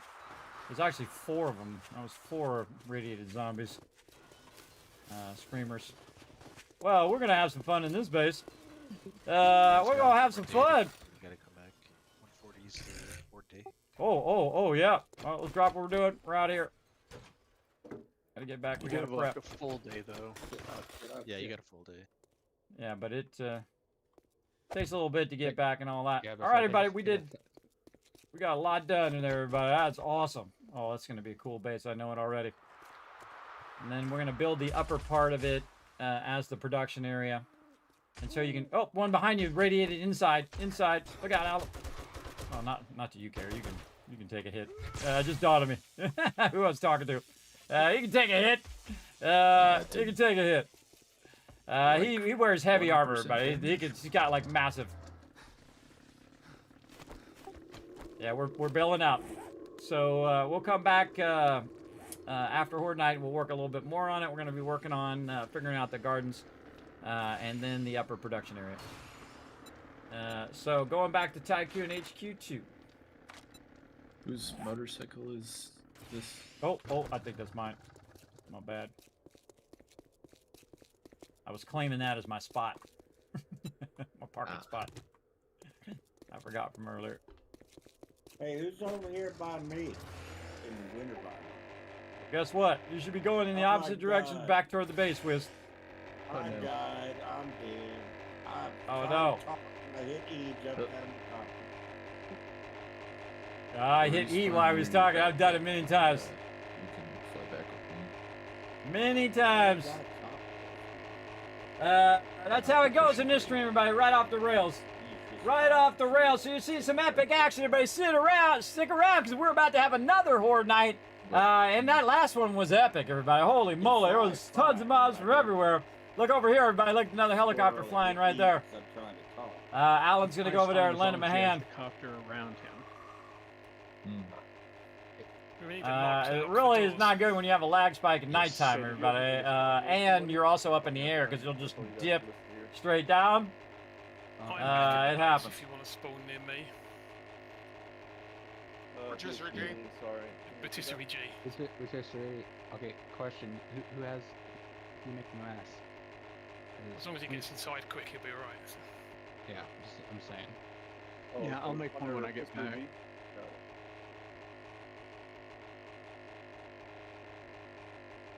And as soon as you spawn in, make sure you ally with everyone. Oh, you're not. Yeah, it's lucky we don't have any turrets up. I can't spawn you. You're not a friend. Sometimes the default of turrets attack other players. So if you're not allied, I've had that happen before where we added people and I forgot. And I added them in, they come run up to the base and the turret starts hitting them. They're like, ah! I was like, oh, wait a minute, hold on. Turret, let me fix it. Let me ally you. It's kind of funny when that happens. We have player versus player off, everybody. We don't do that on our server, but you can make your own server, do PvP, or there's plenty of servers out there that do PvP, if that's your jam. I like PvP when I like PvP, if you know what I mean. I like to go into PvP, kind of like in World of Warcraft, where you would go into the PvP zones, as opposed to open world PvP, which normally, 99% of the time, descends into just ganking everybody, where you got like a super high level player, who is like, say, you know, max level or whatever, and then you got like a level 5 running around collecting pages and Stranglethorn. See, look, I even remember that. Collecting pages and Stranglethorn, and then 5 of them come up and they gank you. It's not even one-on-one, everybody. It's like 5-on-1 kind of stuff. And that's just scummy way of doing PvP, everybody. I don't even like to be on the 5 people. I don't like to even be on the side where there is, you know, the advantage. I don't like doing that. I like PvP that is an epic battle where you don't know the outcome. Right? That's how PvP should be. Where, you know, it's so close, everybody's got equal gear, it's all about skill, and that skill rotation and how well they work together. That's the kind of PvP that is next level PvP, everybody. And very rarely do you see peeps who do that kind of PvP. And that's because everybody wants to have the advantage. Everybody wants to make sure that they win because it's like tied to their ego whether they win or lose. See, once you get to my age, everybody, that goes away. Not everything is tied to your ego, where, oh my God, I didn't win the thing, or oh my God, I made a mistake, or oh my God, you know, I failed, I didn't get number 1, I got number 2 instead, or whatever. Like playing this racing game the other day, everybody. And I was, what is it, Sonic Racing? And very fun game, by the way. I highly recommend it. I think it was Sonic Racing. Was that what it was? Hopefully I'm getting that right. But, and so I was just practicing first. I was trying to practice drifting or whatever. And someone come in the channel and say, man, you suck at this game. I said, yeah, it's my first time playing. Of course I suck at it. And then, of course, the very next race, I got first place.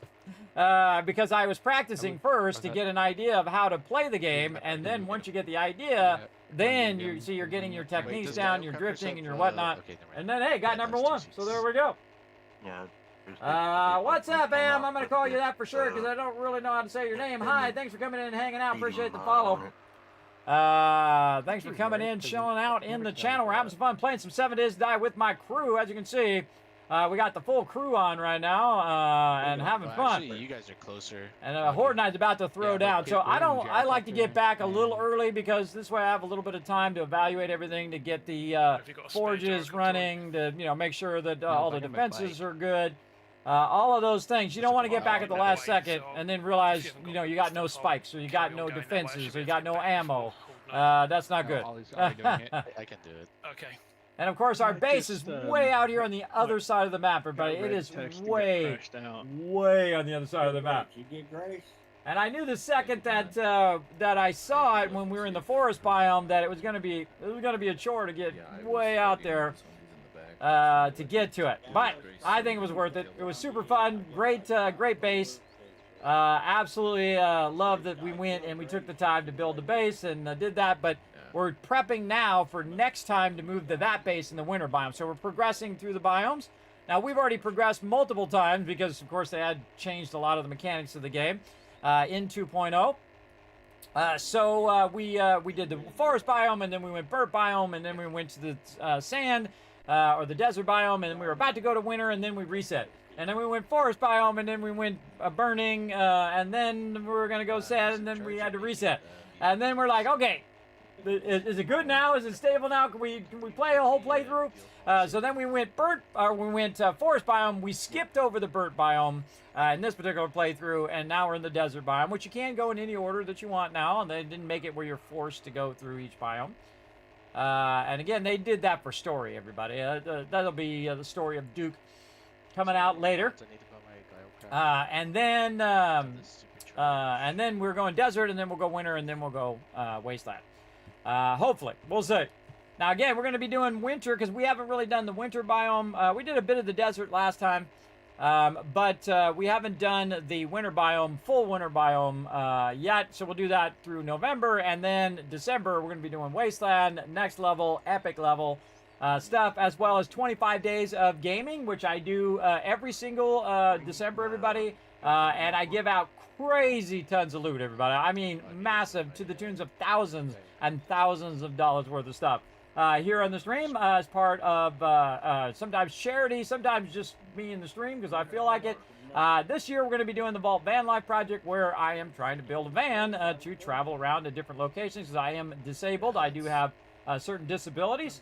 And so to kind of counter those disabilities, we are going to basically get a van where I can drive and then rest and drive and rest and so on and so forth, and then also make it where I can stream in there live from the show or stream from inside the van as well, stream some gaming and while I'm out and about. My one last wish in life, everybody, one last wish, and if you want to be part of it, you can go ahead and donate. Any donation, fantastic. Stopping there.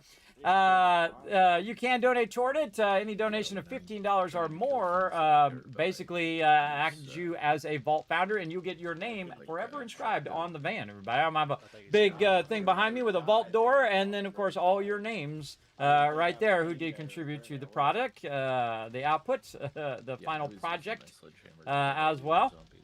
Oh, look, my stone forges are full. Oh, awesome. So, again, you can follow that link down below if you donate via bits or via the direct tip link. You can also find that info, by the way, by just going to !Vault Van Life there in the chat. And I appreciate everybody who has contributed toward it so far. It's the largest project I've ever done here in the stream. And we're going to get it going on. I should have left a lot of that construction material over there, but oh well. But we'll deal with it later. Wow, look, my box is so full. My concrete don't fit in here anymore. All right, I'm going to take all this concrete out. Look at that. Look at all these water collectors and stuff. They're doing a great job. What I'll do is I'll just put it in my box over there like that. You can actually go Easy. to any trader. Okay, we'll give it a quick tour, everybody. We'll give you a tour of that other base after Horde Night. We'll get over there. We'll take a look at it. But this is our current base. This is the Don Vitero Spaghettio residence, a.k.a. the Mafia House.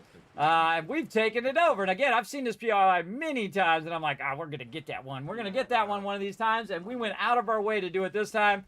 Now you can see we got a nice sniper tower up there for Rotisserie J. We went through and did this like in a couple hours, everybody. Really impressive. Taking out the whole entire outer wall. We rebuilt the whole entire outer wall before Horde Night. We took out all of these blocks so mobs would not spawn in here. And of course, we built a gigantic garden in there on both sides. And basically converted this giant mansion into our base. And you're about to see some serious Horde Night action about to throw down. We also got an automated door over here that just kind of goes up and down. By the way, you can just drive right through the spikes. So there's no reason to pick up those spikes every single time, everybody. You just drive right through there, no problemo. Somebody parked their thing in the thing in here. Who is that? Who is that parking their stuff in there? No problem. I don't know. I don't know. All right, again, I got lots of things to do, everybody. Again, I manage the base over here, so I got to get my stuff going on. Look at that. Look how much concrete that is. Wow. Okay, how much we make it? And then I'm just going to turn them right into blocks. 2,000. All right. 1,040. We'll just go right about there. And then over here, we'll do how many ever else. And there we go. Yeah, that's 2,000 blocks. It's going to be processing for the next 86 minutes. That's a lot of blocks, everybody. And you can see we already have a ton of blocks. And again, that's why I made so many blocks is so I could build that kill box. And then we're going to be building an upper level and all sorts of stuff. Really cool. I think that base is going to turn out amazing, just like this one did. And you see we have our wall of sorting here where we have all of our drop boxes. I got to get to sorting here after Horde Night. This thing's filling up. Check the raw meds box. It's filling up big time. Yeah, they're at drop box 7.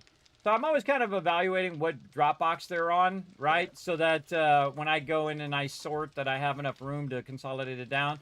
But I can see they're on drop box 6, right? But I can tell you if I consolidate that down, it might be 2, 3, or 4 drop boxes instead of the 6 because it gets spread out. And it's just easy to go in and stack it down first and then it's easier to sort once you've consolidated it down. Yeah, actually, you It's actually better to let it run, and you'll see I'll double the drop boxes again. So originally I started with 5 or 6 drop boxes usually, and then I more than doubled it here with 14, and then I'll double it again with 28 drop boxes, because as you get further and further in the game, you're going to get more and more loot that you have to manage, and that loot becomes really tedious if you let it go too long. Hey, Bama, what's up? If you let it go too long, for sure. For sure. All right, let's focus. Let's get back and let's focus here on these forges. Thurber, Let's go. Go ahead and head over to. I would suggest Thurber, go ahead and craft it and just head over there and get him desert survival just in case. Yeah, I just got back to base. I was gonna get that going. You just push wear, and then you just wear it. Got it. Thank you. Oh. Let me get it first. Okay.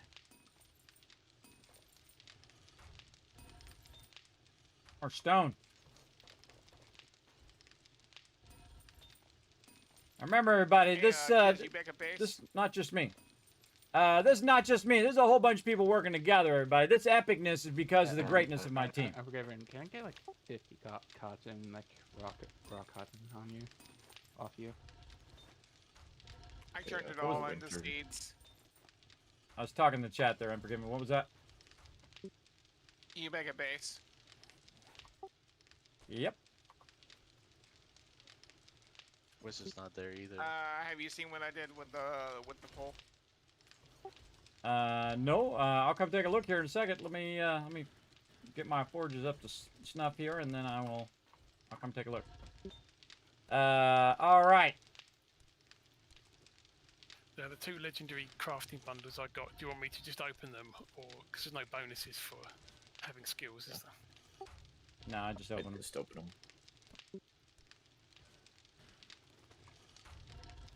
Now we're getting somewhere. That crate had a level 4.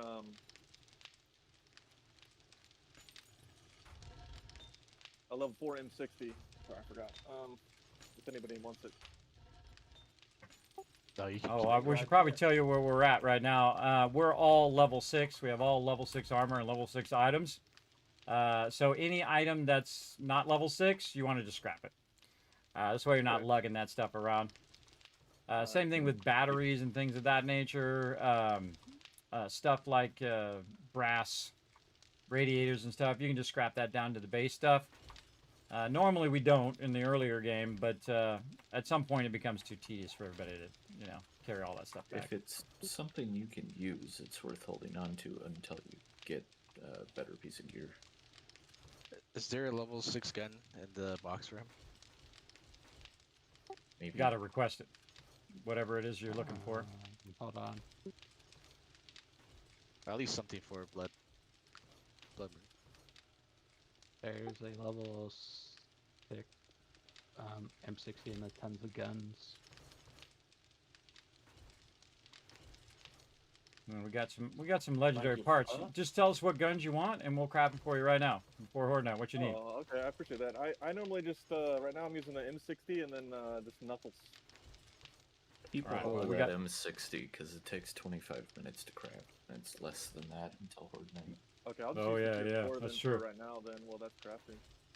Yeah, I put the legendary parts in the box there, Alan. If you want to make them an M60. And what did you say the other thing was? And then knuckles. The steel knuckles. Okay. All right, who can do steel knuckles? Do we have any just plain cotton? We need 50 to make him a desert or a snow survival. I have cotton, yes. Where do you want? I need desert. They're big as well. Yeah, yeah. We need 100 like raw cotton, and I'm gonna made that all I have raw cotton in my pocket if you would like. We have a some cotton of it. farm thing. Oh, Unforgiven. Oh, the pool looks awesome. This is great. Good job, bro. Good job. You guys should check out the pool, man. Do you want this cotton or not? Hey, That's I'll cool. take it. Fabric. Go fabric. Very nice. How much did you want? Great job, Unforgiven. Nice job, bro. Perfect. 50. It looks great. We filled in the pool as a farm. Very neato. Reminds me of the bog Fallout 4. Wow, what's the name of that location? Thank you, PETA, for that. It's in there, everybody. It's just recalling it is the tough part when you have disabilities like me. I have really bad memory problems. I have really bad sleep problems. So you know, when you don't sleep like a normal person, it's hard to function. I've tried everything under the sun, but I've tried everything, tens of thousands of dollars into doctors. I turned all the cotton that came out of the garden into seeds, so we may have a cotton shortage until next harvest. Did you get the invite? I'm gonna go walk out here and place my land claim block and do this whatever mission real quick. And Alan, I think you're gonna have to make the snow gear. You can do that, right? Well, I think we can maybe find some in the drop boxes. Maybe some loose. Yeah, thank you. Loose cotton in drop boxes. I'm looking now. I've got cotton for them. Yeah, I can make that. Foggy. All right, you got it. Yeah. Okay. Also, we can also convert fibers too into cotton if we had to. Do we have enough cloth? Fragments? There's 100 cotton in the swap box if you need it, Alan. Too many. Foggy's doing the winter gear. Hey, Zoom, can you help me real quick? Or okay, I'm right behind you, Zoom. Foggy up. I'm doing a little mini sorting of the drop boxes to put that cloth in there for you. I put it in the miscellaneous crafting. Alan, I need a party invite. You want to help me destroy this land claim block so it's not like messing up everything here? You can just hold if you hold on it. Oh, yeah. Can't invite you there, but you gotta. Oh, I didn't know that. I'm sorry. All right, I didn't realize. You can just pick it up. I thought you had to destroy it. Yeah, it'd be kind of brutal if you did, because I think there's actually a damage reduction on it. Well, that ammo, everybody. Whoa! This box of ammo should be in the. And I have in the other desert box gear on me for. Who else need it besides Summers? I need one. Well, what were you you gave asking? Summers yours. Yeah. Okay, So well, I made two. So. You're ready for one of the most epic Horde Night summers, and remember, time goes by really fast. We're 20-minute days, so this is next level gameplay here. So always be glancing up at that clock, because 20-minute days means that that we only have like 2 hours or so versus 7 hours before another Horde Night comes up. I'll hunt your bet down in like 46 minutes. All right, there's 2 desert gear in the swap box. I'll scrap that to get that part. Probably. What? Ollie. Ollie? I'm looking for a PETA. Always looking for them motor tool parts, everybody. So I've got a bow hunter's book, Handyland, 2 Handyland books, and 3 Shotgun Weekly books, as well as 2 tool digests. Anybody need them? Just throw them in a Dropbox.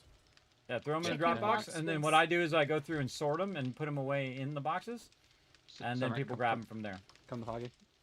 It doesn't matter which Dropbox you want to put it in. Just try to put them in order, like 1, 2, 3, 4, 5. Gotcha. So one person does all the sorting. That way it stays all organized. That's cool. Yeah. And plus, I love doing it. So, and then people like watching me doing it here on stream. So, they like watching me build bases, and they like our teamwork, and they like me to sort. So I do what the audience likes. I do it for all of you, everybody. Dropbox is full, so he does nothing but sorting. That's happened before. I mean, I'll sort for like an hour or 2 straight, and then I'll get back, and the boxes will be right just as full as it were when I started. I've done it several times. I'm letting those boxes run a little bit right now, by the way. More brass and lead in there.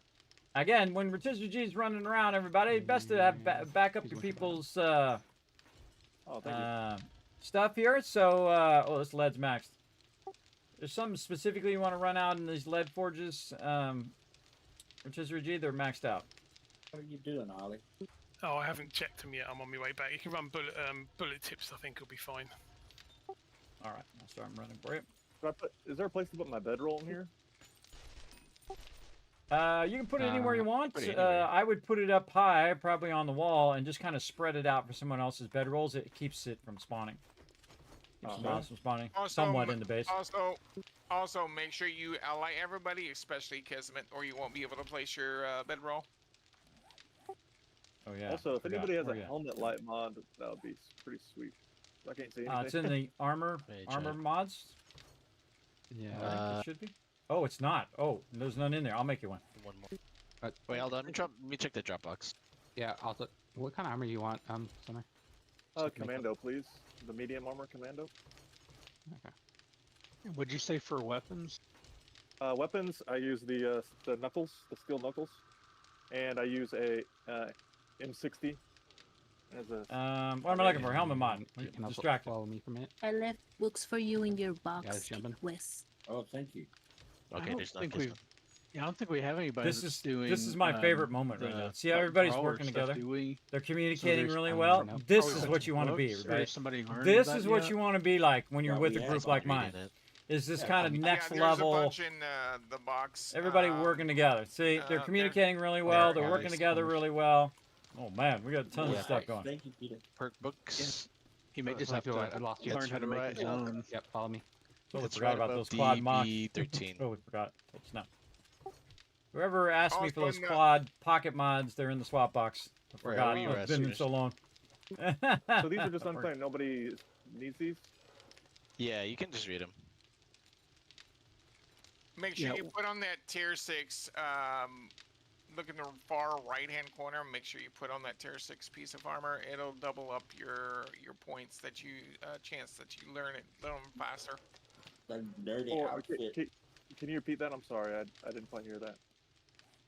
Make sure you put on the nerdy outfit in the perks box book. Yeah. The nerdy skill outfit. books and bundles book. Should be bottom right corner. I don't see a nerd outfit in the perk book. It's the skill books and bundles box that has the nerd outfit. Yeah, it only matters. You don't have to do it for the perks, only for the crafting stuff. Oh, gotcha. Yeah, that's why it's in the skill book box. And I think I think there's plenty of knuckle books in there. So. And in the perk and the hardest books, thing is remember to put it back. With the perk books, you only want to learn things that are your primary thing, or if there's a duplicate of books, always leave one book in there if it's not your primary thing. I was about to say that very thing, everybody. My team's so great. They're so great, everybody. I was about to tell them that very thing. They already know, and they're communicating it to each other. What is it? That's my favorite moment. That little moment there is hundreds to thousands of hours in the making of hard work by me and by the rest of my crew working together to facilitate that moment in which everyone's like, oh, well, here, you can help with this, and oh, I can help you with that, and let me make this for you, and that kind of thing. Well, as Kismet would say, it's not enough. Those are my favorite moments. Yes, I say. Not to, like, give them everything and do whatever, but to make them feel like it's part of the team right away. Right? That's vitally important, right? All right, helmet light mod in the swap box, which is in the southeast corner of all these boxes. So I'll swap. I see. Thank you. Okay, primary thing I just need potatoes for steak and potatoes. Unforgiven, so. After Horde Night here, we'll make you some gear too. Do we have a request thing, or do we run out of request board? Here. We ran out of the quest boards. We need another one. And because when I think the bottom sign on mine is locked, where I can't change it, so I can't put the armor complete like you wanted. I don't know what you're talking about. It's unlocked. I can access it. Don't look on the stream because I didn't just unlock it or anything. So you can always catch me if I'm doing something like that. You're like, yeah, Kismet, I saw you do it on the stream. There we go. All right, there you go, Summers. I made another one over here in the third brick corner. And by the way, these boxes. They're on the wall back here on the east side in the garage. These are drop boxes, so you can put your name on one of those boxes, and then if someone makes something for you, they'll put it in that box for you. Oh, cool. Thank you. Easy for you to find. These are a whole bunch of ideas and techniques I came up with over the years. How do I put my name on it, though? Hold down E, and you'll see a little pencil. Got it. Thank you. Sure. All right. See how we just make everybody feel Kismet, part I of the bought team, back make a them few feel solar part. panels See, for that's you a now, rare so you thing, can everybody. make an Everyone's evil always like, villain space you know, laser. trying to prove themselves. Their egos get in the way of them working together. Everybody, it happens in real life too. People have big egos and they always think they're right or whatever. Dr. Evil. I find that the make us main minions, thing is that people are willing to work together. If they're willing to work together, there's nothing you can't do about it. You can do impossible things like this. I could not even be able to do this myself, even with thousands of hours of doing it. Everybody, in 2 hours to have this build this whole entire thing out, take out all these blocks, do all that stuff. Even if I was going at my absolute prime best, there's no way I could do it solo. But together, we could do amazing things like we did in real life, everybody, like space stations and all sorts of cool stuff. Rockets that go to outer space and all sorts of neat stuff, man. And in fact, computers and cell phones and just every single bit of technology is not just one person, but it's hundreds of people. Games themselves is hundreds and hundreds of people working together to create the final product on a lot of these bigger games. Some games are just one person, and that's really impressive, I find. And some people are just smaller groups of 10, 20, 30, 40, 50. But it's those people's willingness to work together is what makes the great product, the finished product, right? And when they're not willing to work together, you get what's going on now in the world. People always, what do you call it? Fighting over their little patch of land, everybody. Fighting over their little patch of land. Remember, you come in with nothing, you're going to go out with nothing. So all of that strife and stuff and mayhem that you caused in between was just a waste of time. It was a huge waste of time. I find that my favorite moments are the teamwork moments, when everything's working together. Same thing with my family, everybody, when we're all working together toward a common goal. That's my favorite moments with them as well. Whether we're just in there and they're like, I'm like, hey, your mama said to clean up your room, and they go in there and they start cleaning up their room, and then I'll say, I'll come in and help you if you want, and then we work together, and oh, you want a clothesline here in your closet? Okay, and then I'll go get a thing, put up a clothesline for them so they can hang up their clothes and whatnot. That's working together. And that's my favorite. Those are my favorite moments every single time. And I always recognize the moment now. See, when I was younger, I didn't recognize those moments as much. But now I see it in the moment. And that's good to live in that moment, everybody. It's good to live in that thing that's happening right that moment and say, wow, that's an amazing and fairly rare thing that happens when you have people working that well together. All right, back to it. So a little preempt sorting here, everybody, while we're waiting for Horde Night here. And we got all of our other stuff going. Now, I mute my team from time to time so I can just, straight talk to you guys. I'm easily distracted. And people are sometimes vying for my attention. We're about to have another round of cotton from the garden here soon. I'm going to start prepping for Horde Night.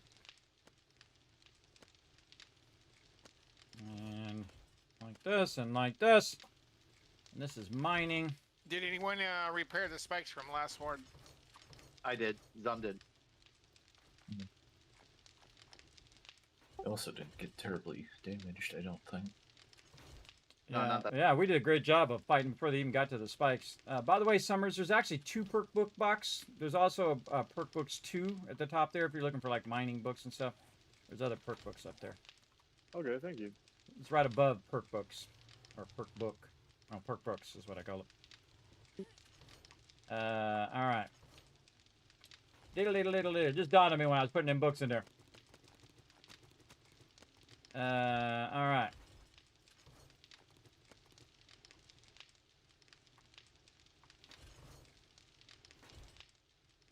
Two out of three of them drop boxes, somebody's in them. Look, they're in all of the boxes.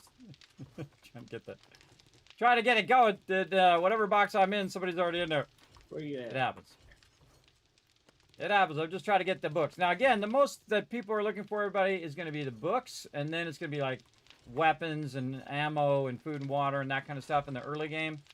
So I always kind of sort the books first. Again, sort them by priority. Oh, I'm getting lag.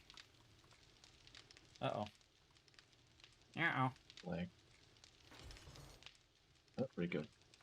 Big time laggy. Alright. And then over here. And then perk books 2. Just mining up there right now. Using these books up. I like to see it. No reason to keep them in there. Make sure we have food, water, meds, and we're ready for horde because it's coming up like really quick.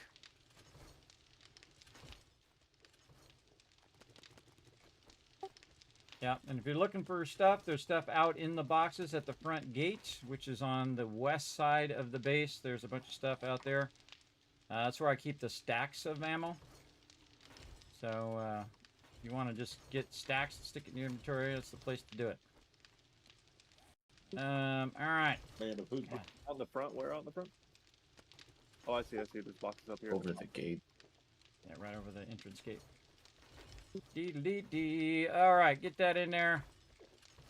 Steel books here, Unforgiven again, standing. Oh man, having on that, my side. Sled stand in my way. completion is so nice.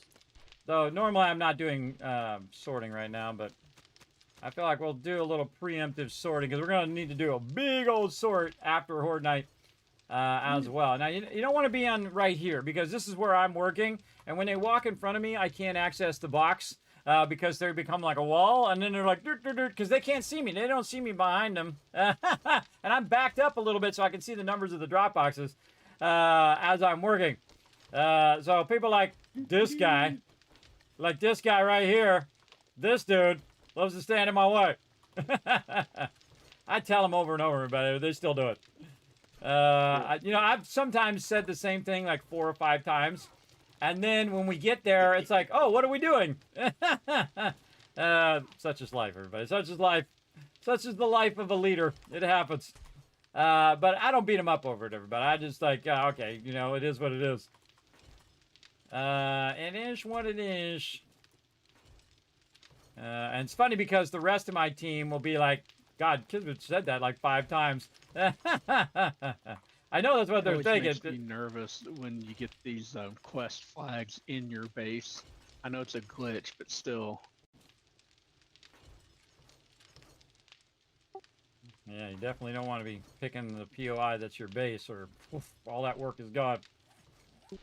I don't think it'll let you if you've got a claim block down, but still, it just, that would be very bad. I don't even know. Has anybody ever really tested that? To go and make a modification and... Yeah, it actually removes all your loot. If you've got a bedroll down and a clan claim? Bedroll and a clan claim, you can actually remove it even if you got the quest with those down? Yeah, it happened to me in my permadeath playthrough. Normally it says there's a bedroll too close or something. Yeah, that's weird. Yeah, that's crazy. Well, let's not do that. There's a lot of hard work by a lot of people, so don't get this as a quest location. And you'll know because it'll tell you the name of the location. So. All right. All right, signs back into the box. I'm sorry, I hope I didn't mess something up. So I always go right on to I just go on to the next thing. So yeah, I did a little bit of sorting, and now I'm going to go on to doing the dew collectors. We got to move all these dew collectors too, everybody, and all these mods, and all this stuff. It's going to be the largest move that I've seen us do. It's going to be massive. And again, you can see we're really scaling up. All right, what we do is we meet out by the front gate. We all stay together so that the spawn is together. The rule is if you can't make it back by Horde Night, you got to log out. We always have Horde Night together in the base. And we look after each other. Make sure that the buddy standing next to you survives.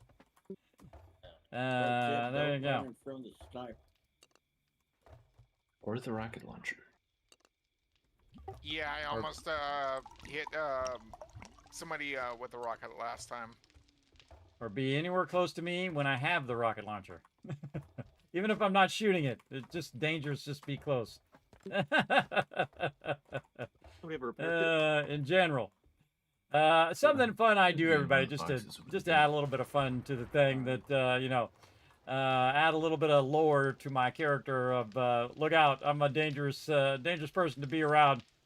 When shooting off rockets and driving and all of that stuff. I do all that just for fun, everybody. It's a fun little thing. Let's spin on. I got one right here in my thing.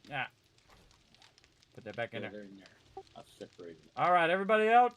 closing the garage. Up on the front door. We're out of here. Check those repair of your weapons. Just fully repair them now. And reload all your weapons. Check for food, water. Max that out. All right, here we go.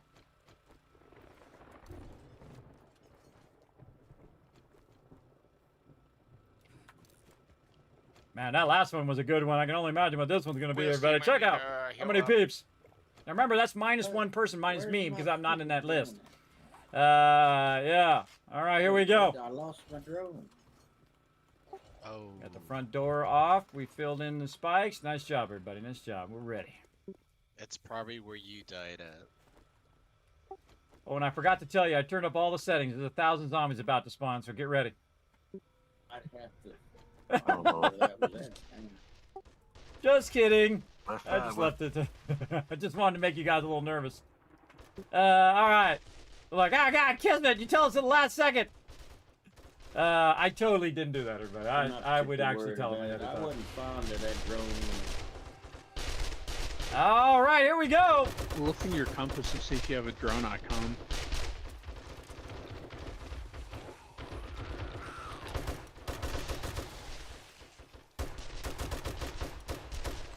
Coming in northwest.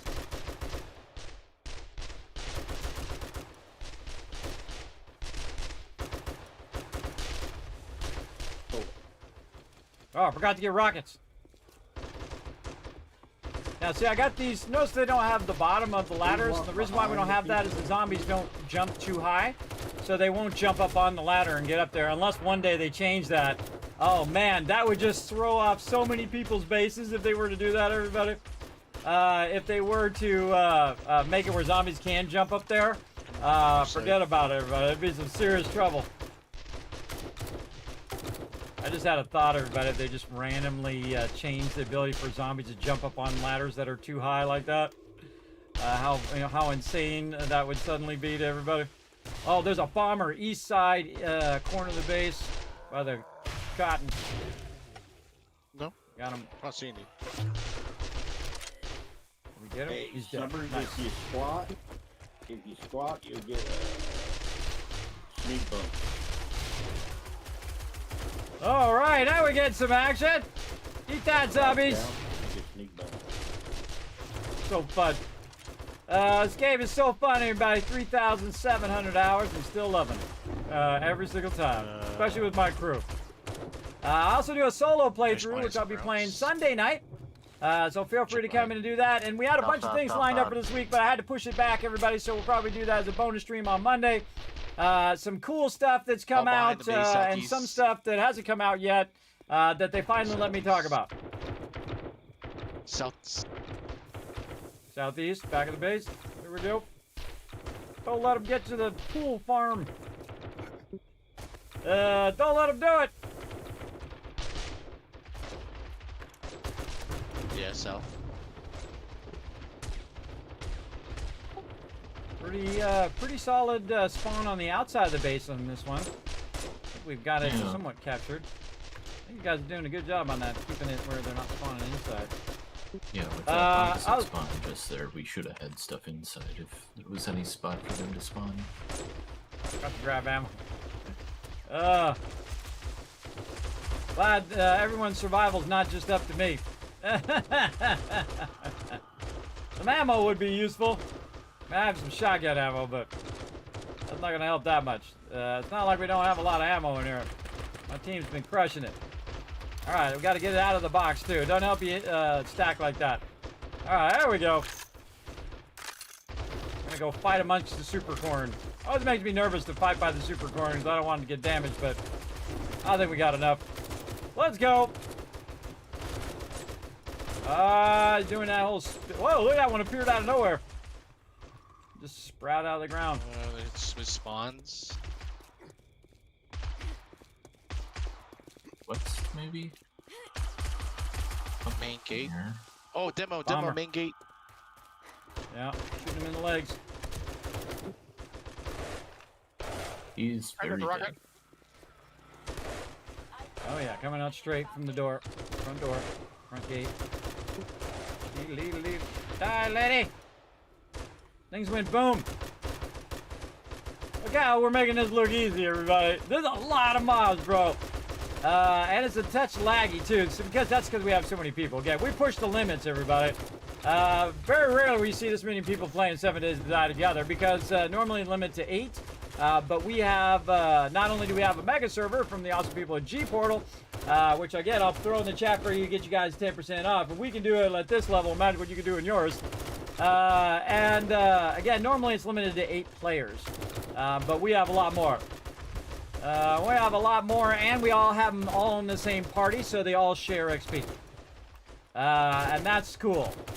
Not too many people would need that mod because they wouldn't have more than 8 usually, but we do. Oh, another level up. I bet you I got a bunch of points that I need to do. Oh, we need to crank up the sound a little bit here. Let's go. Crank it up a little bit. Get into it.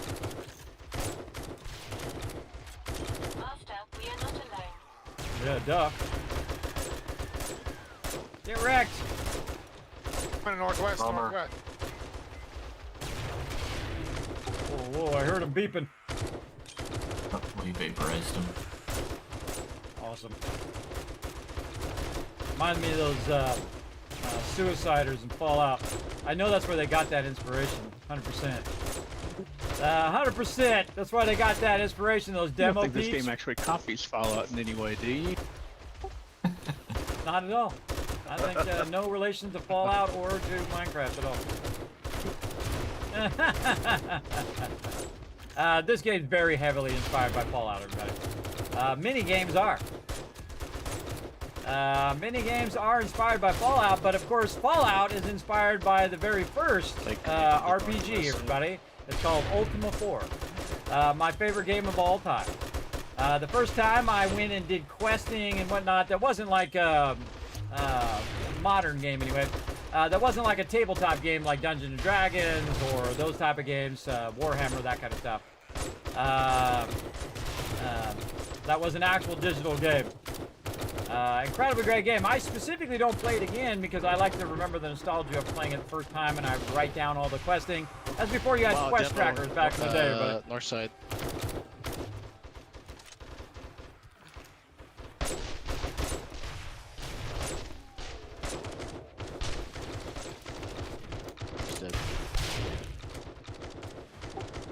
there you go, Ollie. Just want to make sure. I thought he blew up. I was like, oh no. Oh yeah, had I thought that out, that would have been funny. Northwest. Northwest, get him. Yeah, notice I'm crouched, everybody, because sometimes the mobs that spawn are other people's mobs, and you'll get that hidden XP or damage. Shooting the pole there. Oh, you know what? I'm not even getting the XP. I just realized that. I'm not getting XP either. Again? Yeah, we might have to reinstall that mod or make sure you're the last person. All right, jumping down 7 out the northwest with me. Let's go. Here we go. Light them up. Going rockets only. Here we go. Whoa, whoa, whoa. North side, corner. Nice, nice. Keep them going. Going rockets only. Let's go.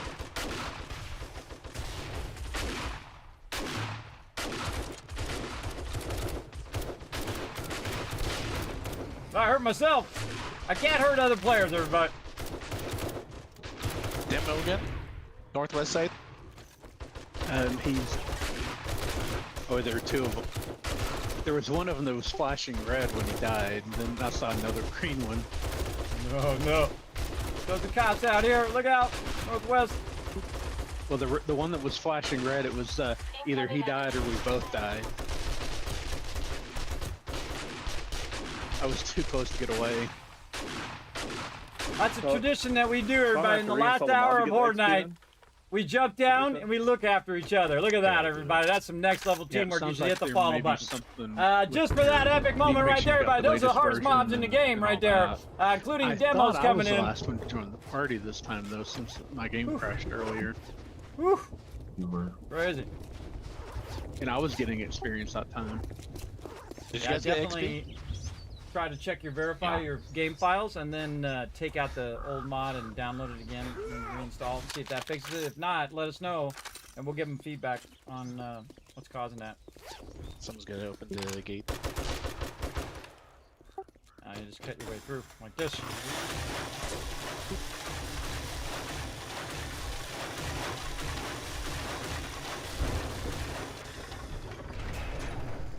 And there you go. Alright, I'll have to figure out my mob then. I don't know what's wrong with it.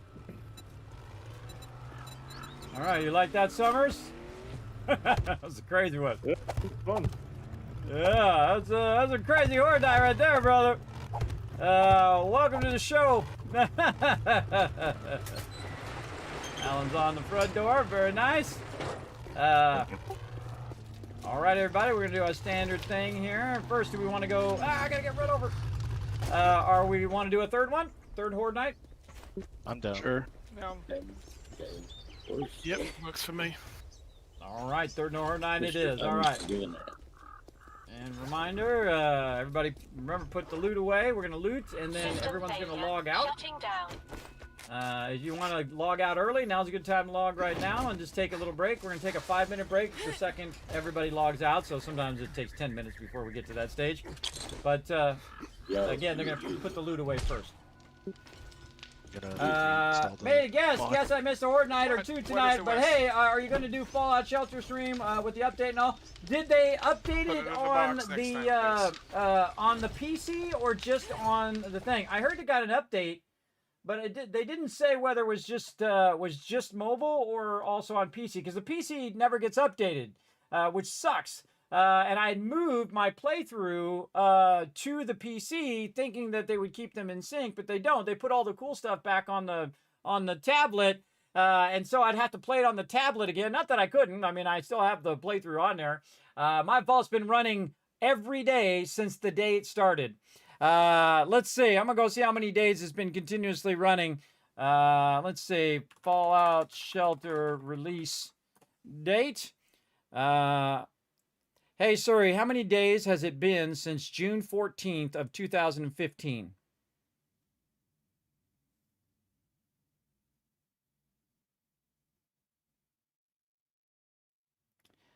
My vault has been running successively for 3,786 days in real life. In real life, everybody, not in game days. I'm talking about real life days, everybody, over 10 years running, and of course, Better Life Underground, everybody. My vault's still running, still have it on my machine, and I don't play it as much as I used to. The one thing that I wish they would fix in Fallout Shelter is the ability to manage massive sums of loot, because when you get to the high-end tier of the game, it becomes very tedious to manage so much loot, because you're bringing so much loot back from the wasteland, either managing it on each and every person or managing it in your thing. It'd be nice if you could select a whole group of stuff and just delete it all at the same time. And I'd like the fact that they would update update that version. But I might plug in my iPad and we can check out and see what's new. I'll make a note of that, Rescuer. I'll make a note of it up here. Rescuer says, check out new Fallout. I saw Bethesda had a thing, but I was trying to watch it and it was all glitchy and it was laggy. So I thought, to come back and I'll watch it in a VOD. Hopefully the VOD is not glitchy and laggy. That'd suck. I was like, their internet is bad. I don't know if they were just having an outage or something. I don't know. Where I was watching it, I was watching on my iPad, and I have fiber optic line, everybody, and I wasn't doing anything on my fiber optic line. So I know it's not on my end. I'm 1,000 up and 1,000 down. So and it's not cheap to have that running every month. But worth it, every penny. Absolutely worth it to have it go at the maximum speed. Let's see, because also I stream, I'm 30,000 up, everybody. Not just 3,000 up, which is most streamers are at 3,000 upload speed. I'm 3,000 up upload speed, right? Pretty crazy, right? Pretty crazy. So, or 3,000, 30,000. Well, no, I'm doing 1080, so it'd be 6,000 times 6. 36, yeah. 36,000. 36,000 up. So 3,000 or 36,000, right? So that's 10 times as much as a normal person would upload. But I'll watch that later. Is there an update for the PC version? And if there is, maybe we'll do a bonus stream. I don't know if it's this Monday, but we'll definitely take a look at it, because Fallout Shelter is one of my favorite games of all time, everybody. Incredibly fantastic game. But my shelter runs itself now. It doesn't need me anymore. I always feel like that's the way you try to do in games, everybody. You try to get to the point where, I'm running the time. Hold on. My bad. I'm running the thing. Talking to you guys. All right, everybody. I just realized I was running the time there. My bad. All right, 5-minute break, and then we're going to come back. Okay, so 5-minute break, everybody. So what we're going to do is turn on my mute there. And thanks for the Kismet Love Train. Who was that? Dr. J coming in with the 59 months. Wow. Show him some love in the chat, everybody. I want to see some hearts in there. That's the way we do here in the stream. We show some love to the peeps who show some stream love to all of you, or to the stream itself. There we go. Most complex Tamagotchi. Yeah, there you go. Big love. Hydrate. Oh, good idea there, Tab. I just saw that. There we go. Oh, man. There we go. That's nice. Nice cold water. Not too cold, though. Just a little cold. Not warm. I don't like warm milk, and I don't like warm water. I mean, I drink it if I have to, but there we go. Again, one of the first things I do is I typically drop my client right after. And then I just relaunch it. I'll let it clear out for a few seconds or whatnot. I also go ahead and restart the server right over here, like I saw, and get that going on. There we go. And that'll restart. And again, it's kind of like clearing the memory, everybody. You're clearing the memory of it. And then I'll start it up. And again, you can see that we're playing without EAC. That's for that mod. And I have this launcher come up because when I'm playing a solo playthrough, but I take the mod out, and then I turn EAC back on again. So when I'm doing my solo playthrough is different than when I'm doing my team playthrough. We don't do any other types of cheats or any of that stuff, everybody. We just do that so that everybody can group together, because I think that should be built into the game. That you should be able to play with as many people as you want, and then you should have a large party as you want, so you can share XP among all your friends. And they're doing that just because there's a technical limitation to it. But we override it. We override that one thing. That one mod is a given, because I don't want people to feel left out, because that's how they feel. If you're in the base and you're part of the base group, guess what? You're going to be level 10. Everybody else can be level 100, because they're all getting all the XP while you're sitting in base going D, on the XP. But otherwise, you're sitting there working, you're making food, and you're doing garden, you're doing, like me, sorting and doing all the forges and making all this stuff to help everybody else, and you're not getting any of the benefit of being in the group. And so the people who are out fighting and killing mobs, they're getting the biggest benefit, and then the people who are in the base are getting shortchanged. And I don't like that. I don't like it at all, and I think they should change it, or at least have an option for me to change it in there, because they have so many options in the game. It's probably one of the most customizable games ever. You can customize whatever you want. If it's too easy, make it harder. If it's too hard, make it easier. If you don't like storms, turn the storms off like we did. And then if you don't like biome progression, or you don't want to have any of that, you can turn that off too. You're like, hey, I like this older version. I like version 16. Well, bam, roll back, install that version. Boom, you're off and playing. I want to add a bunch of cool mods, add a bunch of mods, and do whatever you want to do. See, it's really up to you. I rarely ever get into, oh man, I can't believe they did the thing. Whenever a thing is a work in progress, everybody, people like to get the drama going. I'm not a very much a drama person. I will tell it to you straight though. I'll tell you if it sucks. But I don't get into the drama of, oh my God, I can't believe they did the thing and the stuff and the thing. That's a waste of my time. Waste of my time. But let's have some fun for you guys. Let's get some words on stream up for all of you to play. We're going to go ahead and fire this up for you here. The second I press all these buttons, flip all these switches. There we go. You guys can descramble the words. We're going to take a 5-minute break. We're going to come back and do another whole Horde night again. Here we go.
I'm back, everybody.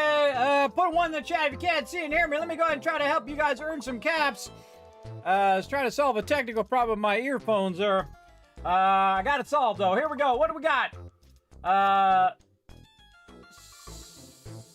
Slig. S-L-I-T. Slit. There we go. Like shooting arrows through a slit in the castle wall. What? Lights. Also light. Yeah, you got both of them. Nice. Come on, let's go, everybody. Everybody in the chat, let's go. You get every one of these words. It's going to be hard in the last few seconds here. I'm going to give you 5,000 cash right now. Let's go. Hilt. You already got hilt. Oh, E is the fake letter. I forgot. Oh, shit. That's funny. I tried it. It didn't work. It didn't work. Because Saltpot's going to try to block. That's funny that just happened randomly in the word swapping there. That's funny. All right. Remember, it's PG-13, everybody. It's not PG. So occasionally there's a bad word or two. All right. So let's get back to it. That was funny, everybody. So nice job, everybody. We are going to go ahead and give you guys some love right here. Right over there. There you go. All right. That was funny. That was funny. All right. Let's get into it. Bam. Back into some 7 Days to Die. Oh, I forgot to join the server again. I got to press all the buttons. Put that to stop over there. And there we go. All right. Let's see if my crew's ready. Make sure my phone is working. Put me back over here. I slide around, everybody. Depending on what's behind me, I try to slide around to different parts and whatnot as well. Now, if you missed it, everybody, last time we did have a bonus stream, and we played a couple really fun games. One of them, Farthest Frontier, which is like a simulator survival game. Very, very fun. Highly recommend checking that one out. That one just came out in release. It's been out in early access for a while. Been watching it, and then I was like, okay, release time. Let's go. And we played a bit of that. Man, I got all wrapped up in it. And then we played a bit of Linsword, which is currently in beta, which is also very fun. Kind of gives me that Subnautica vibes, everybody. We're exploring around and you're doing things. Remember, it's an early beta, so that they are still working on a lot of the graphics and things like that. But the essence of fun gameplay is there. Definitely my style of game, 100%. Where you go in and you solve problems and it progresses your questing and all of that stuff. Because you want to put the framework in first. When you're in beta, you're putting in your framework of how the game will play. And then what the whole point of it is and what the fun part of playing the game is. It's like 7 Days to Die, but they put all the fun in first. And then they come back later, they updated the graphics and all that stuff. But definitely putting the fun in first is the way to go. Okay, I got to make sure my crew is ready here. Let me turn my thing back on. All right, everybody ready for one more round? Ready? How about 5 more rounds? About that. I don't know, burn everybody out. That's why we don't play That's why we don't play Friday, Saturdays, and Sundays. You guys get burned out. Plus, you know, IRL, we'll take care of that stuff. For me, too. My IRL's been chaotic, but then again, I'm in the final year of my kids' schooling, so a lot of running around all over the place. 1 more year to go, everybody. Well, they're high schooling anyway. They are going to graduate high school. My twins are going to graduate this year, and then they get a little taste of real life instead of being sheltered by their parents like they're getting right now. All right, let's go right to it, everybody. We're going to go ahead. West, go ahead and pass lead to Alan. Oh, okay. Hold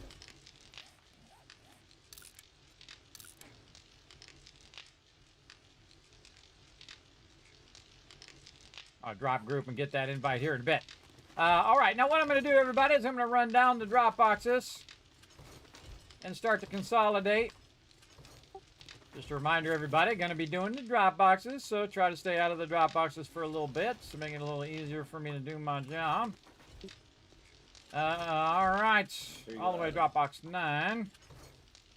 And then, see, I have to go into each drop box so I can, you know, consolidate all the stuff down, which is the first thing I do. Always consolidate first, everybody. Otherwise, you're doing 10 times the work.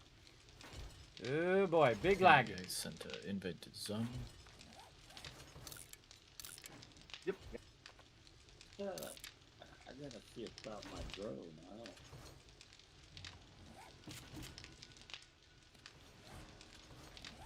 If it stayed where I died, then it's probably out of range this year. Send me an invite when you can. For some reason, it keeps putting me, when new people come in, it's auto-adding me to their party instead of the main party. I sent you an invite. Hey, Wisp, look, hit M and go to your map and see if you have a waypoint listed that is named like drone or something like that. Finally had to click on the plus. I think sometimes it'll add that in when you log back in. All right, everybody, when you get in, make sure that you group up with Alan. Alan's going to be leading the crew. So if you do automatically get dropped into a group, you want to go ahead and leave that group and then get an invite from Alan. Or you can look for the little letter envelope next to his name. Try to hit that in the party window. All right. Placed everything that's locked.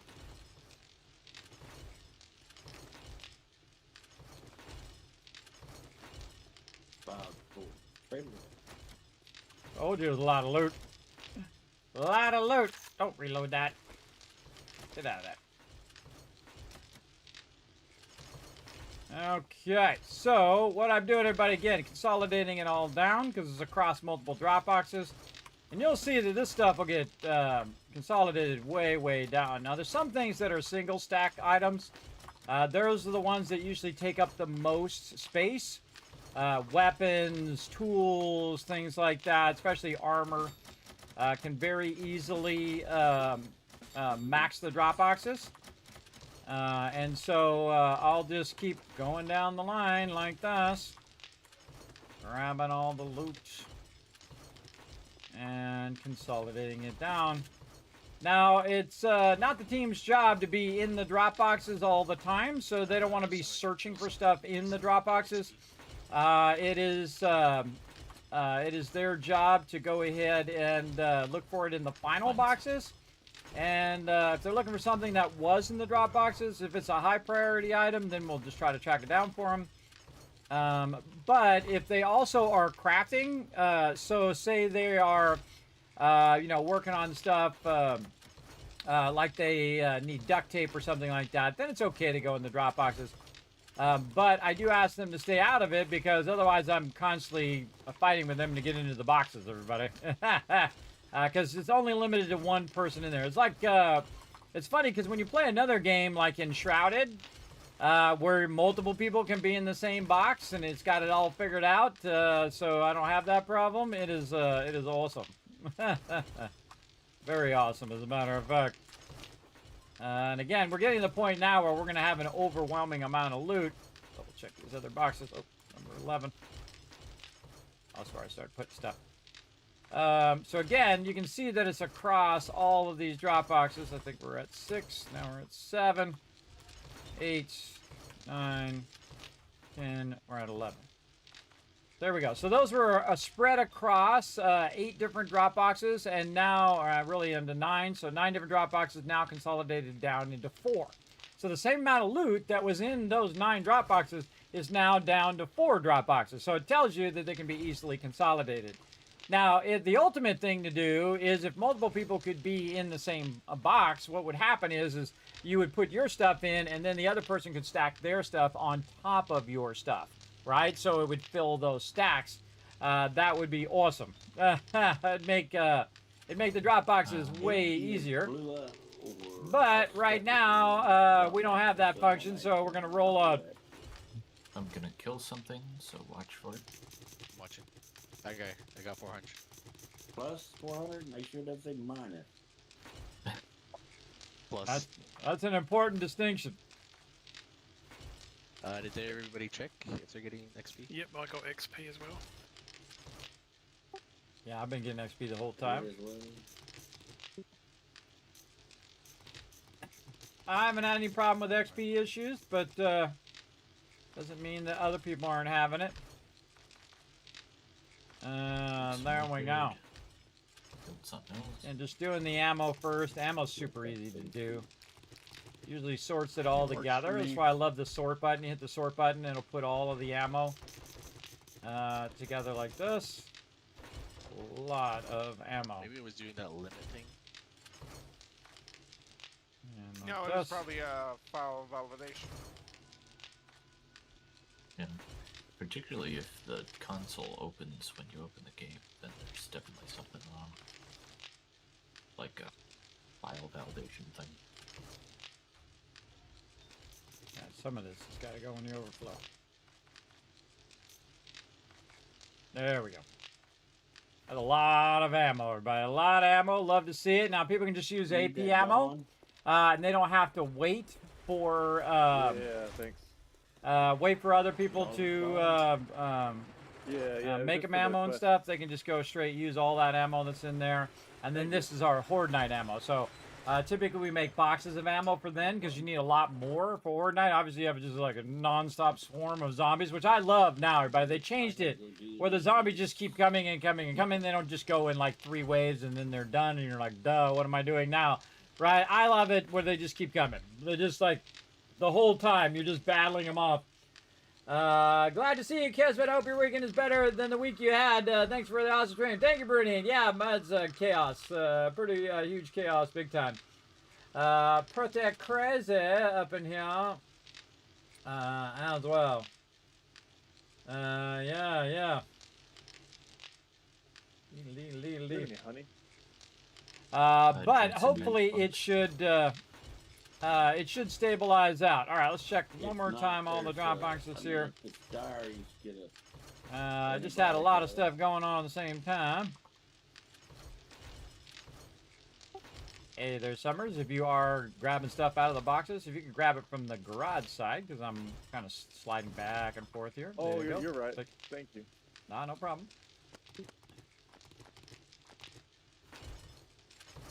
All right, let's do all the books and the recipes. Guess I could just learn these now. I could just learn those. Summers, so usually, were you getting XP? Yeah, I'm getting it now. In here. Has anyone got 50 cotton that I can borrow briefly to finish off one of my quests, please? I'm actually harvesting and replanting at the moment. I'll bring it in once this harvest is done.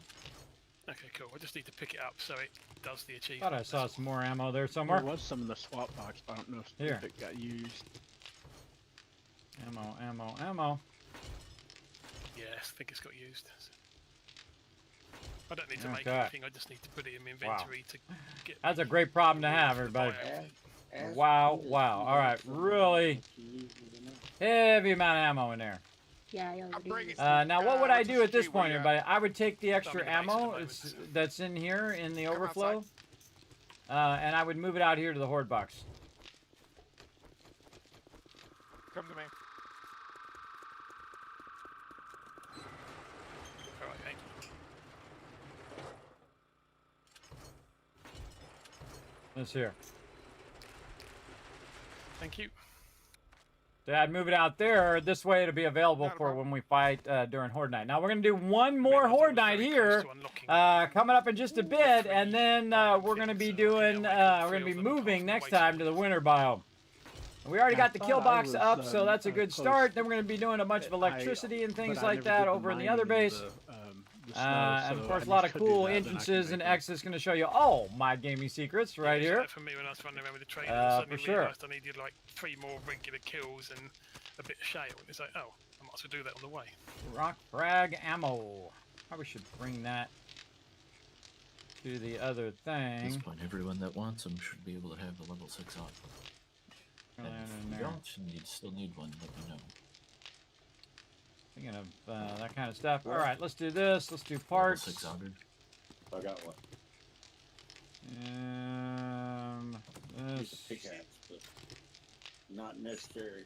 Just trying to find anything that's like miscellaneous I don't crafting. really do any mining, so I've got a stone axe and a steel pickaxe, and that's fine. Parts, and if I miss something, don't worry about it. I'll go back and grab it here in just a bit. Wow, look at a lot of mods in there too. That'd be a good one to sort. We got plenty of coffee seeds. I just need. You're trying to sort the stuff that's the bulk items, right? The items you have a lot of. Those are the easiest ones to sort. More ammo in there. Those are the easiest ones to sort. So while you're in here working, like that, and med and drinks. There we go. More vitamins there. Where's the electrical parts thing go in there? Oh, it's maxed. Ooh, mama, look at that. That's a good problem to have. All right, let's pull this out of here. I'll throw it in the kids box for right now. We'll deal with it later. But I should be able to put my electrical parts in here. Really, you can see we're getting a lot of overflow here too. Some of this needs to be moved. I usually keep 3 stacks of whatever it is, and then I'll move it to the miscellaneous crafting overflow. So not only do we have that big old box full of stuff, everybody, but then we have another box full of stuff over here again. That's why I say it really starts to scale, and that scale sometimes can easily become overwhelming with just so much loot all the time. But we're going to get it done. All right, this is real easy. This is just weapon mods up there. Armor mods over there. And tool and drone mods. And then I have a bunch of armor that we don't need, so we're just going to scrap any of that armor. Now, again, they can scrap it themselves while they're out and about, so they're not carrying around all these excess drops. Or if they put it in the box, I'll just take care of it, kind of thing. Armor mods in there. And this is a weapon or tool mod. I would probably put that under weapon mods more than anywhere else. Like that. All right, now we're getting somewhere. Let's see. Let's get our ammo going. More ammo in there. And then more of this in the overflow. Alright, looking good. More parts up here. Parts box is getting nice and full. Look at that. Nice. Especially look at these motor tool parts. 56 of them there. There's some crazy amount of motor tool parts. Okay. Let's consolidate these down a little bit more. Take them, put it all in this last one. A lot of parts there, mainly weapon mods. And then armor mods.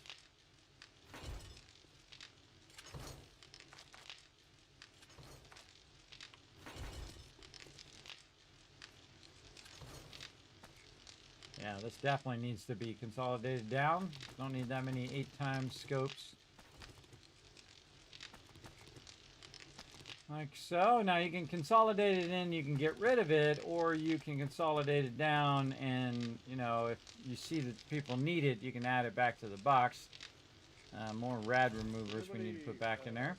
Because we have a bunch more over here, and so anything that's in the overflow, we put it in a separate box, and then you're like, hey, I'm out of rad removers in that box. Okay, hold on, let me go get some more, and then I'll add more back to the box, like that. So that they'll be there if we need them. So there you go. Building my first ever base. How do you save the shapes you need? Oh, if you want to save the shapes, you put them in a different thing down here at the bottom, different bar. So say you want to have one that's a block. Hold down R, you go to shape, and say I got one that's a block. Then I go to the next one over here and say I want something else. Say I want like a bars that are offset like that. Now I have my bars, and then I can switch and then I have a block. So if I want to say put a block down and a block down and then put the bar in between, I can very easily do that just like that. So that's how you can do your different shapes in your bar. It'd be nice if you had multiple bars, kind of like in Satisfactory, where you could switch bar after bar after bar, and then have one set that's like building, and another set that's like doing your tools, or you're fighting, or whatever it is, or you're collecting. It'd be nice to have multiple sets. And there are mods for anything you can think of, everybody. Again, especially for 7 Days. Dyson's been out so long. So if you can think of a mod, it pretty much is out there somewhere. 100%, or at least 99% chance that it'll be out there. Hopefully it'll be a good mod, but it'll definitely be out there somewhere. It was kind of a coin flip. Okay. Someone else. I'm not the only one that's been doing it. I think I did it by accident because I forgot to scrap it.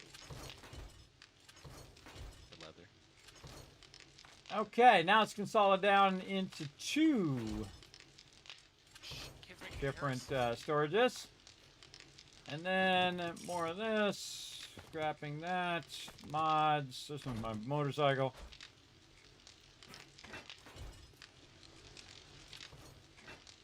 There we go. What else? My motorcycle, my bar, yeah. And then see, all this stuff is just instant scrap, right? And again, they can do that on their end. They can just go ahead and scrap it on their end, and then I don't have to deal with it. But again, if they don't have enough time, or they're just like, just drop it off and kids will deal with it. That happens quite often. That's okay, because I also have the power of the benches here too, so I can just scrap all of this, get the motor tool parts, and then we can make level 6 whatever we need as well. And some nitrate in this. If you have multiple stuff, everybody, you just hit it one time and then press this twice, and then you can see we got a bunch of that automatically put down there. I don't know why I grabbed it in that specific order, but I felt like it, so I did it.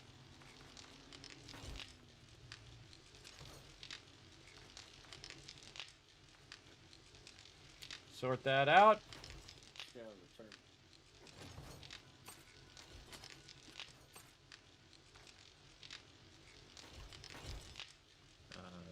Rotisserie. I brought back some coal if you wanted to get some more going. It would be more, but I forgot to take gas. I'm not too worried at the moment because we're going to be moving next week, so I realise it's probably best not to start doing too much. And we can still do it and then just stop it if we need to. Okay, and then Playstone. That's and up here.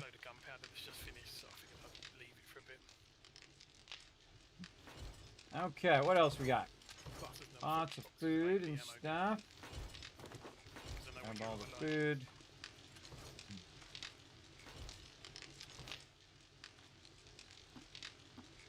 Since I started using shotgun and sniper rifle, I like sip ammo. You know, a stack of each is usually enough for Horde Night. 2 if I get really nuts with a shotgun or something. I barely use 2 stacks of 7.62 on Horde Nights. I don't see how you even go through a full stack. I don't think I usually empty a stack with it. It depends who I'm saving, really.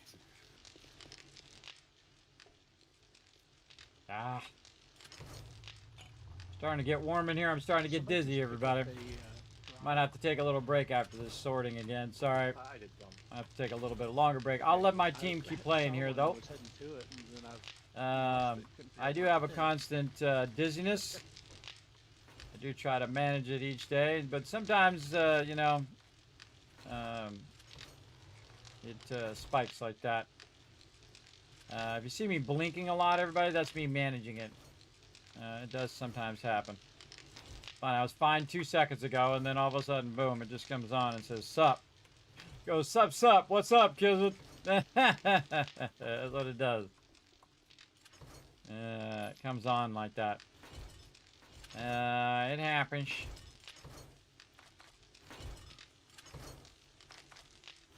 Yeah, I've stopped mini a stream, everybody, because of business. I learned how to manage it now, though. I just usually go and I just lay down for 5 minutes, and then I'm usually good.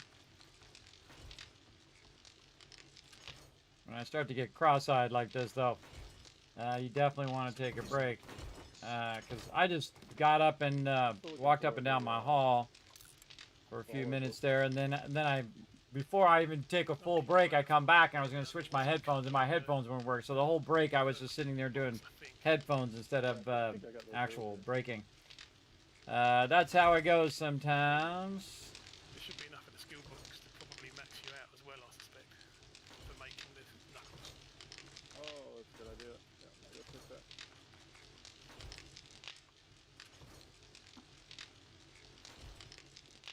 All I know drinks. we had a few legendary parts left over, so if you can get up there, you should be able to make a level 6 one. Beaker.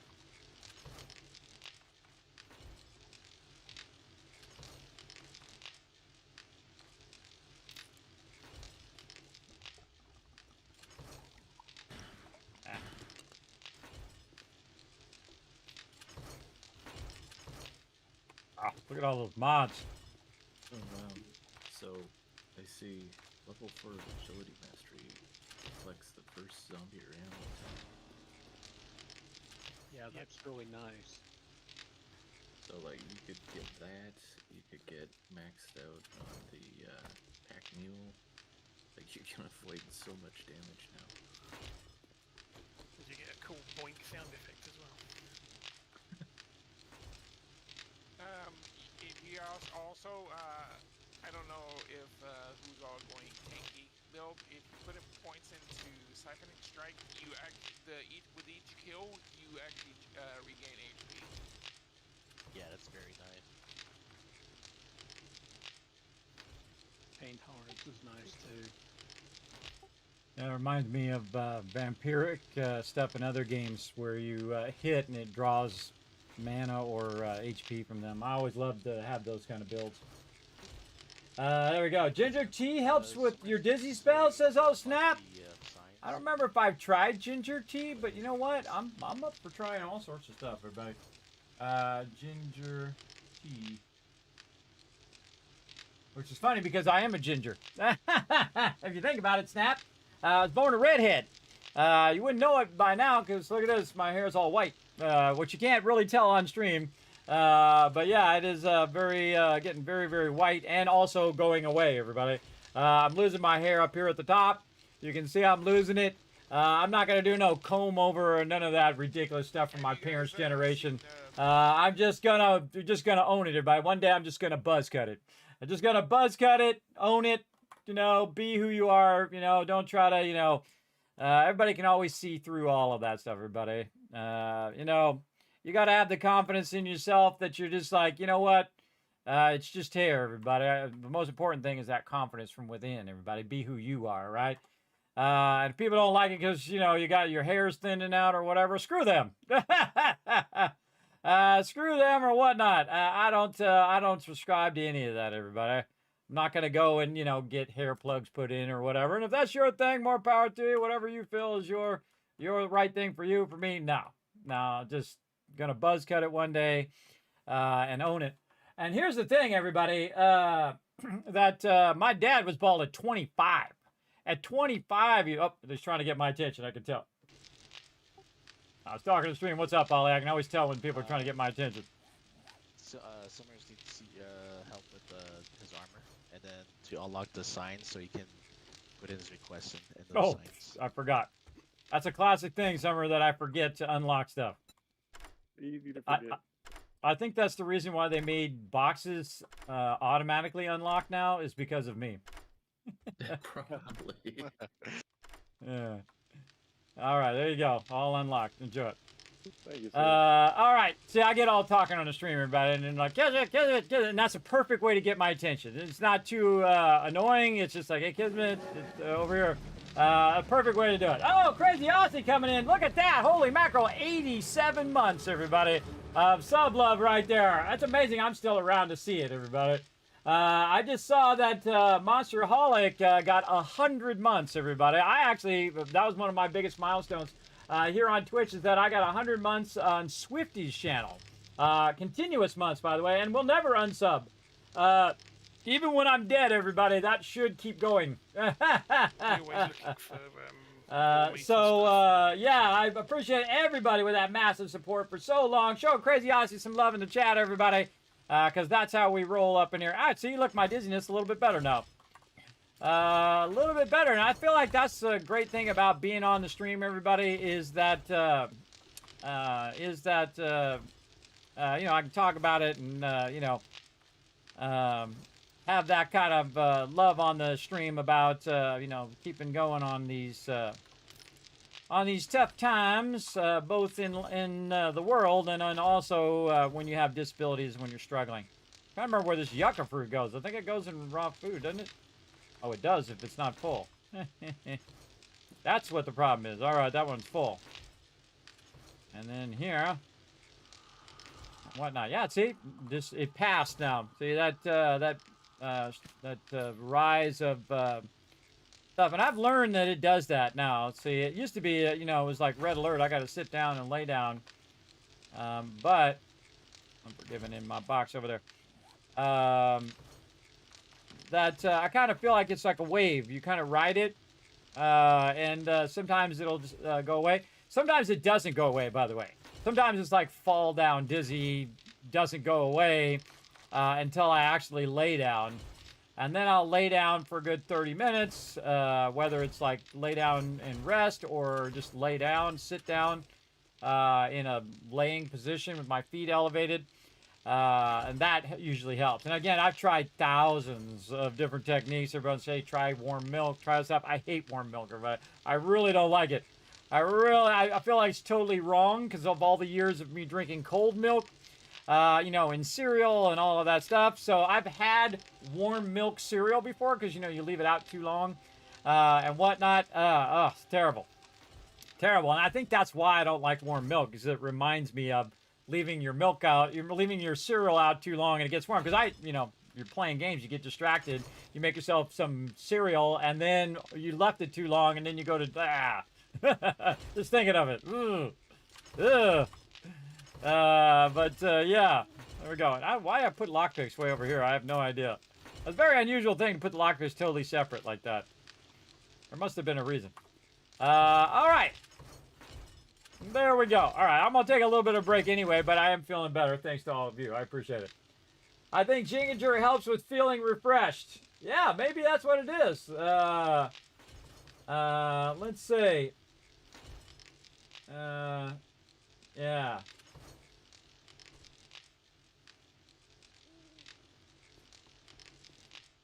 Where'd it go? Who told me the ginger thing? Yeah, oh snap. Ginger tea helps with my dizzy spells. Buzz cut with a beard. Do it! I know, one of these days, maybe I'll just do it on stream. This is maybe for charity. For charity, I'll just buzz cut my hair, everybody. I'll do it for charity. I'll do it for a friend, too. Everybody. Man, it gets me every time. If you've ever seen those videos, sorry to bring it down a little bit, but when people are going for, like, cancer treatment, they have to, like, cut their hair. And then the people who are cutting their hair, they can do the same thing. Oh, man. Or it's like a family member in solidarity. They cut their hair, too. Your hair does not make who you are, everybody. It's all right here. It's all right here, and it's all inside here. Your physical outside is just a temporary thing. It only lasts so many years, and then it's gone. But in here, that's you. You're here. You're not out here. The body is not you. You're in here. At least that's what I think, everybody. The true you is inside you, not the mechanism that helps you get around and do all your stuff. You know, you hate warm milk? A couple of times I tried it, it never helped. Yeah, me too. It never helped because I couldn't stand drinking the milk, so it didn't make me tired. It made me go, ah. But then again, everybody likes different things, everybody. I like the taste of watermelon, and I like the smell of how it smells and all that stuff, and I like watermelon drinks and things like that. But I don't like the consistency of watermelon. It tastes like you're chewing a sponge, or it feels like you're chewing a sponge. But I've been trying to be better at it. I've been trying to eat some more watermelon and fruit and all of that stuff, and trying everything over again. They say every 7 years you should try everything again, and see if your taste has changed. So also you should be getting your compound interest every 7 years. So your $1,000 should become 2,000 in 2004, 4, 8, 16, 32, 64. That's what you should be doing with your 401k right now too, everybody. Every 7 years that thing should be doubling. I think sometimes I think sometimes some things work when you got to change it up, keep it in the back. But there you go.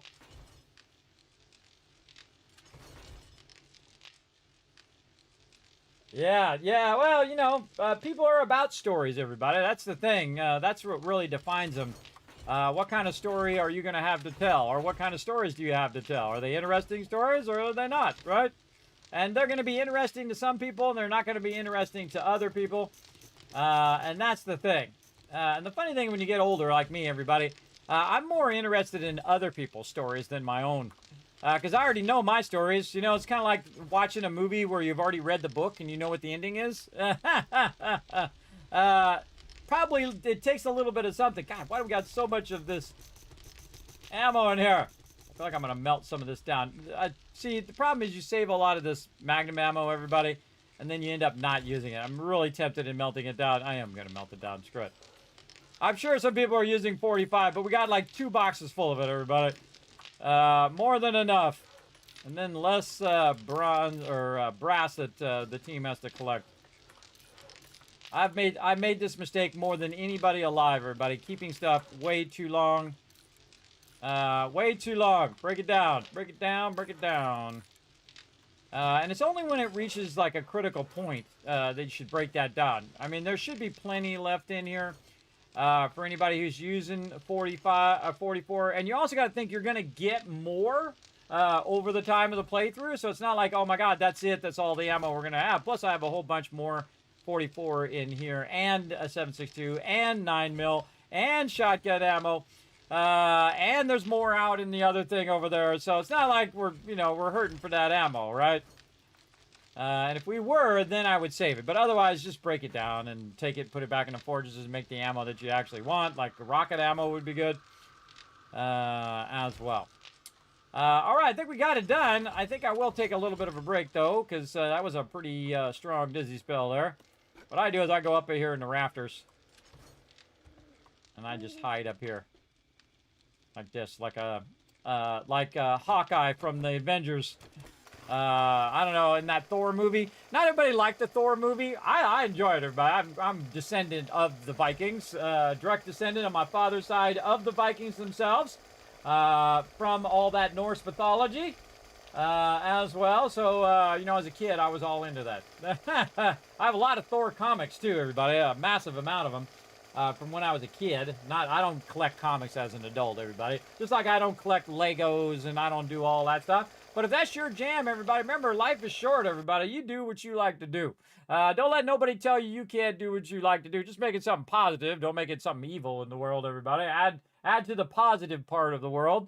But if you like doing Legos, if you like dressing up and going to Renaissance fairs and be, that person who knows what the, fifth guy is back on the scene 42 of Star Wars or whatever, if that's your jam, you do you, man. You only get the one life, and people shouldn't be telling you what you should be doing. You answer to nobody. It's your life. You enjoy it, and you live it. That's the way I am, everybody. I'm going to do whatever the hell I want. I only got so many minutes left in my life, and I'm going to enjoy them and do what I want to do in my life.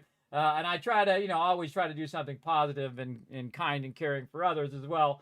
Because again, everybody, you're going to have to answer that question. How did you treat people in life? You're going to answer that question, and that's going to be the rest of your fate, bro. I got a good answer. I treated them well.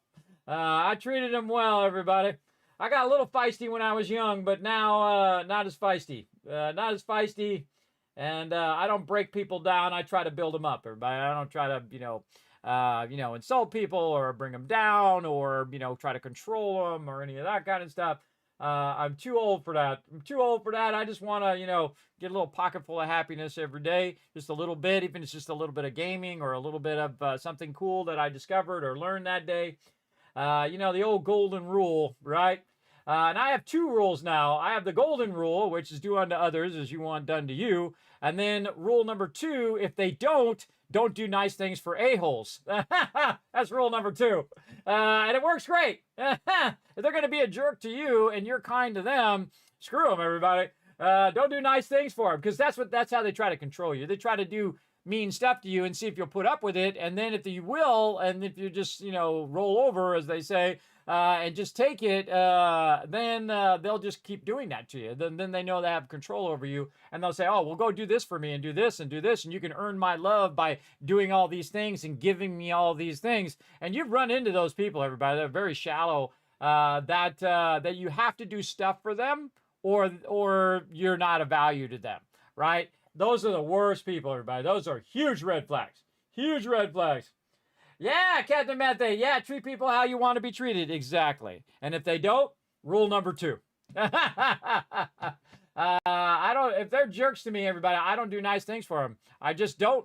They don't deserve it. They don't deserve kind things from people if they're going to treat you badly.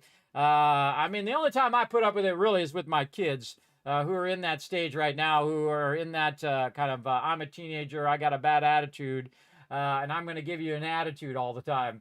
And it takes more effort to have an attitude than it is to just say, okay. And then to say, okay, hey, we're going to go do the thing or whatever. Well, I'm busy right now, blah, blah, blah. And they put all this effort and drama into it. And it's like, okay, the end result is we're going to the store. And then I had to listen to that for 5 or 10 minutes if they go on and on and on about all the problems and the drama or whatever. And I'm just like, okay, I'm out. You know how it goes, everybody. With some people, they just want the drama all the time. They feel like they got to be in that drama. It's exhausting. Those people are very exhausting to be around. All right, I'm actually taking a break here. Hold on. Let me tell my team to take a break. I think they've said in interviews that they really expected a lot of PvP, but then everyone just kind of worked together. Well, the only PvP I've been involved in was borderline griefing, if not just flat out griefing. We're talking about Fallout 76, I can tell already. Yeah. 100%. And I told them, I said, it's not going to work. That Fallout community is not like that. They don't want a PvP. That's just the gankers, the 1% that want to do that kind of ganking PvP. They didn't listen, and then they changed the whole game. I think they should take PvP completely out of the adventure mode and put it in a separate mode. I told them right at the very beginning that was going to fail. They recently did this? No, they didn't. They didn't take it out still to this day. They don't listen. The PvP thing was added. When was it added? At the very beginning. At the very beginning. Yeah, they had the nuclear winter servers, didn't they? I think it was called, which was PvP servers. Yeah. Almost nobody actually does PvP though. Yeah, my cousin just started playing that game recently, and it looked like the community was really chill, friendly. Yeah, we're all chill. Oh yeah, it's awesome. See, this is awesome when it happens spontaneously. Like when you see new players, people be giving them stim packs and all sorts of stuff. And there's actually a box that was added to the game because of the kindness of all the other things. It actually gives you a little hope for humanity. The Fallout community does, that actually people would work together if there wasn't a nuclear apocalypse and share things and share supplies and all of that. They actually added a box that auto spawns free supplies and supplies that you can drop off for new players, and the new players will come along and get those supplies, which is awesome because that's in there because of the community, not because of what Bethesda came up with. And that's awesome. That's what I love about it. A lot of the train stations or something that was used like that, wasn't it, or something? Yeah, here's the crazy thing about knowing is that I have played through Fallout 76 like 5 or 6 times. And so I've had multiple high-level characters, 200, 300, level 500, I can't remember, level 400, and I deleted them and started again multiple times so I could see how the game plays from the very beginning because they had updated it so many times. And it is a much better game than it was at launch. It's actually really fun. I've been trying to get back to it. I had so many mega playthroughs I'm doing, everybody. They take much longer than my normal playthroughs. All of these are mega playthroughs, like the 7 Days to Die, Satisfactory, Fallout 4, and again, they're like 2 to 5 times longer of playthroughs. And I love that, everybody. I love that about the Fallout community. And they have a lot of meetups and things like that, too, everybody, where you can dress up in cosplay or not. and just go hang out with a bunch of people who love whatever they're into, right? Whether it's like, you know, Fallout, or whether it's Final Fantasy, or whether it's whatever. And I love that part of it, everybody. That people finding common ground, right? Common things, whether it's just gaming in general or certain, you know, subsets of gaming. And I think among those, the Fallout community is one of the greatest. They're absolutely awesome. I have very rarely in any of those communities ever found anybody that was truly not nice. There's a couple crazies. I mean, you're gonna find out no matter where you are, everybody.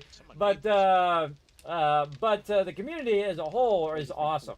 And I can actually tell when I was playing that game, everybody, that some people were in there just to be jerks, and I wouldn't even consider them part of the Fallout community. They were just someone who had, you know, bad self-esteem, and they think that ruining other people's fun is a way of making themselves feel better about themselves. And that's what they do. They go around ruining other people's fun because they have low self-esteem. It's why people bully other people, because they're not enough without doing that. They have to dominate someone else. They have to prove how strong, and their ego, I'm better than you, or I'm stronger than you, and they have to prove that. Now, here's the thing about bullies, everybody, is it's not about you. It's about them. They feel insecure. Right? They feel like they need to do something that makes them feel stronger because they feel weak. Even if they're 7 feet tall and 290 pounds, everybody, they feel weak because if they didn't feel weak, they wouldn't have to do it.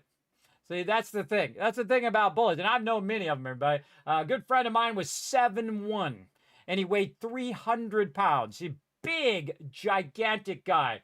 And he was the type of guy that he was crazy, everybody. If you smacked off to him, if you start talking smack or whatever and say, hey, man, blah, blah, blah. I was playing baseball one time. I told the story before. Story time. It helps me with my dizziness, too. So I'm sitting and I'm in, like, shortstop. And I'm at shortstop, and he's up there, and some guy comes out of nowhere and starts talking to him. And I'm like, dude, no, don't do it. Because I've known this guy forever. And he just turns around. He was at bat. And he had the bat in his hand. And he turns around and he just knocks that guy down. He went straight down, man. Boom! Knocked him down. And I don't even think he even said a word. Those are the scariest people, everybody. The people who will punch you in the throat, who will knock you out without one word. Because, like, you know, online, people do a lot of this. In real life, people don't put up with that. You get in people's face, they will knock you out. They will kill you, everybody. Don't get used to this online being a jerk mode, because in real life, people don't put up with it. And especially in my generation, everybody. I've seen people get knocked out. I've seen people get stabbed. I've seen people get shot. I've seen all sorts of crazy stuff in my lifetime, everybody. I got a roller coaster of life. And when I was young, everybody, I didn't realize it, but all the people I was hanging out with were all of the different, you know, little cliques. And I wasn't in any one of those cliques, but I wanted all those cliques to be on my side, kind of like playing Fallout, but in real life, everybody. You get all the factions on your side, and then you rule. That's how you rule, everybody, because then you're against nobody, and nobody's against you. And then you can use the resources of all those other things. Well, in Fallout, anyway, I didn't do it in high school. But I thought that was the smartest move. Why get on one side and then, you know, get all that crazy stuff? Because everybody thinks they're the best, everybody. Everybody thinks they're right. Just like in Fallout, everybody, where everybody thinks their way is the only way to rebuild the wasteland. And if they'd only work together, if they all just work together, then that would actually happen. It would rebuild the wasteland. So what I do is I take over all the factions, and then I rebuild the wasteland. So the factions are just kind of put off to the side, and I rule, and you'll see me do it. You'll see me do it in Fallout 4, everybody. I'll rise to the point where all the factions are on my side, except for sometimes one. One gets very mad at me. And then the other, it's one of my favorite endings, everybody, called the happy ending of Fallout 4. And you can look it up online. I'll tell you how to do it step by step. Where 3 out of the 4 factions still will talk to you and trade to you and all of that stuff. And one faction will really not like you. And I've done it multiple times on stream. Very, very fun. Highly recommend. I wish Fallout 6 had a chat box. Oh my God. Yeah, the Fallout 76 would be great, but not in the beginning. See, I think that a lot of times PvP brings out the worst of people. And I love PvP, but I'm a big PvP fan. But not the type of PvP when it's just like, you know, the other person ganking somebody else. And because again, same thing with that self-esteem thing, everybody, is that some people go around max level killing low-level players. They don't even want it to be a fair fight. They want to go around and kill other low-level players because it makes them feel like they have power or control over people when they don't have that in their real life or in themselves. We're getting deep here today. Getting deep in the stream. They don't have that internal power or that internal feeling that they're enough. And you're going to run into those people all throughout your life, everybody. They won't feel they're enough. And most people have that to a smaller degree, but not to the point in which where you have to take it out on other people. It's kind of like when you're in a bad relationship, right? And like I've been through a few girlfriends who are crazy. The crazy ones are the best when you're young, though. You ladies know what I'm talking about. You ladies know what I'm talking about. The crazy ones are the best. But you know, you can only handle them so long, everybody. You only take it so long. And then, you know, you break up with that person. It's a bad breakup or whatever. Don't take it out on the next person, though, everybody. That's what happens a lot in relationships. You take it out on the next person because that previous person was so crazy or so mean or whatever it was. You got to learn to get past that. You got to be enough inside you, everybody. It's taking you a long time. It'll take you mostly your entire lifetime, and I feel like it's one of the purposes of your life to find out who you are. That's what I like about me. I know who I am. I don't BS. I don't shortcut. I'm a decent, kind guy. Unless you act like an a-hole, then I don't want anything to do with you. I'm at that stage. I want to be around awesome people. Oh, speaking of awesome people. Wow, that was good timing, Raz. Perfect timing. Raz coming in, being awesome, showing some love to the stream. Wow, that was like dead on perfect timing, Raz. How you doing tonight? Hope you're doing awesome. 96 months of sub love right there, everybody. That's almost as long as you can be subbed. It's 100 months right now. Is max sub love there. So show lots of love in the chat. That's a massive, massive support right there. So show some love in there. By the way, it's also a tier 3 sub as well. So I see some love in there for Raz. I actually got to meet Raz in real life at TwitchCon. Very awesome. And then we just showered Raz with tons of loot, everybody. Kismet candy bars and all sorts of swag and all that kind of stuff. I still remember that to this day. Do you know Outer Worlds 2 is out? Are you going to stream it? I did put in for Outer Worlds 2 for them to send me a game code because I 100% want to play that. Absolutely. Just doing these mega playthroughs, though. They're taking a lot longer than I thought. But, yeah, you know, it is what it is. It is what it is. All right, I was going to take a break. I got to take a break before it's Horde Night, but I bet you can be Horde Night in like 2 minutes. Let's go see. Day 47. No, okay, we're good. Okay, I'm actually going to take a break, everybody. I'll take a little break. Getting a little dizzy, but I'll be back in a few minutes. All right. All right, there we go. Okay, taking a break. I'm actually going to... What you want to do is crouch so you're stealthed when you're taking a break. And then I get up on the pole up here. A little harder for zombies to get me up here, and my team will defend me anyway. All right, everybody, we're actually going to take a little break. I'll take another little 5-minute break here and then actually just lay down for a little bit. And then I should be good enough to the rest of the stream. Always try to err on the side of caution, everybody. Again, when that comes on so strong. I have actually fallen out of my chair. I've been so dizzy, especially in the very beginning. If you go back and watch my first streams, everybody, most of those streams, so you can watch it all the way back. But I have 4,000 plus videos, actually 4,500 videos on YouTube of streams and guides and highlights and IRL stuff and all sorts of fun things up there for you guys. I'm just dizzy so bad. So bad in those that you can see I'm very timid in those too. I'm a lot more animated now. But you can see I'm very timid because I'm just trying to manage that dizziness while I'm trying to stream at the same time. It's funny to go back and watch those because I made a 10-year anniversary video. Let me move over here so you guys can see that. I made a 10-year anniversary video, and I look at myself then, and I look at myself now, how much progress I've made between then and now when doctors basically told me, too bad, too sad, lay down and die. And I told them, go screw yourself. I said, nope, that's not the way Kismet goes out. I'm never going out that way. I'm going to fight till the very last minute. Hey, Seafish, what's up? Thanks for coming in. Oh, look at that love trade. Yeah, way to go, Raz. Look at that awesome love trade. That's a tier 3 love trade right there, brother. Like to see it.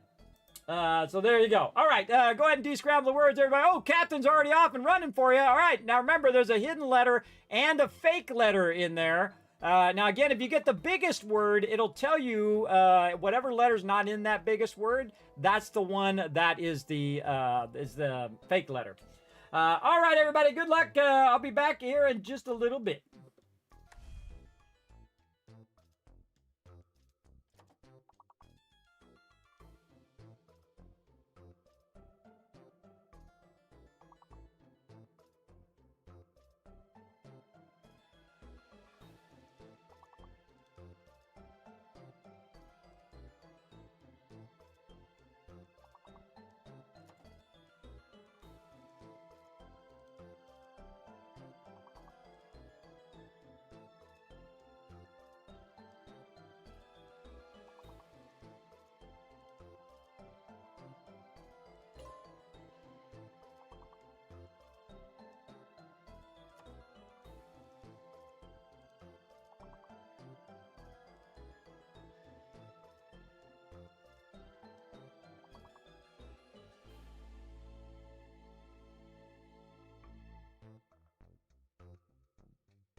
I'm back, everybody. All right, much better, much better. Put a 1 in the chat if you can't see and hear me.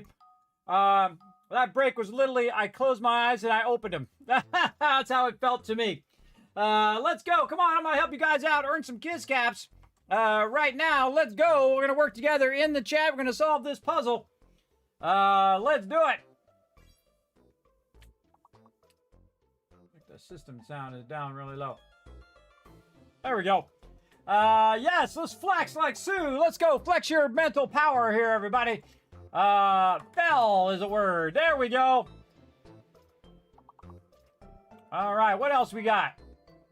Wow. Some smart people right there, bro. Way to go. Gaming coming in, letting you know what's up with what's up. There we go. All right, unlocked. Let's go. Mill is another one. No? Really? Oh, there's a fake letter. The M is the fake letter. Everybody, don't use the M. The M is the fake letter. How can I tell? Because the M's not in the word flexible. So M is not what we can use. All right, so what else? What? Feel. Oh, you already got feel. All right. Trying to think of the words that you guys don't have. Leaf, L-E-I-F. L-I-E-F. No? Yes, there we go. Learn how to spell, Kismet. I really bad dyslexia. File is a word too. F-I-L-E, you already got it. What? Mile, M-I-L-E. So you can just do variations of words. Oh, I can't put it in yet. I'm locked. I'm locked. Oh, wait, M is not the letter. I can't use it. Lieb. B. Feel. Already got feel. 5. L-I-V-E. Life. Was there a V in there? I don't know. Live. There we go. We still got it done, everybody. Nice job. Nice job, chat. Way to work together. I'll give you a bunch of Kiss Cats for being awesome. All right, let's get back to it. Again, sometimes I do have to break. Sometimes I just stop the whole stream if it's really bad, everybody. But that was just a bit of a wave of dizziness that comes through. I've been really pushing myself big time, everybody. I've been working on my health. Walking more. I'm up to, I've done 6 miles before, but that's a little much for me, especially try to do that every day. But I've been walking 4 miles, and I used to be able to walk for only like a few minutes, everybody. Really dangerous. Really dangerous. Look at everybody. Oh, you can't see it. Hold on. Right there. Everybody walking along down below me there. They're all walking in and out and doing something. I don't know what they're doing. Walking around. Now they're standing over there, and he's over there. Petey's over there. I don't know what they're doing, but we should probably listen to them and see what's up. Here we go. To my drone. Where did you say it was, rotisserie? Raw food overflow. Wait, Alan, I'll join you. All right, I'm back, everybody. I had to take a little break there. I am back and ready to rock and roll. Horde Day coming up, everybody.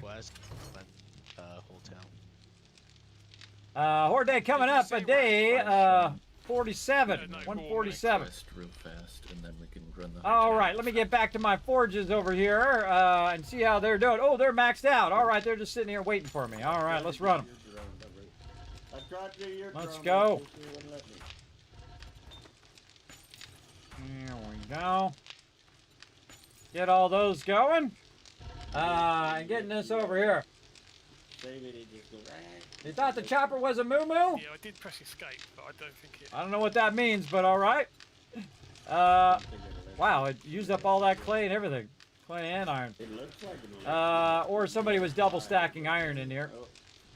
Because look at the clay is maxed out. All right, or I took it out. Yeah, see, that's maxed. Let's double stack iron. So that's a nice thing about clay is when you go AFK, everybody, or if you're letting it run for a while, you can, forgot to set all this going. You got that clay in there, it'll just keep going until it maxes out, which is awesome. Very, very awesome. But once it maxes, you don't need the clay in there anymore. It's not going to really do you any good. But when you run it out, you can see I lost about 3,000 clay, but it's faster and better to double stack the iron. Because this way you can get to the point where you're producing other stuff faster. Is check how much duct tape we have now. duct tape. Able to... Am I going to be dazzled? Oh, 266. Nice. Nice, nice. Bando gear, huh? I actually got some duct tape going on, Yes, so I know. That's still not enough. he's been getting a lot of cloth from the farm, and now this is the part where you want to scale up that duct tape, everybody, because again, we're making lots of stuff. Okay, so we got to get the forges squared away. Let's check all these workbenches. See if there's anything that needs to be put away, and then I got to make Summers some armor. So he's going to be styling for the next Horde night.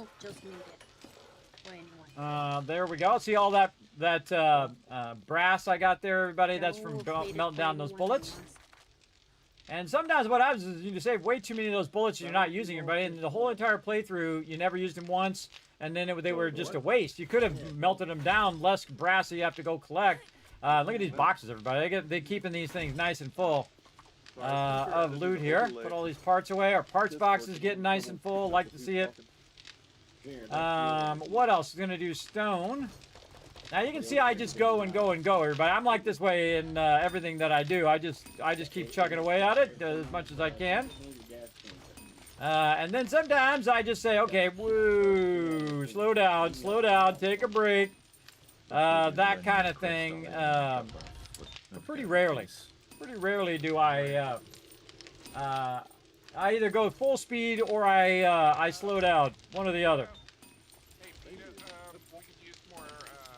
And there we go. All right, that's going to run for a really, really long time. So we got all those forges cleared. We can put our stuff here into some concrete. Oh, mama, we got a ton of it in here. Holy moly. Look at all that, man. We are on top of it today. Here, let's go. This is definitely going to be 6,000, I can tell you already. And then the cool thing is it's going to remember, so I can just go to the next one and queue 6,000 there. And then the next one and queue 6,000 there. It's pretty sweet. Go get a whole bunch more. And you need a lot of raw cement, and then you need a lot of stone and sand. And again, does no good sitting in that box, everybody. Use it up. Use it up. Again, I use every bit of it if I can. All right, so we got those three running at 6K. Let's go ahead and see if we can get another 6K in this one. Sure can. Boom. Again, those are going at maximum, and that leaves me about 4,000 left. And I can see that the cement was 4,000. You want to look at that and not these other numbers, because that's actually how much cement that you have, and you can convert. And there we go, everybody. That is a tremendous amount of cement. 6, 12, 24,000 cement going right there. Or 24,000 concrete mix is actually what it's called. And we still got some beyond that 24,000, so it's called 28,000.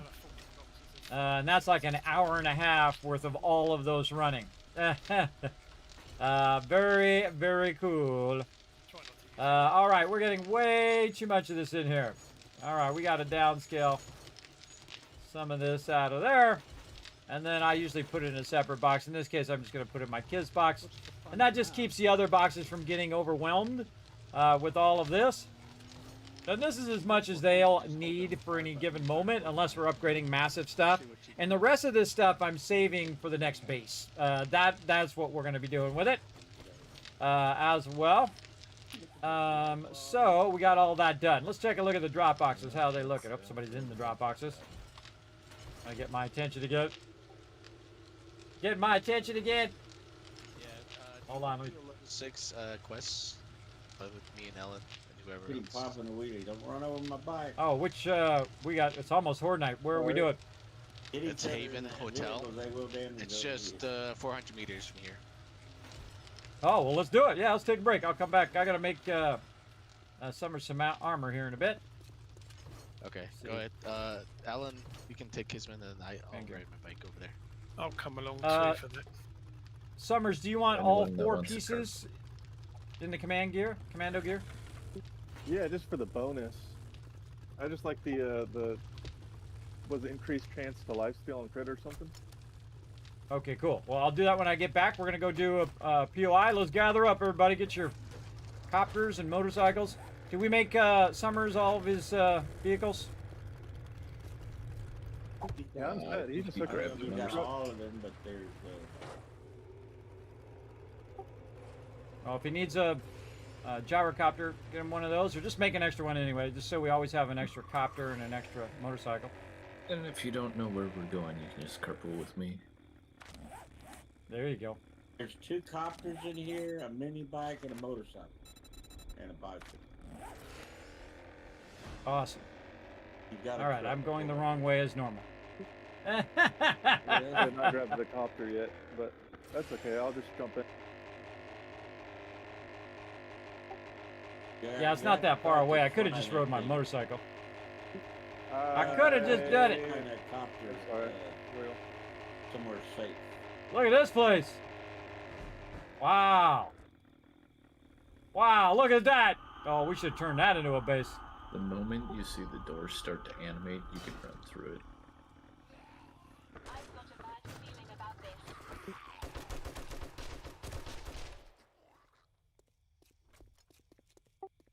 We got another base candidate over here for a future playthrough. Wow, this is cool. It's a big one.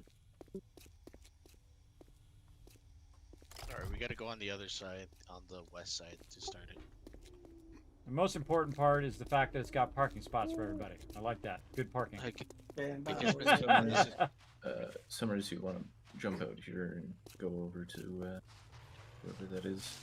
I'm going to park my truck around the building so that it is in a good spot for when we get the final loop. Have you ever done a base in I St. thought I Louis was just Cathedral? I figured you might jump on as I went past. Just running him out into that wall. Yeah, where am I supposed to be going though? I'm sorry. The rally point? Yeah, just the rally point. Yeah, rally point's in the back. Oh, just turn want around. to follow all the arrows, really. Go toward yeah, Ollie make it over here. 180. Yeah, Ollie's the dark green. Kind of hard to see sometimes in the radar up there.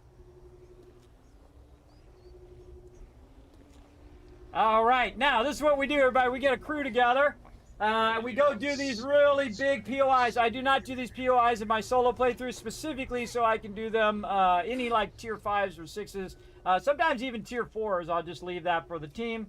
Because there are a bunch of these I haven't done. And haven't even done on stream because they're new. They're new ones. So we're going to do a tier 6 right here. And even more scary, everybody, it's a tier 6 infested. That means there's going to be a crazy ton of mobs. Alright, Kismet, waiting on you. All right, here's what we're going to do, everybody. We're going to have Ollie and Alan go in first. Now, here's the thing. Everybody, do not stand still. Remember, when you're moving through, if you stand still, you become an instant wall, blocking doorways and passageways. So we're going to have them run in first, and then just look after each other. I'm gonna be in the back, looking after everybody. If I'm in the front and we're getting swarmed by zombies, protect yourself first, because I can take a lot of hits.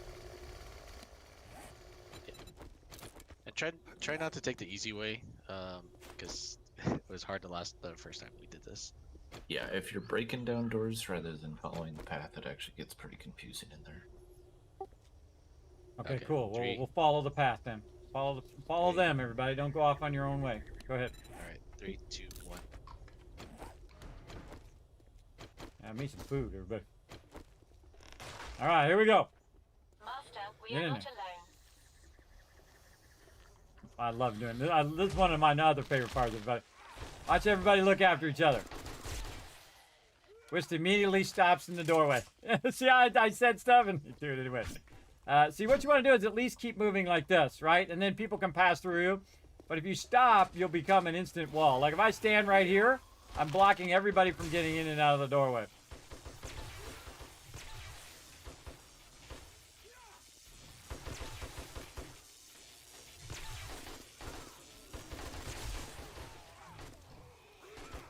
Look at the carnage.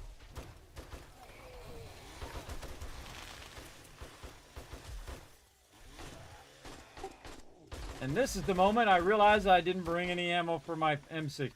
That's okay, I got my shotty. You want some ammo? Come here. Yeah. You got some 7.62? I'm over here behind the counter. What's up? Thank you, appreciate it. Oh, that was 5 ammo. Thank you. Yeah, some summers I got a book for you. No, it's not 5 ammo, it's 5 boxes of ammo. Right, summers. Oh, I forgot. I forgot they were in boxes. It's totally, it was funny. He's like, here's 5 ammo. Good luck. That's what it looked like when it dropped. That was funny. It's 5 stacks of ammo, everybody. Get these chairs. Alright, follow Alan. He's light green. Alright, I'm gonna run up behind Alan, everybody. Here we go. So I can see the action. Here we go. Got him.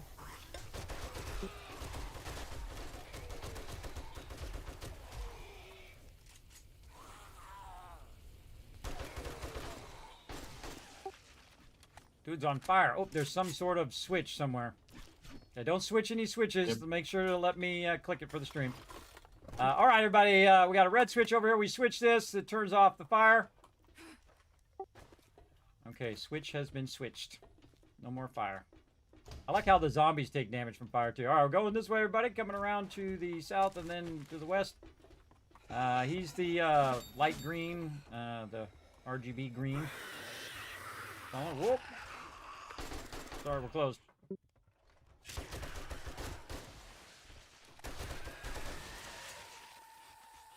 Hello?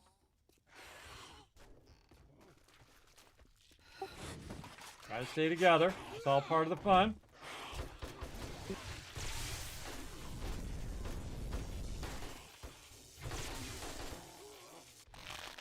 Here's my stun baton. Somebody in there, but we're not breaking that. Oh, he's right behind these tarps.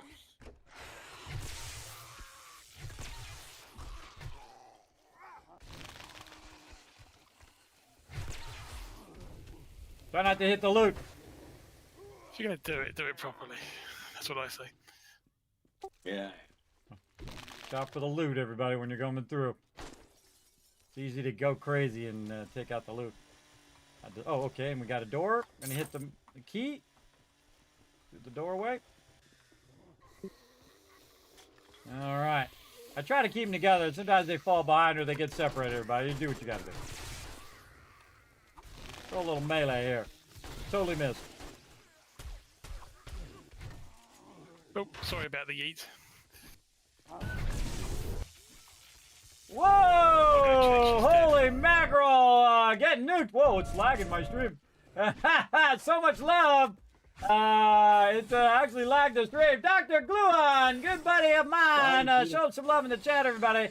Welcome to the stream. My name is Kismet. I'm sure some of you have been before, but if you haven't been, they call me the Gaming Tycoon. I've been gaming for 50 years, everybody. I appreciate all the love. Come on in. We're having next level gameplay of 7 Days to Die. Look at all the peeps working together. I'm getting distracted. Trying to follow Alan. Hey, everybody. We're back by the pool in the back southwest corner. I see only me following Alan right now, and everybody else is distracted. Oh, a lot of action back here, too. Oh, hold on. There's a lot of action.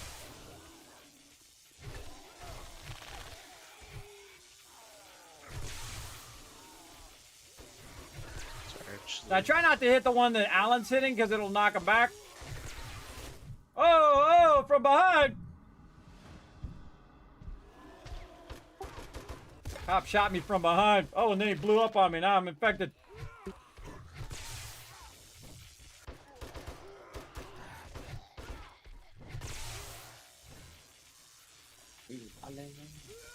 Sorry about that. Remember, this is an infested, everybody, so there's going to be tons of them. Keep going. All right, hold on. A bunch of zombie action right now, everybody. I'll say hi here in just a second. How you doing tonight, Dr. Gluon? Always good to see you, man. Now, again, everybody, if you're a friend of Dr. Gluon, you're a friend of mine. I got to meet him in real life, everybody. I've been to TwitchCon multiple times. Really great guy. Appreciate you coming in. Very talented streamer as well, everybody. I knew from the moment I first saw his stream, I said, this guy's got it. And I'm a pretty good judge of character, everybody. Pretty good. As well. Let's go! I know, right? This is an infested tier 6, everybody. This is the hardest thing you can do. And we're doing this gigantic location. And I just stand behind Alan here and see what happens.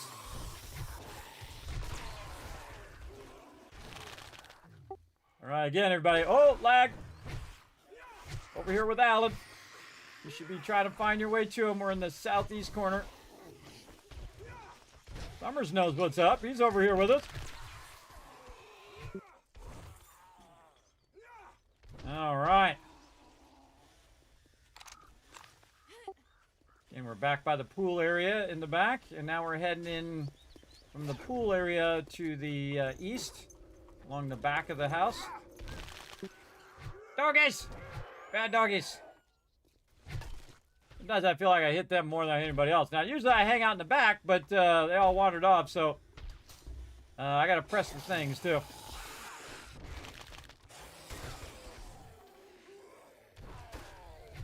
Ah, cop, I didn't even see him. Had a bug. Trying to kill him.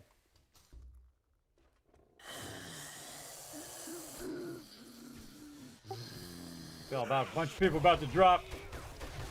I was right. They were inside in the stairwell, everybody. You got to come in from the back. And then we went east, and now we're going up the stairwell.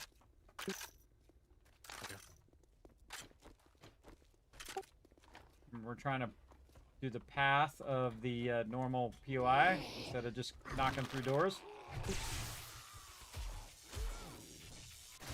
Going up or down in the stairwell? Going up as far as you can. And then now we're going out onto the terrace, and we're going across a board to the west side to another kind of balcony. Whoa, a bunch of mobs dropping.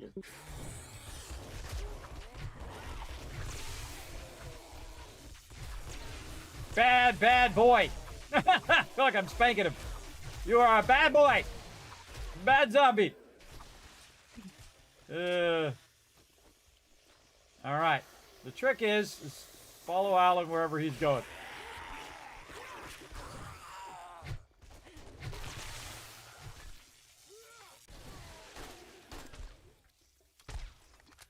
Not easy. It's not easy following Peter, peeps. I hope you crafted a bunch of glue. I just harvested like 8 stacks of cotton. Yeah, you gotta keep moving, everybody. Keep moving so you don't become a wall. Take that back 3.5.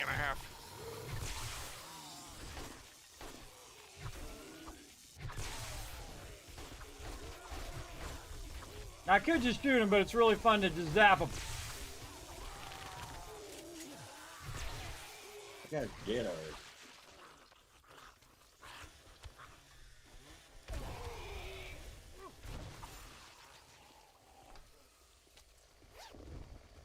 Oh, I lost him. Where'd he go? There he is.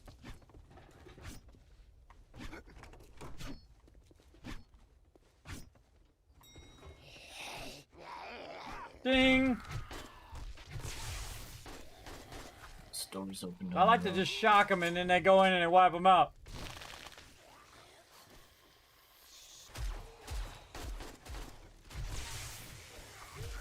What?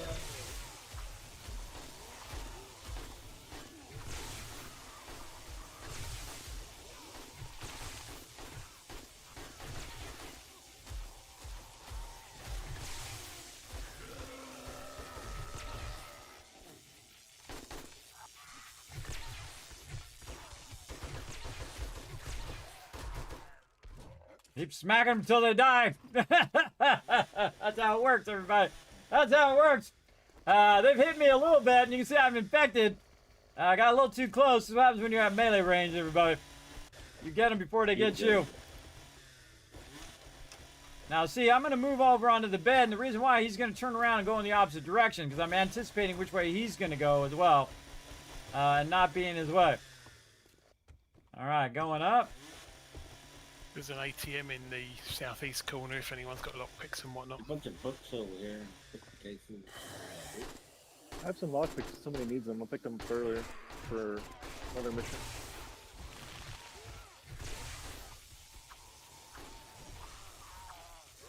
Stay down. I think it's very effective. I got my executioner way up, everybody, so I do a lot of damage with the shocker, and then the thing charges up on each hit. So usually you're pretty guaranteed you're going to shock them. Whoa, boy.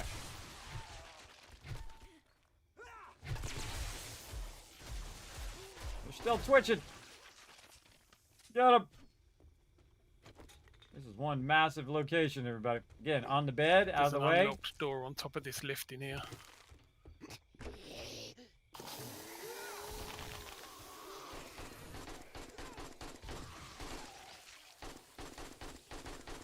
It's a feral.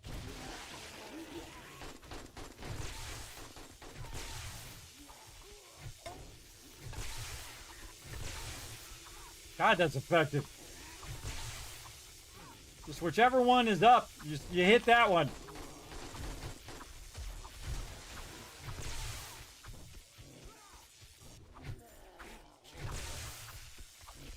Oh, I knocked that one down into that other one. All right, that was crazy. Whoop.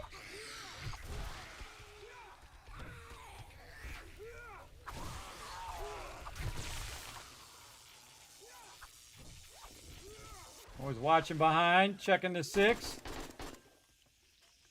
Oops.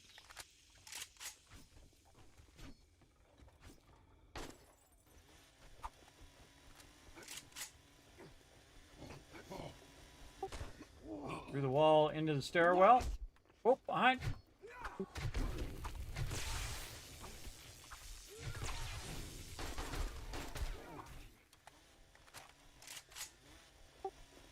All right, going up the ladder now. Kind of in the top part of the POI.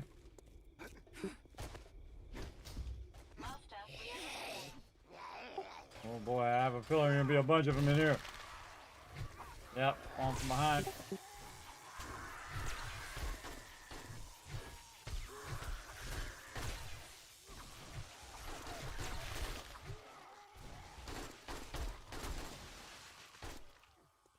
It just looked like an ambush spot.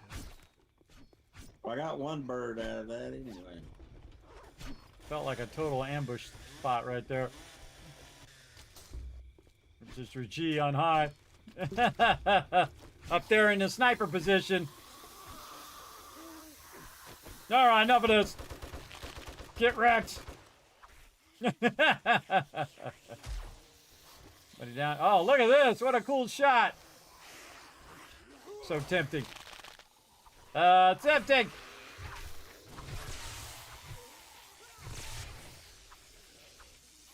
Like a big bar.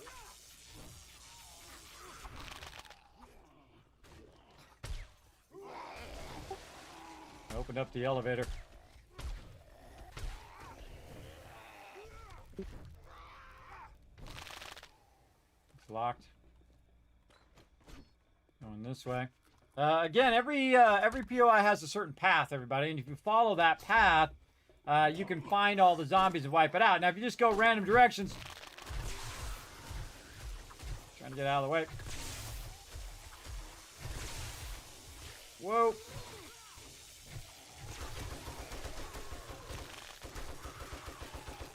Get radiated. If you go random directions, a little bit harder. To find all the stuff. Got a wire up there. Wow, imagine doing this as a night quest. You got to make your way all the way up here to do this little generator. It's crazy. Crazy stuff. See, rotisserie G usually stays up on high to snipe peeps. Standing on somebody's head, PETA. Can't let it go. There's a lever in this building by the look of it. Go down this way. This. Alright, don't click any buttons yet till we get there. And I don't know where this building is. And we're in the stairwell going into the air ducts now, up above the stairs.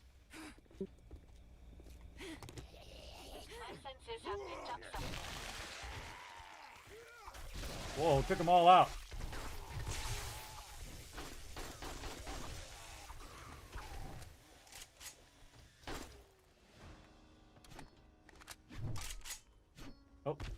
out, moving out.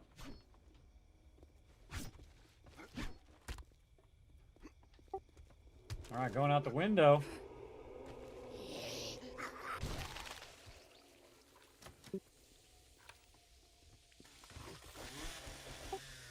Into the bathroom, through a hole in the bathroom. Oh, tons of them! Remember, don't stand still, everybody. Don't stand still. It's hard for people to move. Just keep moving around a little bit.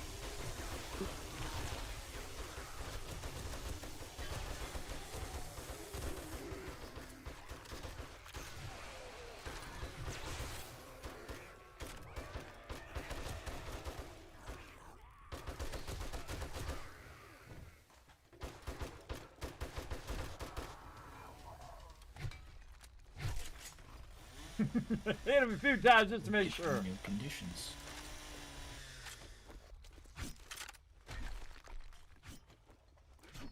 Now, Alan's like the tank, everybody, so he can take a lot of damage. So we put him up in the front. Now, usually I hang out in the back, but then you guys would be missing the action. So I just dawned on me while I was standing there. I was like, normally I'm in the back. I do have a variety of medicinal remedies upon me if you need something specific. Oh, I do need sprained leg. No, nothing important then. So. I need antibiotics at some point. Okay, we went down the yellow spiral stairs, by the way, everybody, in the back east side, and now we're down in the laundry room.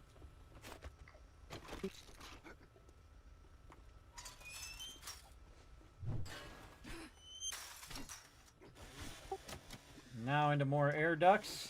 God, this is a complex one. I've got a bad feeling about this. Get behind? Yep.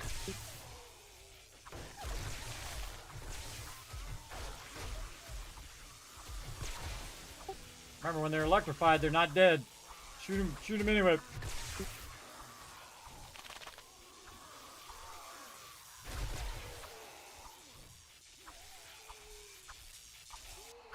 And with on fire, if they're on fire, they're else not dead. They get down there. Nice. This is one ginormous POI. Holy moly.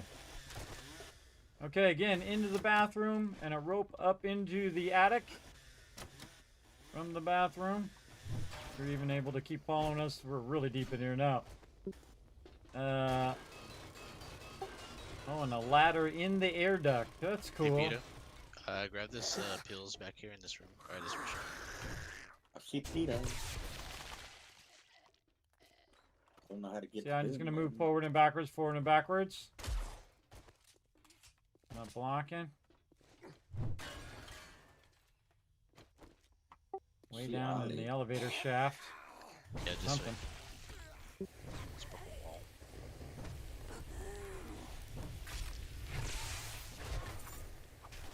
Can you grab this whisk?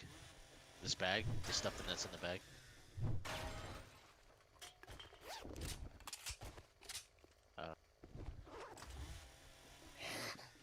I can't carry it. My inventory's full. Can you get Whoa, it? dude lost his head. Yeah, over here. I don't know where the hell it went down. Hey, this blue bag. Does somebody want to get this blue bag up here? Oh, I'm not used to those ropes. Just grab it, Summers. Just grab it. Yeah, just grab it. It's hard for people Okay, to backtrack. sorry. That's okay. No worries. Normally you do want to have someone who's got high looting to grab it. That was good. Oh, okay. Coming in through the walls.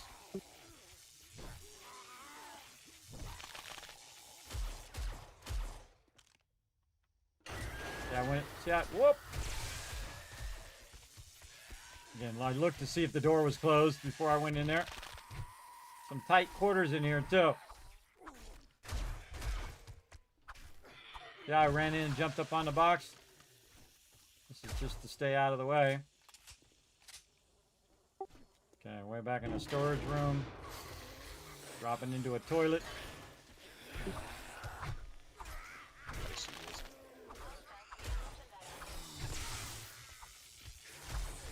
Oh, Kismet, you're gonna love this part. We'll see. There's a door lock. Don't tell me, whatever it is, don't tell me. I want to see it here live on stream. Alright, There's alright, a don't tell me. shot in this little cabinet, medical cabinet. Generator.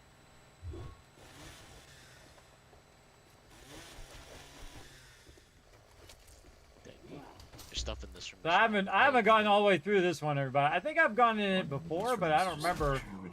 I don't remember most of this.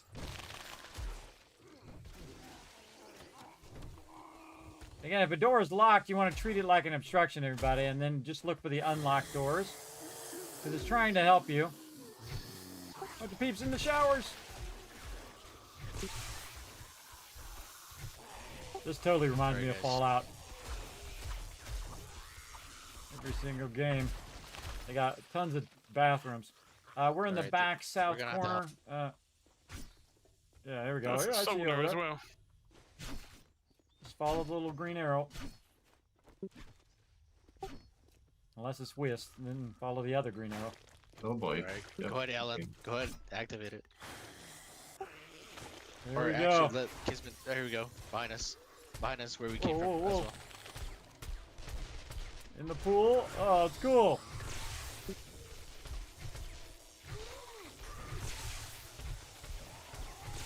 I think I'm more effective stunning the heck out of him than anything else. It'd be cool if it did a special effect if you stun him and knock him into the pool with electricity.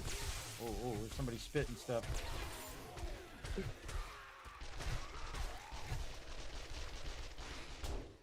Oh, I knew.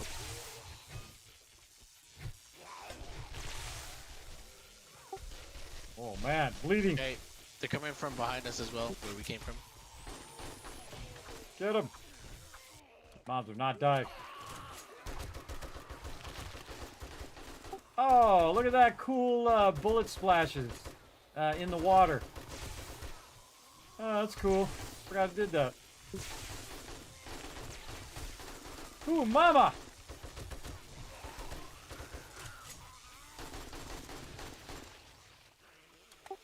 Yeah, put a few extra bullets in him just in case. East side behind the glass.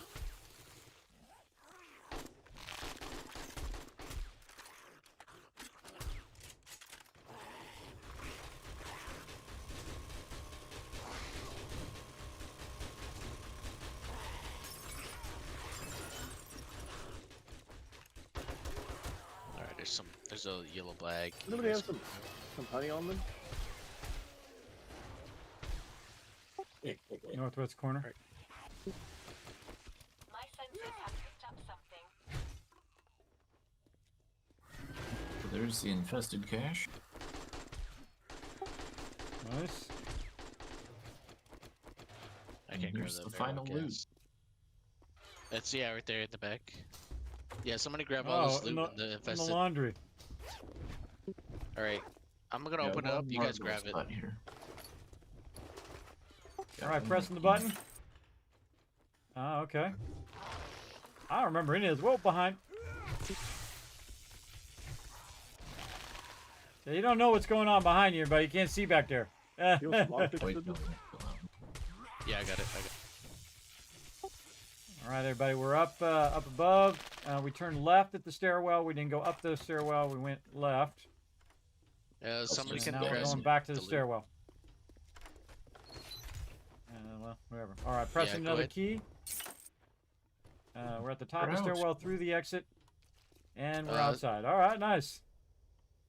Make sure everybody grabs the main loot. And then this is the stairwell where we started. Yeah. Yeah, okay. Cool. That's a good POI. I like that one.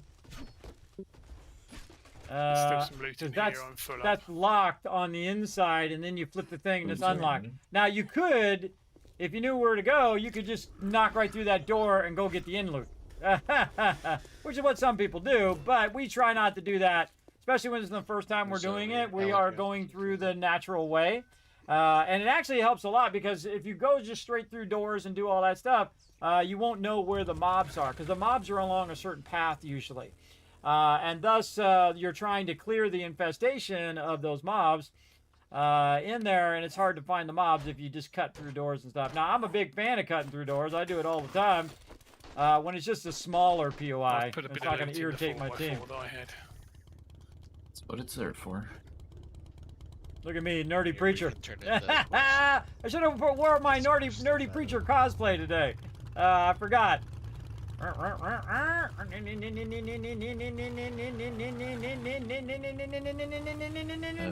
else want to load stuff in the 4x4? Backwards. Backwards. Look at these skills. Look at this backwards driving, everybody. Oh, Kismet. Jeez. Oh. See that extra backwards driving? Popping a wheelie backwards. I wouldn't think anything. All right.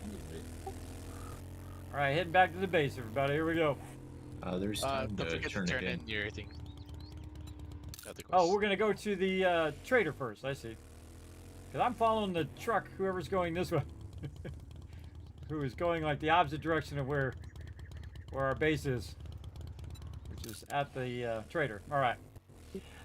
Going to the trader. Let's go see what we get for tier 6.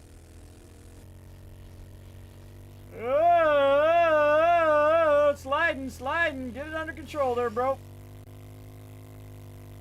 I love the motorcycle, everybody. It's cool because you can have 2 people on the motorcycle now, so you can ride tandem. And then on the truck, you can have like 6 people on the truck. I should have jumped on the truck. Oh, look, he crashed.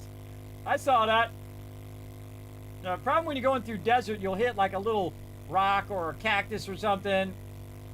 And it'll knock you around. Wheelies. Let's go. Wheelie. Go. Up the side of the trader. Perfect. Exactly how I wanted to park it. Vertically. Well, that was underwhelming. There we go. Let's see what we're going to get for the legendary T6 here. Crafting skill book bundle. Yeah. We're supposed to sell stuff here? I could count on you. Here you go. No, you hand in the quest that we just completed. Oh. Talk to the trader.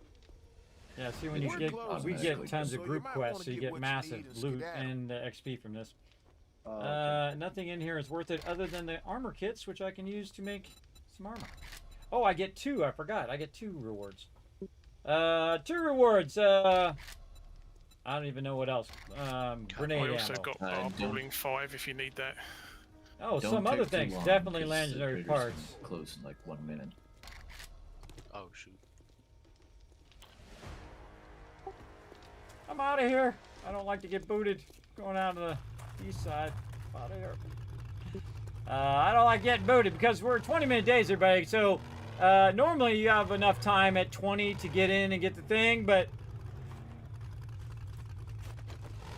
I've got my bike if anyone wants a lift back to the base.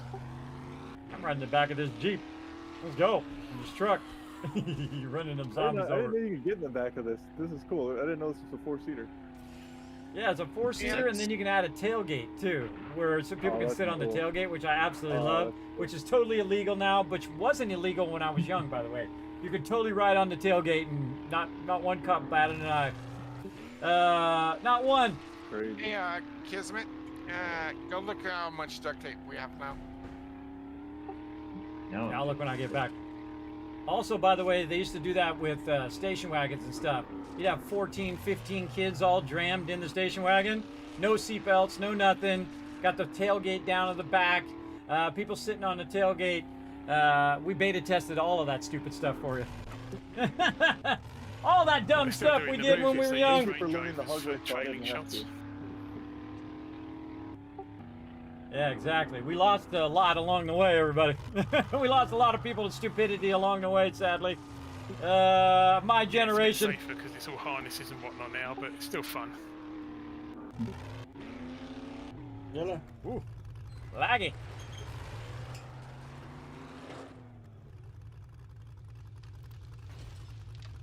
Thanks for the ride. All right, very fun.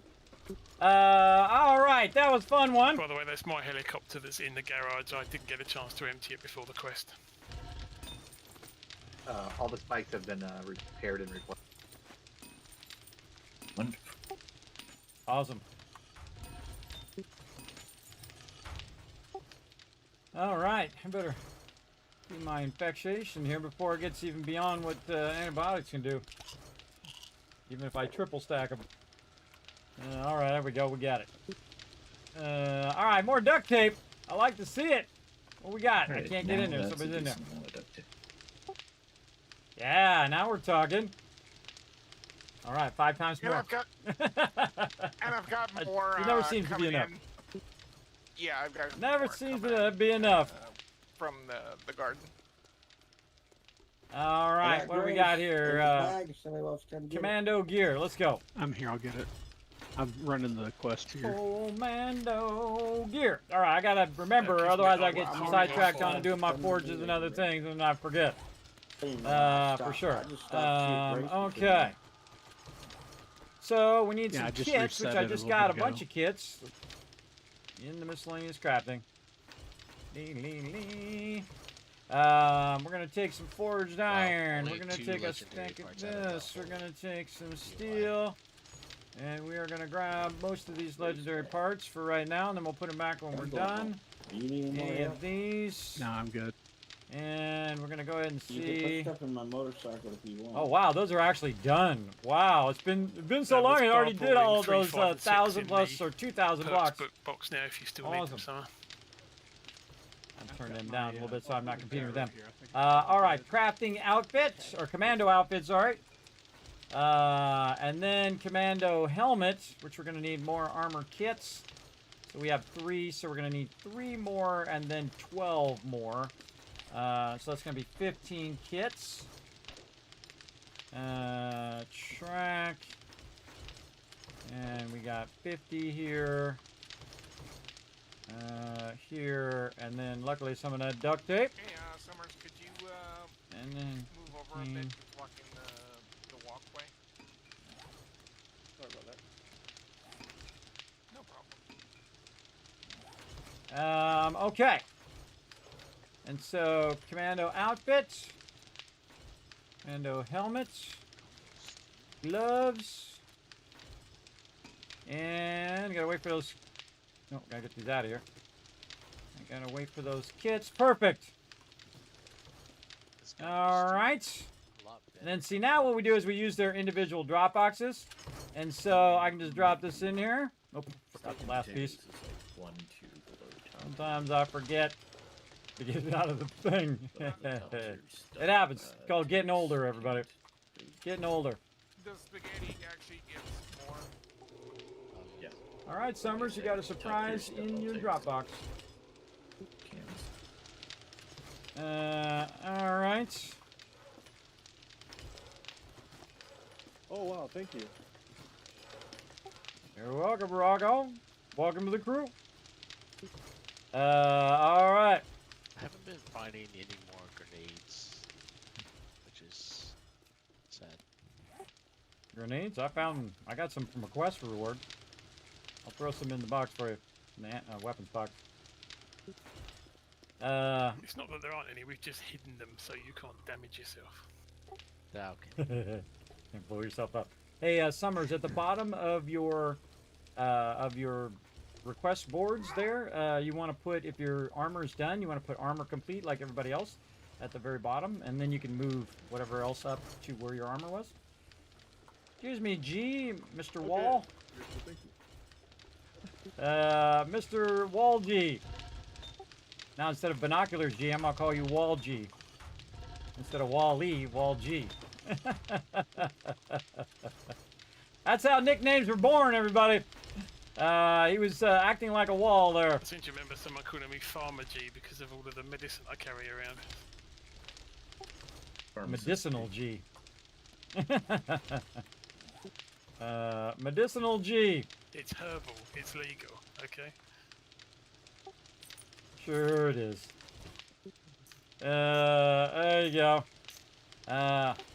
Holy mackerel, I got 10,000 dukes on me from that quest. There you go, I'll put it in the trade box. Kismet, I'm not loading up the ammo forges anymore, seeing as you said we're going to be moving next week, so I've just run everything out apart from the clay. I was about to say that. Because we're coming up on Horde Night. I'm going to do the same thing here. I'm probably going to switch out all the forges. And just run out what we got. I was just thinking that very thing. Alright. Let's take out all the stone. I'm assuming just run the clay out on its own afterwards. Yeah, I'd run out everything that you can first, and then, and I'm going to consolidate all this down so I know how many minutes it's going to run. I've used up all the brass and the lead, and there's just about 20,000 clay left in each one, so I'll just start running it out. Sounds good. All right, everybody get in the mindset of moving next time, not right now.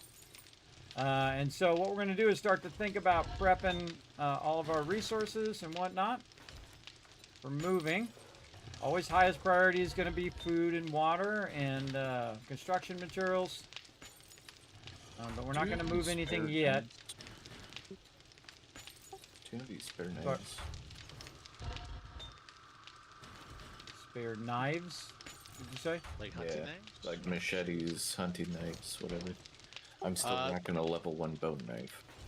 There should Oh, be I don't even have a a knife. machete in the Dropbox. Who's doing machetes? Who's doing knives? Somebody's I got can to be make doing level. knives. I don't need a level 6, but something better than a bone knife. Let's make a level 5. Let's make actually a bunch of level 5s. I thought I saw some level 5s. Where did I see those at? Might have scrapped them. Thought everybody had them. I didn't have one. I think I scrapped my own too. I think I scrapped my own machete there. It happens. And that's okay. You can always make more, but especially level 5s. Level 5s aren't as valuable as the level 6. You're scrapping level 6 stuff. That's when you're in trouble. I rarely ever scrap level 6 items for that reason. All right, time to run out some clay soil after this. That's another 50 minutes. 2 hours worth of running right there. What do I put this on? Like this. Yeah, So these will run for like an hour while we're prepping the base. That's halfway to Horde Night, everybody. Halfway to Horde Night. The stone forges are easier because it's just going to run out the stone. What was that, Peter? See? This is going to run every bit out. Oh, okay. Thank you. And then anything else we have running we want to wind down. And he's running out his forges. Oh, now it's all set up. Perfect. Thank you. Have we made any more rockets? Probably not. Holy mackerel. Hence why I crafted all that duct tape for rockets. I will I get made that going 5 level shortly. 5 machetes. I have not seen that gas box be that full in a long time. Nice job on that gas. Holy moly. Stacks and stacks of it. Well, we're about to be along the desert, so that's good. Yeah, it's gonna be a pain in the butt in the future now to get gas. Need them battery sled books. Put this back in here. I don't know if I want to give these to force. Okay. I forgot his name. Unforget. Here, there. I think I'm gonna hide it somewhere and And make it look good. overflow. Yeah, don't do that. Hey, Unforgiven, I'm putting this. The box he wants to be put it in rather than you give it to him where he knows where the box is. Here it is. I found it. Never mind. I put this beer in the raw food overflow that was in the chem bench. Checking all the chem benches. Just let the chem benches run, everybody. If you got anything queued in there, just let it run. Or you can queue up stuff right now and just let it run in the workbenches or in the chem bench. And because it'll be like a couple hours before these forges run everything out anyway, so it'll probably be after the first Horde Night before I come back for those benches. What box Yeah, do you want me to put the machetes in? In the weapons box. I just put in weapons. Or tons of guns, actually. What just Raji changed it to. Tons of guns. There's a level 5 machete in the workbench by the gunpowder stuff. Gave you a present there. Again. Okay, I need my rocket. Get my rocket on. Lock my bike, so I stopped putting it in the drop boxes. All right, some preemptive drop box work. It was in drop box 2. They're going down the drop boxes. There we go. Now, I didn't tell them I was sorting the drop boxes, everybody, but I do a little bit of preemptive sorting while we're waiting for Horde Night. Consolidate it down a little bit. Like this. Prices or not. Yep, we're there already. Love it. Can't get in that first box. People are putting stuff in there. There we go. Kind of consolidated before down. ammo benches by the gunpowder for ammo, there's a load of workbenches over the other side that you can craft things in if you want to, by the gas place. See all the stuff disappearing out of the box? That's it stacking with the stuff in my inventory. And I always put it in the last box, and the reason why I put it in the last box, occupied right now. most of the time people are not making more from are not in the last drop box. They're in the thing. That's why I tell them to do it in order. Is this way that we're not running into each other when I'm sorting. They're in the drop box 1 through 6 usually, and then I'm in drop box 14, 15, or eventually much later. In when we get like 20 drop boxes. And then, see, at this stage, everybody, it's not as vital to sort the drop boxes because really most people have the stuff they need. They have mods, they have all the things that they need. Actually, Kismet, the beer that I was crafting is was actually for PETA, so she can make more medical kits. Yeah, I gathered that, but I just put it in raw food for now so you can find it because I heard you saying something about it earlier. Okay. So who's doing crafting bundles? We've got a bunch of those now. I think it's like free for all now. So anybody wants to use them, just go ahead and use them now. I don't think there's any specific thing we're looking for. I figured maybe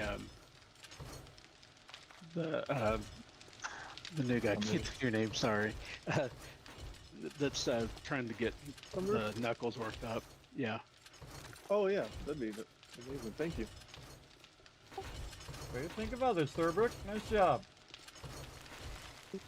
Don't forget the nerdy outfit too. Thurbrick on point today. Nice job.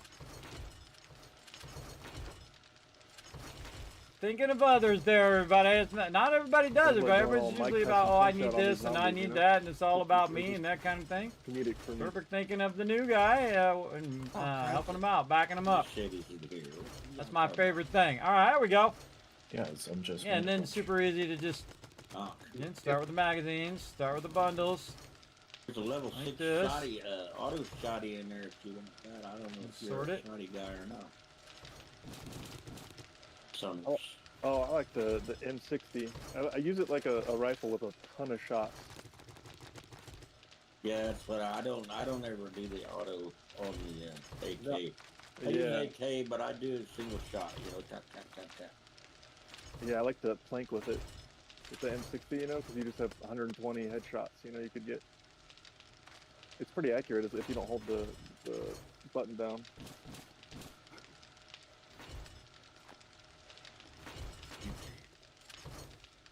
Yeah, the M60 was my go-to in Battlefield 3, just for that reason. Hey everybody, there's too many recipes in the recipe box. Learn all them recipes. You don't have to wait on thing. Just learn every single one of them that you don't already know. Don't learn them as they are for XP. Learn them because you don't know them. You know what I mean? Just learn them if you don't know what they are, because again, we're using them all up. Everybody's getting everything in this playthrough. The mega playthrough. All right. Still learn the skills book that you don't know? The recipes. And then skill books, you want to first prioritize the ones that you want to do. And then if you see any perk books that have a 2 on it, like right now I see Art of Mining Volume 6, I'm going to learn that one. And then Art of Mining Volume 3, which has 5 of them in there. I'm going to learn those. Don't forget, everybody, perk books 2 has all the mining books up there. So any perk book that has more than 1, any skill book that is your primary book, or if you see a whole bunch of them in there, just learn them anyway. Oh, actually I have some Furious Fists in the drop box here. Put them in there when you guys are out of the box. Alright. Remember, don't put armor in my drop boxes here, everybody. You should be scrapping any armor that's not a level 6. Any armor. And any chairs that aren't level 4. Yeah, Which is you all put of chairs in. You put chairs in the drop box. You got to sit in the corner. I'm gonna put a chair there for you. You can sit over in that chair. Be in timeout. We won't say who's been putting chairs in the drop box. Sometimes it's me. I put myself in timeout. Only... I forget. I forget to scrap them. It happens, We're everybody. very close to Horde Night when I get back to base. That is very cool. Ow! Yeah, Kiz, I'm gonna stop putting plots down since we're moving next week. Yeah, no worries. Just don't stop making them. Use the restroom. You got probably 5 minutes. Go for it. It's weird with 20-minute days because if you use the other days, it's tough. Because it sneaks up on you really fast. All of a sudden, boom, it's horde time. It sneaks up on you. Oh my gosh, so much ammo. Love it. I love having excess ammo, everybody. Some people be like, oh, I have too much ammo. I got to say, no, I love it. You can never have enough, everybody, because this way you can just go hog wild, everybody. Just hold the button down. Hold the button down, pow, pow, pow. Even though I still don't like doing it, but you could if you wanted to. Oh my gosh, look at this. Boxes are full. Love it. All right, taking this out of here. Taking this out of here. Running into the Horde Night base. Eh?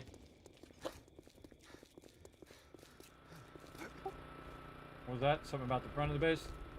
Yeah, it's spiked up. Yeah, it's spiked up. Alright, awesome. Wow, we have so much ammo. Both of our internal ones are full, and just take a look at this Horde Night box.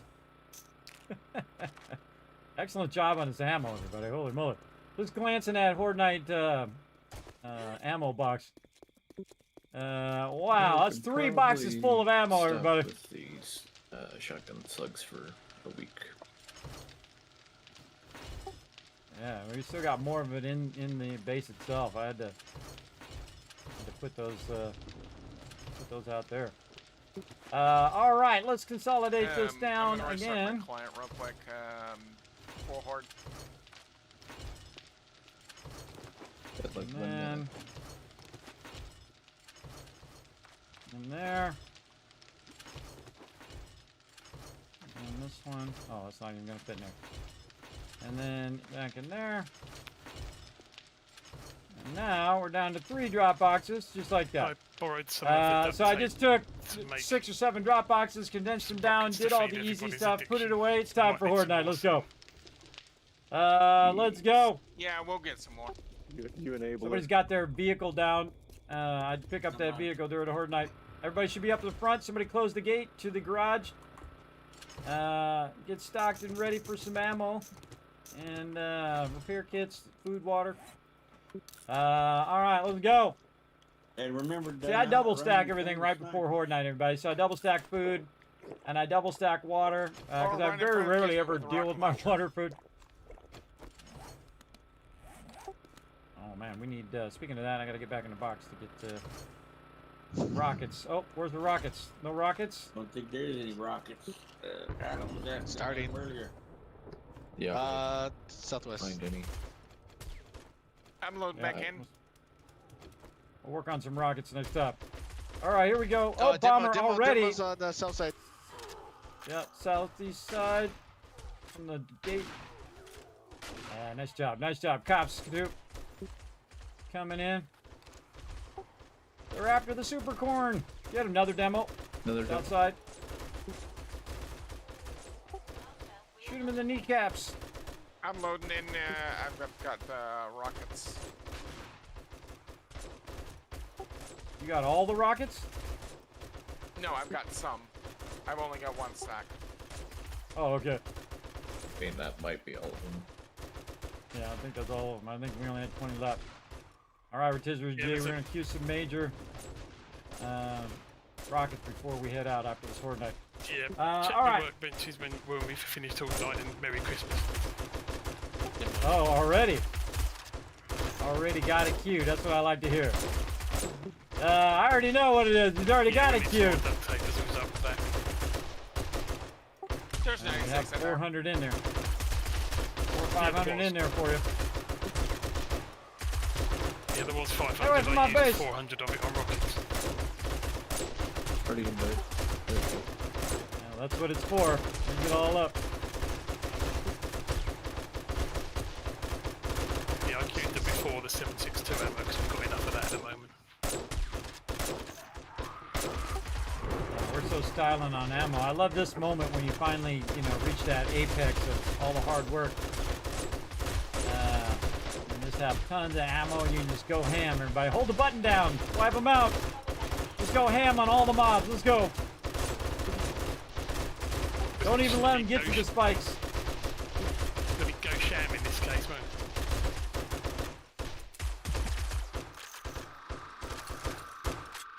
Where's you're gonna need to heal?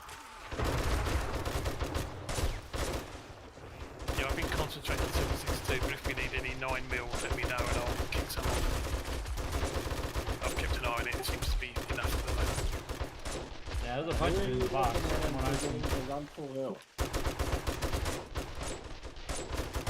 Maybe on the next base we can just get like 1 box of each and then 2 boxes of 7.62. Yeah, I'm scaling up the boxes with you next time, so about 24 drop boxes and separate ammo boxes for all the different types of ammo.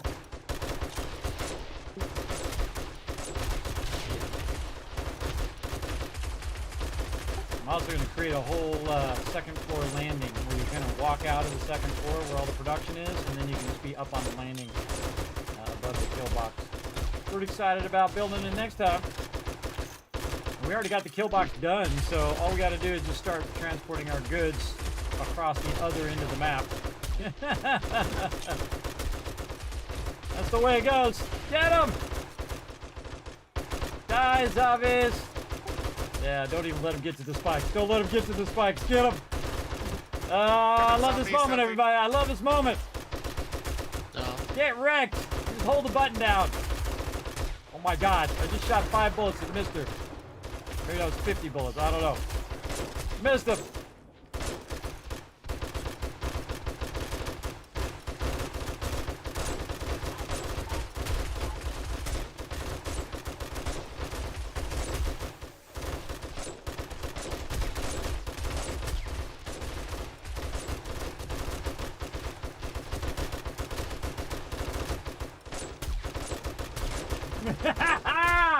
This is where it's at right here, everybody. This is where it's at. Let's go. Mowing them down, baddies. Wipe out those baddies. By the way, the ammo I'm just using is just the ammo that was from the drops, everybody. This wasn't even the crafted ammo.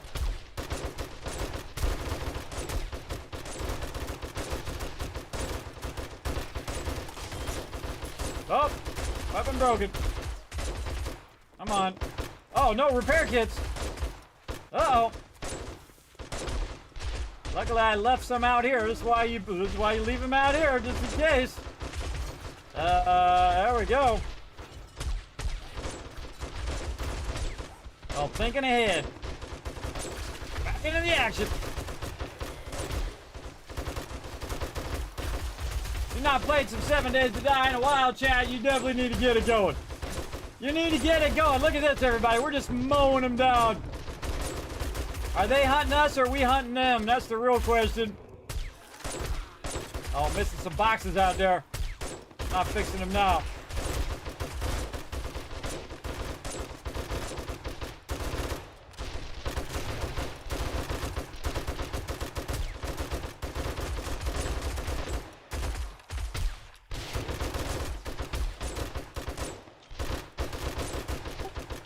Get them right when they spawn.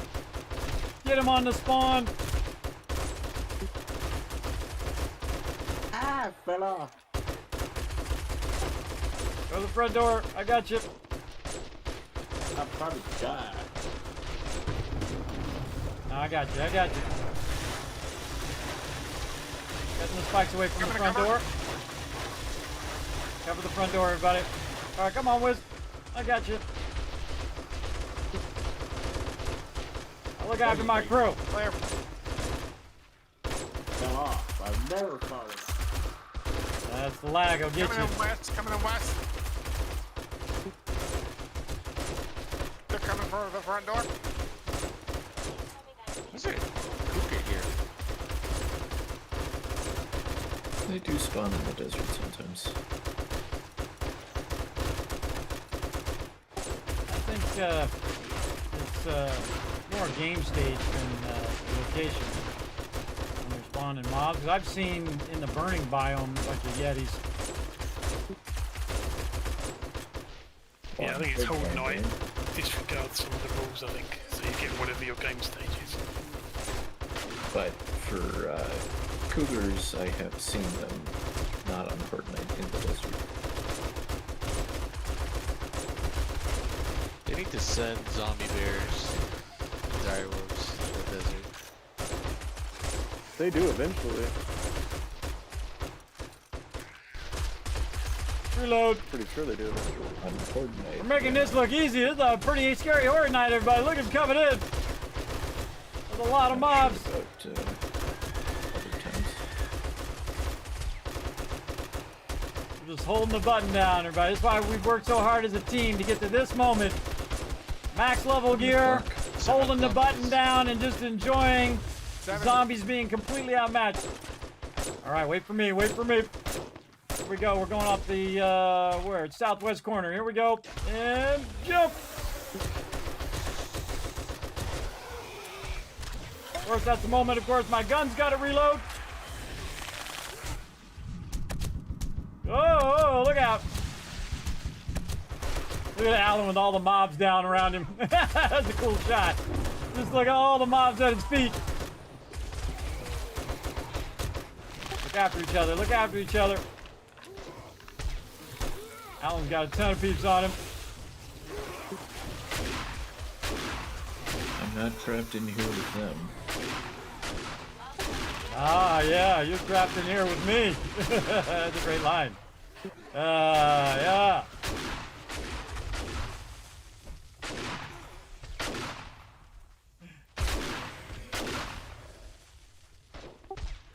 Can't think of the name of that movie. I'm trying to wait for it to pop in my head, but it's not popping in my head. What's the name of that movie? Watchmen?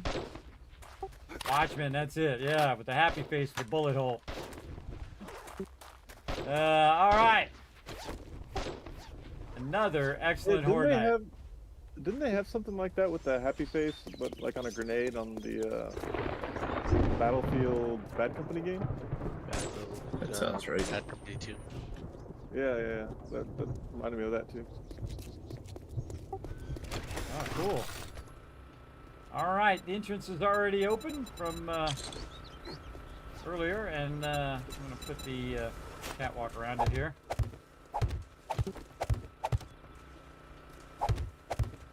That's to keep people from running into spikes like me. All right, door. Can't grab it. All right, front power is back on. All right, you guys know the drill. We're going to grab all the loot, we're going to put it in the box, and we're going to rest up for next time, next Saturday. All right, look at my crew with their victorious running back to the base, putting all the loot. And I'm just going to stand over here and watch them do their thing, everybody. Excellent job. Pretty awesome. Love it. How am I doing? I'm doing good, Crimson Knight. Thanks for coming in and hanging out. That's one big pile of zombie bodies, isn't it? It's funny because he's just standing there and there's all these zombies at his feet. Just such a cool shot. Kismet, I'm gonna wiped out. when because I'm harvesting the potatoes, I'm not gonna replant. Yeah, I think you're fine. Just grab all the stuff, and then next time I would go to pulling the plots and then blocking it, just in case we do have to have Horde Night here for whatever reason. All right. What am I doing? Buttons. Doing buttons over here. And buttons over here. All right, all the buttons. All right. Again, thanks everybody for coming in. If you haven't already done so, now's a great time to hit that follow button, everybody. There we go. 100K XP. Somebody was paying attention in the chat, everybody. We got 100K XP there. Wow. That's a lot of XP, everybody. We'll see you all next week.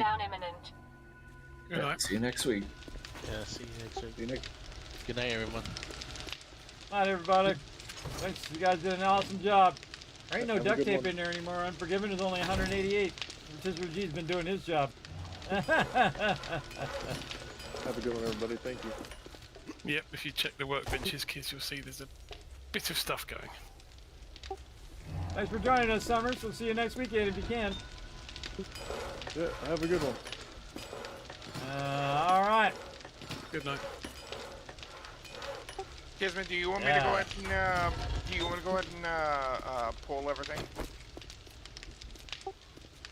I'd wait till next time because we don't want to run the time when everybody's out. So you want to just let it grow, and then once it's grown, I would just pull it after that and not replant it. Where the aliens are the underground, they tunnel their way through the soil. Sometimes it happens in Tremors, I know, right? I thought that was a great way to finish that movie, by the way, everybody. I was like, that's how you do that. That's how you wipe those guys out. So I was thinking, how do you kill them? Because they're underground and they're hard to, you can't shoot and get them underground. So I actually enjoyed the first one. I was surprised because, those are typically like B movies, everybody. And what's funny is the fact that they didn't want to do that movie because they thought it was like a low budget, trashy movie. And turned out to be actually a pretty great movie because all the actors made it great. The writing was okay, and the whole premise was okay. But the actors actually made it great. And that's something even something that's like that can actually be a great movie. I mean, it's not like Shakespeare, everybody. It's a good, like, hey, you're sitting on a Saturday and or a Sunday and it's raining outside and you're flipping through the channels and you're like, oh, Tremors is on. Okay, put that down. It's kind of like Hunt for Red October, Shawshank Redemption. Those are kind of Sunday, rainy Sunday, put the remote down and watch the, 2/3 of what's left of the thing or watch the end of it again. Sometimes that happens. Me, I'd probably be playing a game, though. Playing a game or streaming, usually. All right, so my team did an awesome job, everybody. Way to go to my crew. Big love to them for their awesome job. Wiss is rolling down the thing. I forgot to stay the thing until they were all out. Duh. All right, everybody. I switched channels and I forgot. I was waiting for you guys still to get out. All right, everybody out. Unless you're putting loot in there or you're queuing stuff. Gotta get everybody out of the game so that so the timer stops running. And then what I do is I change the password, restart server. Queuing all the stuff up. There's 200 rockets going along with a load more. 762. Awesome. Let's try to get 1,000 rockets going, and then everybody have a rocket launcher, and we'll just be rocket fest. Yeah, it needs a lot of gas for that, to be honest. Aside from the duct tape. Well, we got a lot. We're gonna make more in our next base. We're gonna scale it up again. Pretty awesome. I can't remember. There we go. 500 gas a rocket or something like that. Oh, really? It's a lot of your childhoods was from Tremors. Oh, God, I hope you weren't really little when you were watching it. Then you'd be, like, freaking out everywhere you went. Well, thanks for coming in, everybody. Let's get on the Kismet Love Train. Roll out of here. Okay, I'm heading out as well, so good night, everyone, and see you next week. See y'all. Night. Have a good All right. I'm going to jump over my mod chat. All right, let's go. Kismet Love Train. Here we go.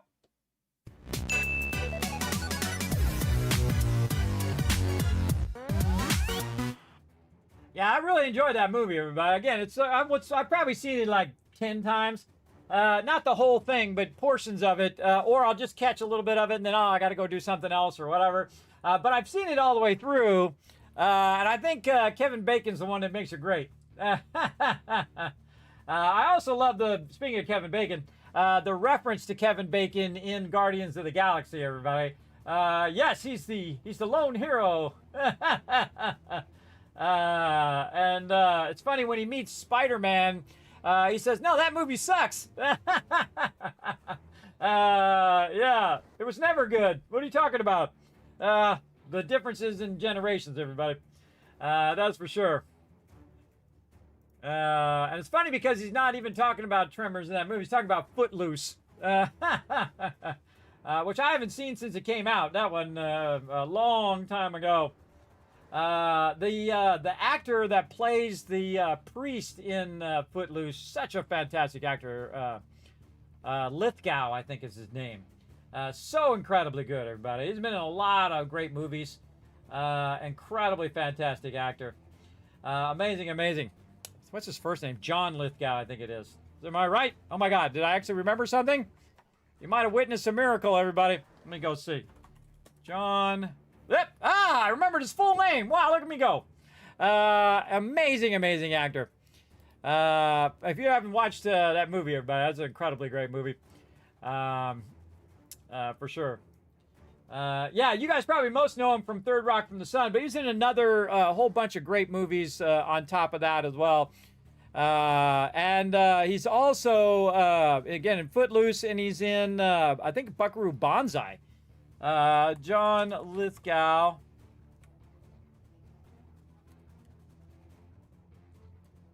Lithgow. There we go. Spell it right. What is it? Rather than it went right out of my head. I just said it. Buckaroo Banzai. Yes, he was. I thought he was the evil guy in Buckaroo Banzai. Yeah, he is. He's the guy. He gets possessed.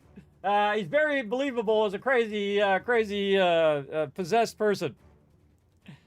Another fantastic movie. But that Buckaroo Banzai, another one of those kind of like Tremors like movies where you think it's going to be kind of a B movie and turns out to be awesome. See, a lot of times, 99% of those movies are terrible, but they're just like, but again, you know what you're watching. I don't complain too much about those type of movies. You know what you're watching. You know it's going to be a big movie as well. Oh, he played Winston Churchill, really? Oh, awesome. Oh, The World According to Garp with Robin Williams in that one as well. Another fantastic movie, but if you haven't seen that one's really good too. But loved him in Buckaroo Banzai. And again, in there's like Jeff Goldblum in there. And who's the other one? Christopher Lloyd, who's from Back to the Future fame as Doc Brown. If you've never seen Buckaroo Banzai, everybody, that's definitely worth a watch. I've probably seen that one 10 or 15 times. A good friend of mine loves that movie, everybody. Loves that movie. Also, another reference to Buckaroo Banzai. Man, we have all sorts of movie references that references other movies. In Ready Player One, another fantastic movie. Give you all sorts of movie suggestions, everybody. If you haven't seen any of those, go watch them. They're awesome. At least they're my type of movies. I don't know. You'll find out if it's your type of movie about 10, 15 minutes in. You'll go, I don't know, Kismet crazy. Or, this is awesome, Kismet, I love it. One or the other. Again, everybody has different tastes of what they like. And there's nothing wrong with that. Like what you like, everybody.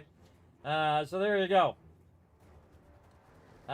Lizard Dow and John Warden. Yeah, there you go. Yeah, Third Rock from the Sun, really good as well, everybody. All the actors in Third Rock from the Sun were amazing. But yeah, he's probably most known from that. And then Jane Curtin is in there, right? So Jane Curtin is her name in Third Rock. From Saturday Night Light fame as well. Jane Curtin, is that her name? It is right. Oh my God, there's a couple in there I can recall. Look at that, everybody. I'm not see. You got to think, everybody. I'm not all there anymore. But I got real bad medical problems. I'm not even 100% close to being 100%, everybody. I'm more like 70%, maybe 50% there anymore. There we go. Twisters wasn't a good movie, I tell you that. Well, it's got to live up to the original one. Twister is one of my favorite movies of all time. Incredibly good. The first one. I thought the whole pacing of it was amazing. The way that they set up the conflict along the way, that, he gave up on his true self kind of thing is the kind of the plot of that movie. I don't want to give away too much. I actually bought that movie, everybody. Twisters is always a great movie. When you're not feeling well and you just want to feel good about, have a little feel-good movie that involves all sorts of craziness and it's a roller coaster ride. Twisters is a good one. A Twister, the original one, really good.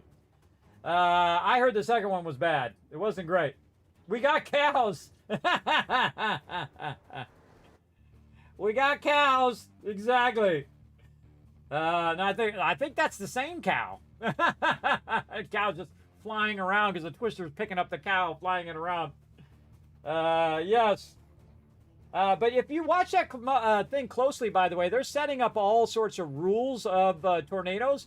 If you notice that the car doesn't get picked up, the cow does, but the car doesn't. And that actually plays a major role later in the actual movie. So if you watch those details, everybody, again, worth watch again to see all the details that they added that a lot of people don't notice along the way, because it didn't pick up the car that they were in, right? It just picked up the cow and flew the cow around, but not their car. And they were in between two Twisters too. So pretty crazy.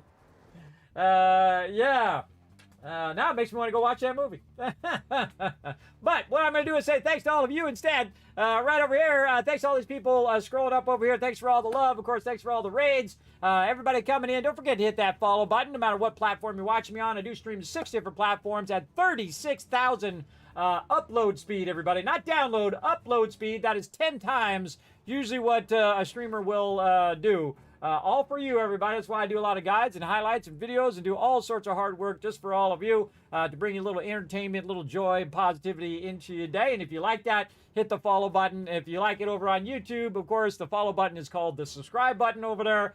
So you hit the subscribe button, you hit the like button, and you leave a little comment over there, whatever it is. I read them all, everybody, every single one. I appreciate y'all coming in. And then thanks to all my Patreon supporters right down there, patreon.com/Kismet. And, of course, all my subs and love tonight. Appreciate each and every one of you. Now, we're going to try to do the schedule this week, everybody. Of course, we got some stuff we're going to be mixing in as well. I was going to do a stream overwide on Thursday, but sadly, and Wednesday, sadly, we didn't have time to do that. So I had to move it to Monday. So we're probably not going to do 7 Days Die on Monday. We're probably going to catch up on these other bonus streams that I was going to do and stream overrides. So we'll do all that then. And we got a lot of cool stuff lined up. So definitely be around for that. But on Sunday, later tonight, 10 p.m. Eastern Standard Time, we're going to be back with some solo 7 Days to Die. We're going to be doing that. And of course, I'll let you know what we're doing on Monday before Monday, because I think some of that is an NDA until Monday. I think. We'll see. I'm just going to err on the side of caution, everybody, and not tell you what it is in case I get in trouble. And then we'll do probably a bonus stream on Monday, but we'll see how it goes. So that'll be at 10 p.m. Eastern Standard Time. Then Tuesday, back to our mega run of Satisfactory. And then, of course, Rise of the Tycoon Empire, Fallout 4, the ultimate modded playthrough. Very, very fun playthrough, but having an absolute ball in that playthrough. Feel free to come join me. And again, that's playthrough lucky number 13. So join us for that. And, of course, back Saturday, 10 p.m. Eastern Standard Time with my crew yet again. I especially hate missing Saturdays, everybody, because I just have the greatest time hanging out with my crew and running around and getting into all that mayhem that we got into, and we just next leveling in our base. We got our other base. We got the whole kill box done all the way around the outside. And now we're ready to convert that inside into a garden, the upper part into our production, and make it where the vehicle can just drive in and out of there, and then watch what happens on Horde Night, because it's going to be crazy. Because, again, when you scale up in biomes, everybody, it scales up in difficulty again, but you also get higher drops and whatnot, but it does scale up as well. And, again, my team working together amazingly well. Now, again, if you do want to help the stream, I'm going to make it super easy for you, everybody. I'm going to go ahead and throw those links in the chat. You'll see them all as individual links scrolling up right there. Pop on over to the YouTube. The best way to help support the stream, everybody, is to go over there and just simply hit that subscribe button. Remember, my whole archive of videos over the last 10 to 15 years, I think it is over there. Over 4,500 videos, everybody. Most people, we're not even alive long enough to do that many videos. But I've done that many over the last 15 years. And again, guides, highlights, and then the recent ones, I've been putting them in episode numbers because I did get that request from my community. So now if you missed this episode and you want to see the previous episode, or you want to go back and watch episode 1 and see how we got started, all of that is up on playlists up there for 7 Days to Die and for Satisfactory and Fallout and all of that. You can go ahead and just look back in the playlist and see which one you want to watch, or watch them all, even better. And then hit the follow button while you're over there and the subscribe. Then also feel free to check out twitter.com. I post a lot of stuff up there, guides, highlights, all that kind of stuff. If I see other giveaways and whatnot, or giveaways that I'm doing, I'll post that up there. If I see any job openings for like for the gaming industry or artists or entertainment or whatever it is, I'll put that up there as well, because I'd love to have it where you find your next favorite thing in life, everybody. You never know. You never know. You might find your dream job. You might find that special game that you're looking for. Whatever I can do to help facilitate that, for sure. Feel free to check out the Discord, check out the website, but most especially consider becoming a patron over on patreon.com/Kismet. The greatest way to support the stream, everybody. Absolutely, 100%. And you get exclusive content, like I posted those awesome, I absolutely love those satisfactory blueprints. Probably one of my favorite blueprints that I've done. I've embellished them all and then made them modular, where you can just snap them together, and it snaps together all of the stuff together at the same time, including the hypertube and also the tracks. You can just snap them all together, nice and easy, kind of like a little Legos, but with blueprints. And of course, we're going to be doing that on Tuesday. We're going to be building out our whole train system using those blueprints. That's going to be fun too. Man, I'm looking forward to all of that. If my IRL would stop being so crazy. My IRL could balance out a little bit, everybody. I would greatly appreciate that. You know, car crashes and car repairs and this, that, and the other thing, and technical problems, and now it's freezing cold, and you know how it goes. You know how it goes. Now, you're super smart, everybody. You hanged out to the end of the stream. Now, what I'm going to do is give you a whole bunch of love right over here, a whole bunch of Kiss Cats for you guys to use in future giveaways. We're going to be getting back to giveaways as well, especially in December, everybody. We're going to be doing a massive push on the Vault Van Life project. Probably not going to do St. Jude's. I did St. Jude's for 4 or 5 years in a row. We raised over $16,000 for St. Jude's Children's Research Hospital. Did an amazing job, but I have one last wish, everybody. I have one last wish in life before my time is done, is to get that vault van put together. I'm going to buy a van. We're going to build out the van. And then we're going to travel to all the gaming locations and take you along virtually along with me. And we're going to stream live from those locations, kind of like a broadcast van, like, you know, a news van, but for gaming. For gaming and art and entertainment, and, you know, go to the Fallout meetups and go to the different conventions and all that kind of stuff, everybody. Again, my kids are just about to graduate high school, so it's about time Kismet gets out of this this little office and gets back out in the world. You know what I mean? So we're going to see what happens. We're going to keep on working at it. So thanks for hanging out here, everybody. I will see you guys later tonight, 10 p.m. Eastern Standard Time. Appreciate each and every one of you. We'll see you all next time. Bye, everybody.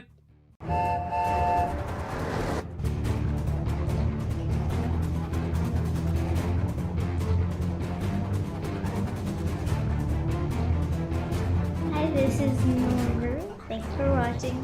This is